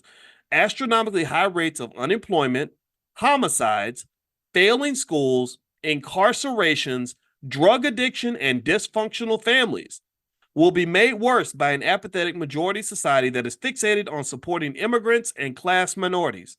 Black America needs a World War II type of urban Marshall Plan to address this dilemma, just as this country invested $12 billion and relocated 300,000 European Jews in the late 1940s to aid Germany's recovery. Even in the fall of 2016, President Barack Obama's administration continued World War II efforts in support of European Jews and approved $24 million for Holocaust survivors in the U.S. living below the national poverty line. While this is a generous gesture, no similar level of concern seems to have been made to relieve the distress of the more than 50% of Black American families who live on incomes below the national poverty line 156 years after slavery officially ended. The protracted problems that Blacks endure today in America are similar in nearly every respect to the conditions in Germany following World War II, conditions which were justified for the aid the U.S. gave to the nation that it had just fought for 4 years. The U.S., so they fought Germany, so Germany is an enemy of the United States, and they did more for them than they did for people in their own country. Isn't that interesting? In fact, does anybody remember when, who was it? Oh gosh, Joe Louis fought Max Schmeling back, I guess, during World War II or around that time. And Joe Louis, you know, he died broke, right? I guess there was some financial management issues kind of going on, and I know that he lost a lot of his boxing years volunteering for the military to prove his patriotism. And as a result, they caused him some IRS problems because they started to tax him in a way that wasn't appropriate and wasn't fair. But one thing I remember reading was that Coca-Cola hired Max Schmeling, if I'm not mistaken, who Joe Louis had fought, who was out of Nazi Germany, and they didn't give any opportunities to Joe Louis. And I remember somebody bringing up just the irony that they would hire somebody from an enemy side of the fence before they hired a black man in America who literally sacrificed a chunk of his career just to show his patriotism. And so, to some, obviously that's incorrect. That's wrong for them to do that to him. But then also, it was problematic that he felt the need to show patriotism to the people who had treated him the worst.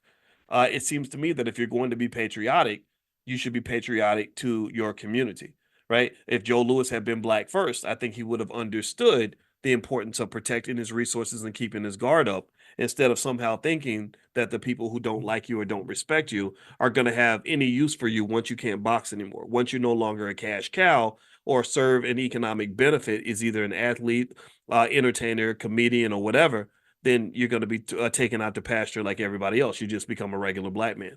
So anyway, let's keep going here. According to Dr. Anderson, he says here, the protracted problems that blacks endure today in America are similar in nearly every respect to conditions in Germany following World War II, conditions that were justified for the aid the U.S. gave to the nation that it had just fought for 4 years.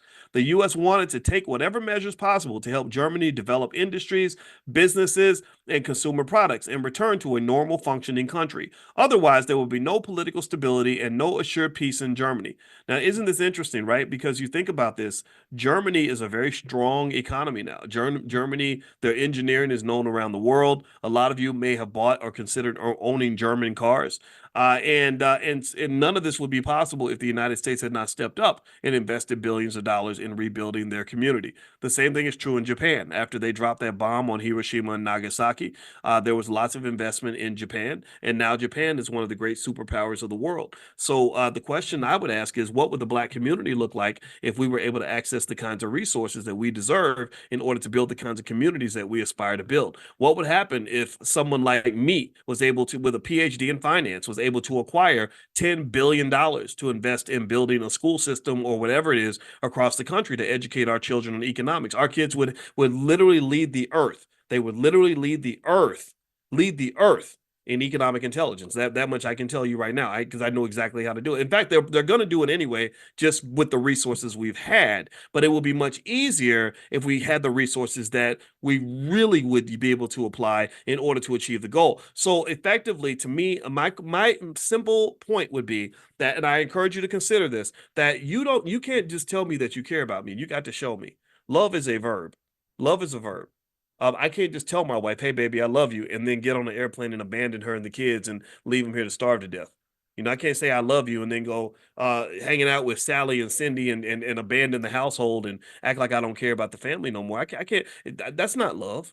I mean, I could say it. I could call her every day and be, "Baby, I love you. I love you. I love you." But that's not really love. Love is a verb. Love is, I show my love to her by being here with her every day. I show my love to her by helping her with the kids. I show my love to her by going out and working hard for the family. I show my love to her by taking out the damn garbage. Love is a verb. Love is a verb. Love is a verb. Love is a verb. Do we agree that love is a verb? Tell me if you agree. So if love is a verb, love is a verb, love is a verb, love is a verb, why in the hell do we take it when politicians will say, "I love you, I love you, I love you," and put no action behind their words? Why in the world do we allow people to give us words when we know that talk is cheap? The reason they say talk is cheap is because it don't cost you nothing to say something. It don't cost you nothing to say what you gonna do and who you are, and we promise you this and promise you that. No, no, no. Love is a verb. Love is a verb. I need action. If you have no action, then your words mean absolutely nothing. Why? Well, because talk is cheap. So, in my view, if you want to translate this into political action, and I'm not here to tell you how to do that, you can make your own decision on that point. I'm not trying to persuade you on anything other than the basics. The basics say that that action is more important than just language. Don't just tell me that you are sorry for slavery. Show me. Write the damn check. Don't just tell me that you embrace African Americans. Show me. Write the check. Write the check. Don't run away every time we want to talk about reparations. Don't make it. We shouldn't have to chase you down and beg you to do what you know you need to do. And then the other thing too that's just so crazy is I got to chase you and beg you. The only time I can get your attention is when you're trying to get something out of me, and you'll chase me down and beg me to come out and show up to the polls for you. But when I was chasing you down to get you to write that reparations check, you wasn't picking up the phone. I had to act like the bill collector or the baby mama looking for the child support, or running up in the club with a bonnet and bunny slippers saying, "Where's the money? Little Pookie needs some diapers." And you have been AWOL the entire time. So to me, when you talk about this political relationship, it has to be respectful, fair, and reciprocal. I don't think that it has been to this point. Again, you can think differently, it's totally fine, but I don't think it's been reciprocal because you want something tangible from us, but you don't give us anything tangible in return. Reparations is the item of the day. Thank goodness it's been finally pushed to the top. Shout out to everybody who's been talking about it consistently. They just had a reparations rally in DC. Tariq Nasheed and some others got together, and I thought that was great. I spoke at the rally a couple years ago, and I support it entirely. And I personally think this is the rallying cry for this generation. Let's keep going here. All right, so let's see here. So the U.S. wanted to take whatever measures possible to help Germany develop industries, businesses, and consumer products. This is the same message that Black Lives Matter marchers have carried across this nation in recent years. Their banners and chants proclaim no justice, no peace. The urban centers where blacks are the majority population need to be economically redeveloped and industrialized to become politically stable and peaceful.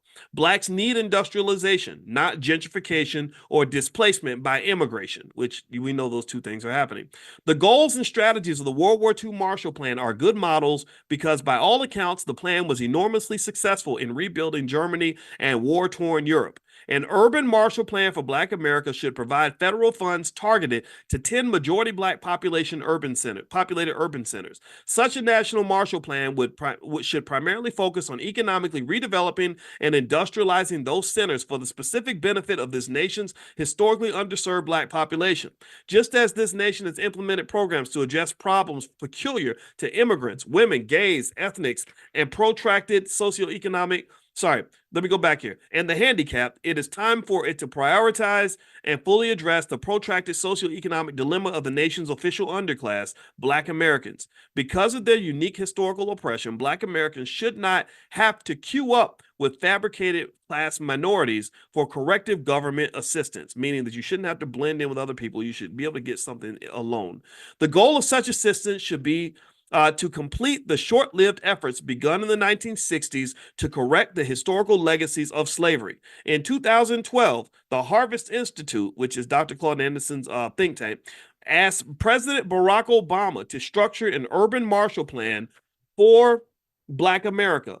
Unfortunately, Obama did not acknowledge, nor did he or his staff respond to the request, and Black people in their respective neighborhoods continue to deteriorate. But where there is life, there is hope. Even though African Americans are without functional communities, a competitive economy, and are an underclass. An underclass group is one that has faded from the public consciousness and, by the very nature of its socioeconomic conditions and political powerlessness, will always struggle for survival.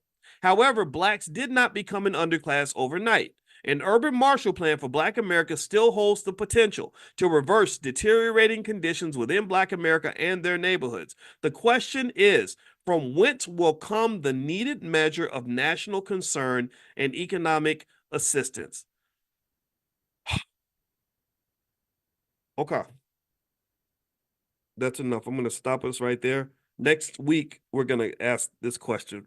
Why is the pattern of Black men killed by white law enforcement personnel so acceptable and so entrenched in society? So he's going to give the history of policing and the racism of it, of course, next week. We're going to do that next week. But today, what I can do is, since we have a few more minutes, is I can answer some questions for you if you have questions. I'm going to say this. When you talk about Juneteenth, I think that there has to be some sort of substance there in terms of starting with your own lives and starting with the broader community. What are the key issues and what would be expected? If you talk about the elections coming up, what do you feel that you deserve in exchange for your vote? I'm not telling you what to ask for, but I think you should ask for something. And I don't think you should just lean on fear. I don't think fear of a Republican presidency or fear of a Democrat should drive you to choose any political party. I think that it should be something more substantive than that, because fear leans on lower vibrational energy. When they get you afraid, they get you pretty much to comply to whatever they want you to do. And I think that's a problem. Why are you so successful when others fail? Let's take accountability. Okay, why am I successful when others fail? I will say that part of it came from I give my parents credit for having a strong culture of accountability and personal responsibility. And I do believe that there is an accountability among us to do the best we can with what we have. I think that there are opportunities for Black people. I saw Charlamagne, the guy, was debating with Bill Maher, and Bill Maher didn't agree with him when Charlamagne said that it's 5 times harder to be successful if you're Black than if you're white. And I think that Bill Maher is wrong. I think Charlamagne was right about that. And the reason I say that is because I know as a Black man, there were a lot more landmines I had to dodge, a lot more things I had to kind of navigate. Like, a lot of people can't say, my best friend got shot in the head, or I have several friends who got many, many years in prison, or my father wasn't there because he was on drugs when I was growing up as a kid, or the other things I have, or I had to navigate a culture that's being mass promoted to people like me that basically encourages Black men to sit around and drink and smoke and womanize and waste their time and promote ignorance, right? Over productivity. So I think that it is harder as a Black person to get to a certain level.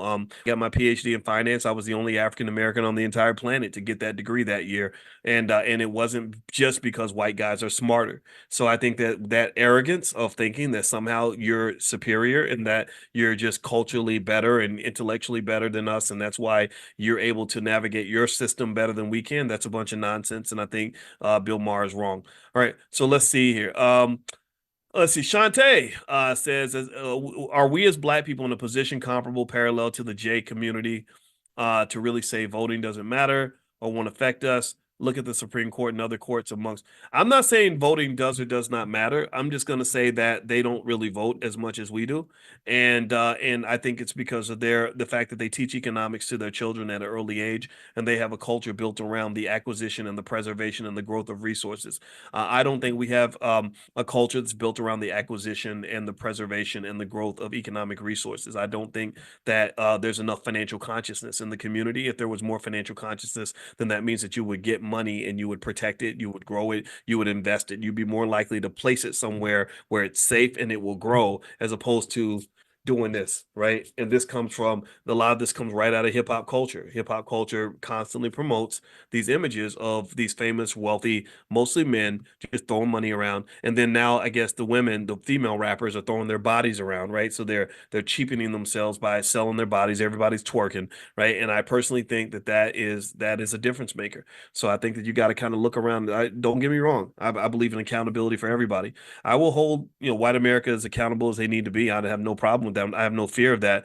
But I also think that it would be wrong to act like white people are solely responsible for every problem that we have. I don't agree with that. I think that we have choices, and I think sometimes we take a crutch. We take an accountability crutch. We just let people make us the victims, and then as the victims, we just say, as victims, there's no responsibility, no accountability that you have, and I don't think that that empowers you.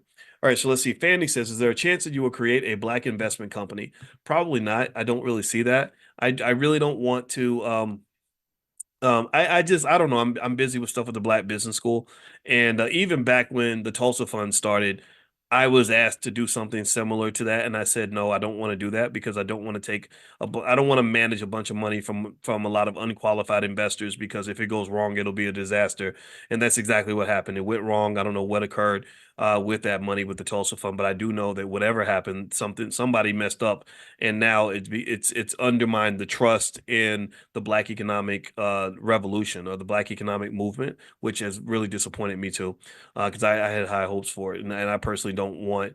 But then again, though, at the same time, it was kind of like it was a storm. It was a storm of bad management, but also when you have investors that have never really invested before and don't really understand exactly what's happening, it can go wrong. wrong. It can all go wrong. All right, so let's see here. Do you think that we will get reparations soon? Is it going to take a lot of time? I think it's going to take a while, but I think that's good because as if it takes a while, that gives you time to prepare to make sure you're asking for the right thing. Because if they wrote that check tomorrow, I personally think that we would not ask for the right things, and the reparations plan would just be a bunch of BS.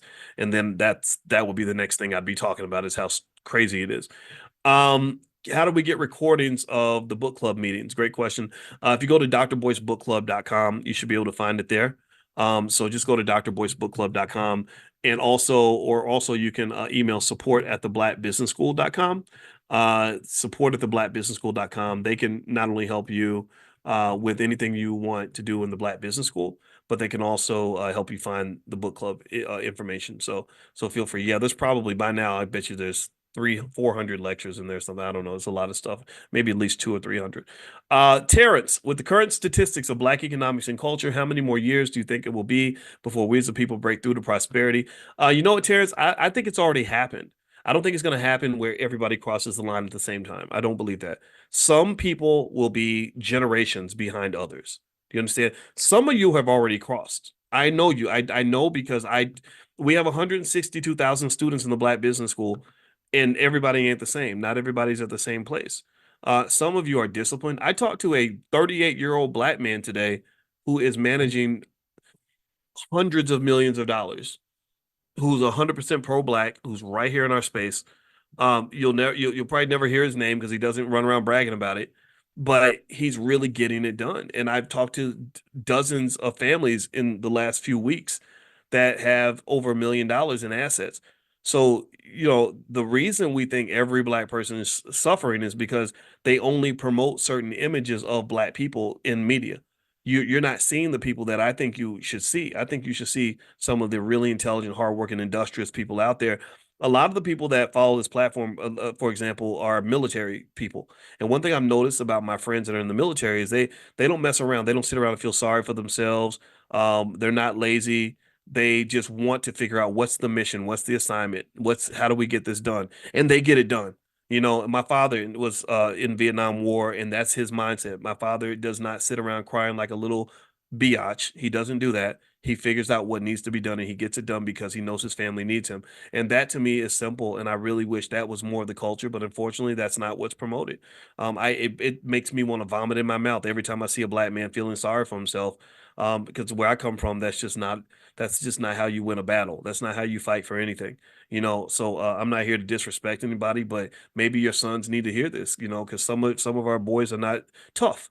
You got to be tough, man. You got to fight. That's it. I'm gonna stop. I'm gonna get off the soapbox with that, but that's just my encouragement. I really think even when I hear these goofy conversations about relationships, and the men will say, "Well, what about the women? Well, she wants me to have money. Well, she ain't got no money," and I'm like, "But you're not a woman, though. You're not. That's like if you say you want her to have long, pretty hair, and she says, "Well, he ain't got no hair." Well, he's a man. He's not going to have hair like yours most of the time, right? So I just really think that when we get to this point where we're starting to act like the men and the women are the same, I think you're losing even more of your identity. Where when I in my household, it was very clear who the man was and who the woman was, and everybody kind of had their own job based on that distinction. And so the fact that people don't know these things, these very basic things, that's really jeopardizes your community. And I'll say this last point, then I'm done on this one. But I think that one thing that we struggle with as a Black community is that people don't respect the community because they don't respect your men. They have no fear that the Black men are going to come together and stand up and defend anything. They don't think they don't. I think that our women feel less protected than women in other groups. They would expect a Black woman to fight them before they expect Black men to do that, and that's embarrassing. Honestly, I think that that's just something that has to be addressed and dealt with. To be honest with you, so and I know everybody's not in that category, so don't think I'm talking about you if you don't fit the description. But y'all see what I'm talking about. It's BS. It's nonsense. It's ridiculous. All right, so Dr. Vibe, how you doing, Dr. Vibe? Good to see you. What are your thoughts on Switch Beats and Timberlands versus distribution deal with Elon Musk? Yeah, I think I didn't know Elon Musk was such a racist, but then I saw some of the things he tweeted. I said, oh my God, that's right. You were born during apartheid. So Elon Musk is a guy that I think he doesn't hate every Black person, but he doesn't generally respect Black people as a collective. And I think that Elon Musk also says the things out loud that a lot of other people like him, melanin deficient people like him, are afraid to say. They're thinking it, but they don't say it. I mean, seriously, think about this. Let me know if you know what I'm talking about. You really think if you ask them, like in their heart of hearts, to really tell the truth about how they perceive the Black community or how they perceive the Black male, do you really think they're going to say good things? Like, do you think that maybe that's the reason why, they don't want their daughter to get pregnant by a Black man? Because they're thinking, oh, he's just going to abandon the baby. And then we glorify men who abandon the baby. And that becomes the image of us throughout the world. And that just drives me crazy. I don't like Musk as a person, but I never cared about liking him. I look at him like I look at Donald Trump. He's a young Donald Trump. Donald Trump was the same way, just kind of an arrogant white male who underestimated the amount of privilege that he had, but also had some intelligence. Musk has skill, and you have to acknowledge that.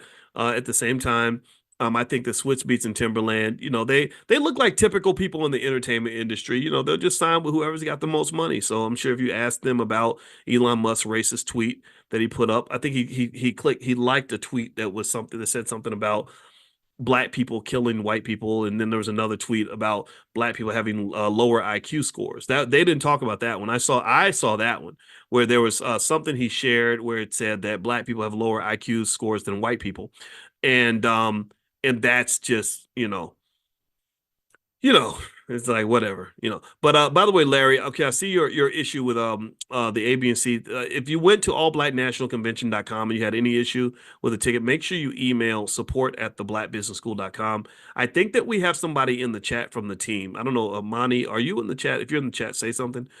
So maybe somebody in the chat can actually help you as well. But if not, you can email support@theblackbusinessschool.com. There we go. There's Amani. Amani's right there in the chat. So if you have a question about your tickets for the convention, she can take good care of you.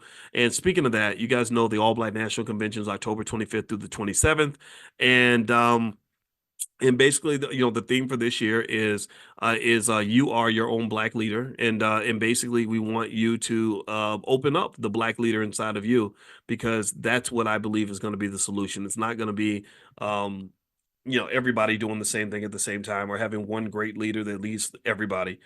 It's going to be individuals and families, right? Working together and just saying, okay, we don't care what's going on outside of this house, but this is how things are happening here. And if you have a series of strong families, then that's how you build a strong community.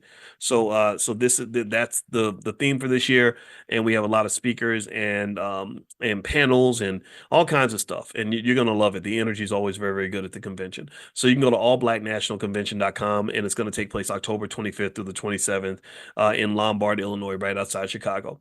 All right, so how far out will it be to see powernomics training centers throughout the country?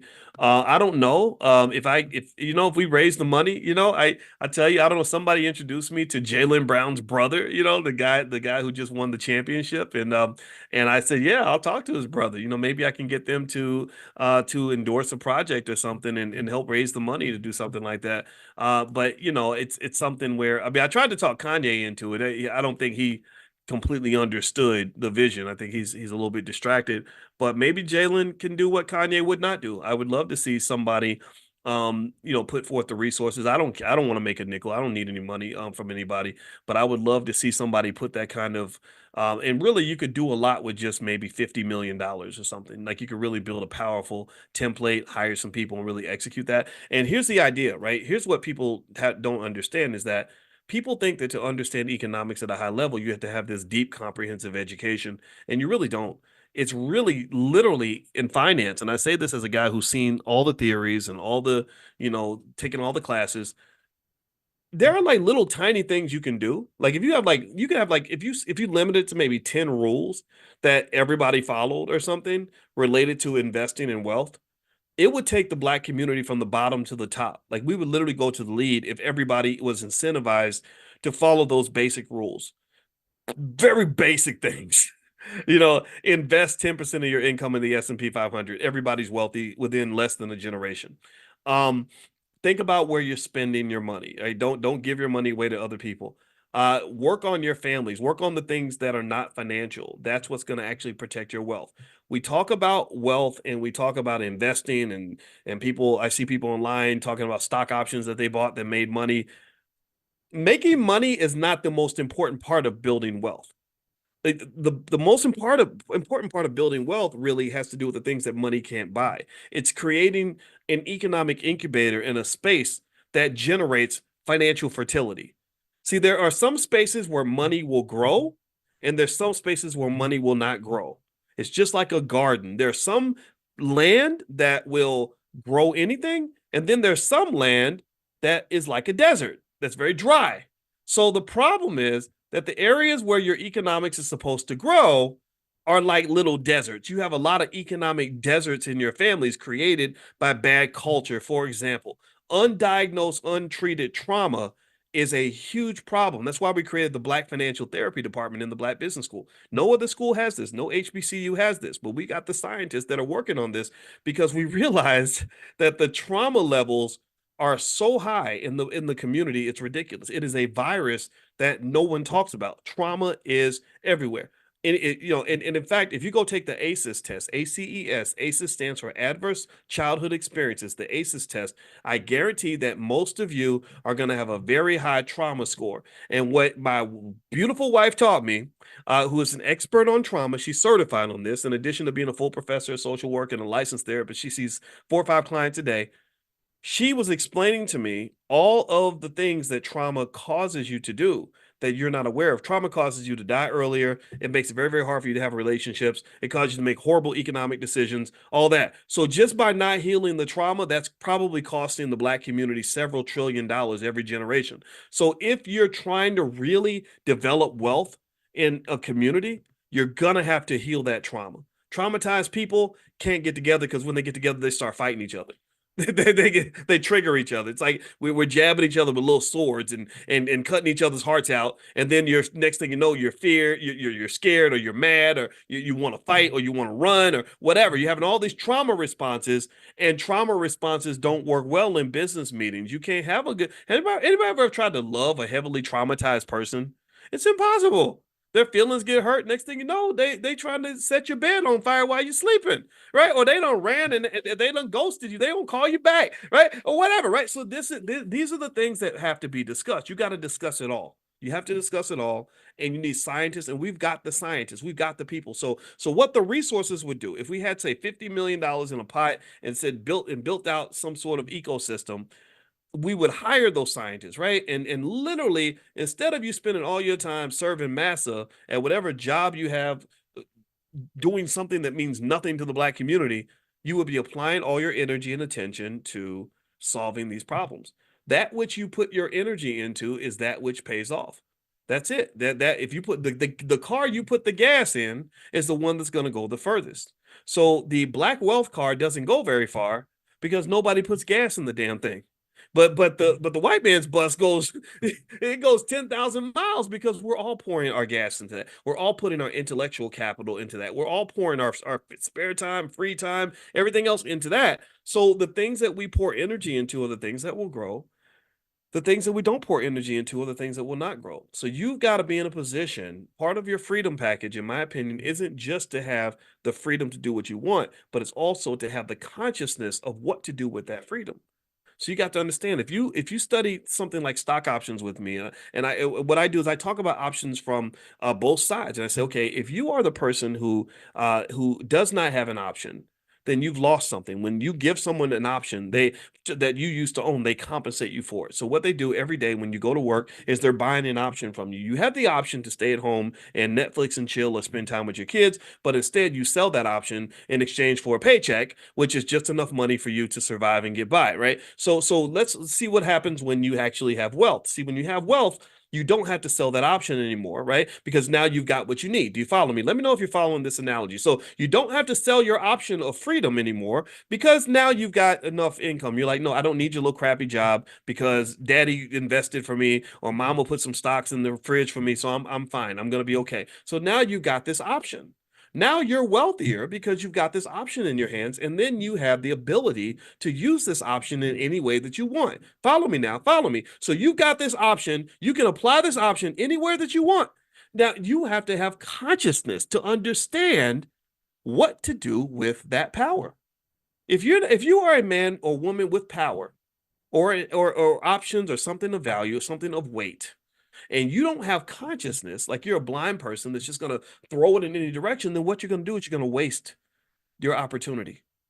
And I've told you all 1,000 times that the word poor stands for what? It stands for passing over opportunities repeatedly. So when you are not conscious, you are effectively begging to be poor. Those who are not conscious of what you're doing with your power, what are you doing with your energy? What are you doing with your spare time? What are you doing with your intellect? What are you doing with this extra option that you have to do whatever you want? And unconscious people, they just waste it. They waste it. It's just like love. With love, you have the option to be with whoever you want. And if you don't value yourself or you're not conscious about who you're dating, next thing you know, you got a baby mama or a baby daddy that you hate.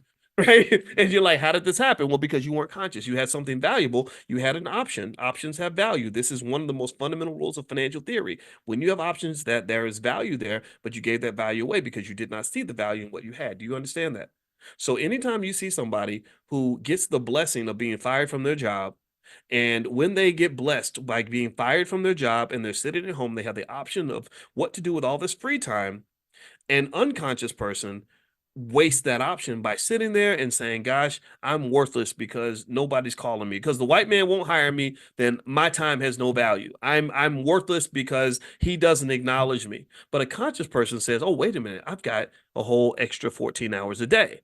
What am I going to do with this? I am suddenly blessed and endowed with all this wealth. And then consciousness and education, enlightenment, knowledge gives me a plethora of options, a plethora of ways I can use this newfound wealth called free time.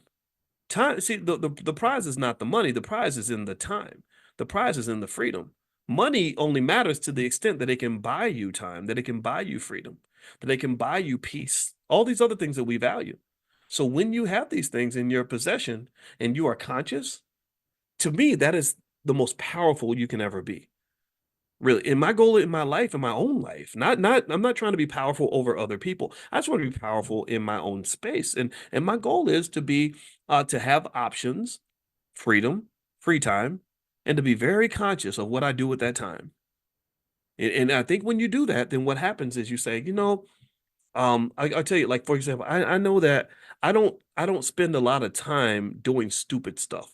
If I feel like something is stupid or a meeting is a waste of time or somebody's getting on my nerves, I walk away because I say, I think I'd rather use this time calling my mother because one day I'm going to hit an age where I won't have a mother anymore and I need to go and pour that time into my mother or I'm going to spend this time reading a book or I'm going to spend this time with my wife or I'm going to spend this time gaining a skill. Do you understand? So consciousness, I think, is critical, but then also freedom to go with the consciousness is powerful because if you are a conscious slave, then you will be tortured. Life is terrible if you are a conscious slave. It goes back to when James Baldwin used to say that when you're black and conscious, you're just going to be pissed off all the time.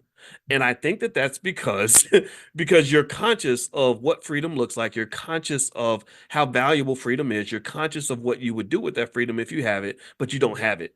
So you're in that horrible position of really desiring something that you don't have access to. So then you're like the lion that's in the cage that's roaring every minute, and the zookeeper puts his arm in there, you're gonna rip his arm off because you're dying to get out of this cage, right? So get that freedom, and with the freedom comes the consciousness, but they tend to go hand in hand. So I believe that if we really almost are meditative about this and really think about this, like, okay, what does freedom really look like? How do we acquire it? And then when we get it, what do we do with it?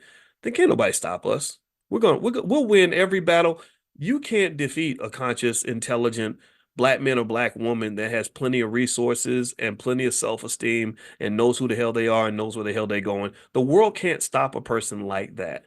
So my goal, if I was running a system like this, a school system, is I would take that 50 million and I will pour it into a production process. I would mass produce millions of little black children that know who they are, that know where the money's at.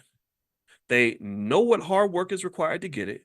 They are very conscious of possibilities and opportunities, and they are assertive and very, very focused in terms of what the next step is going to be. And also they are healed, so they are collaborative and loving toward one another.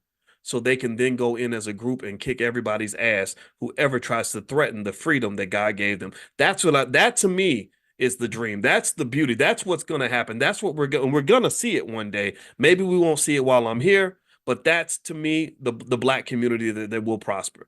Right. So that's it, guys. I'm done talking. Thank you guys for listening. I hope this discussion was helpful to you. Tomorrow morning, we do financial consciousness training. We do this every single morning at 10 a.m. So if you want to come, bring your family. It's totally free. Anybody who wants to join, all you got to do, pull out your phone, text the word morning to the number 87948.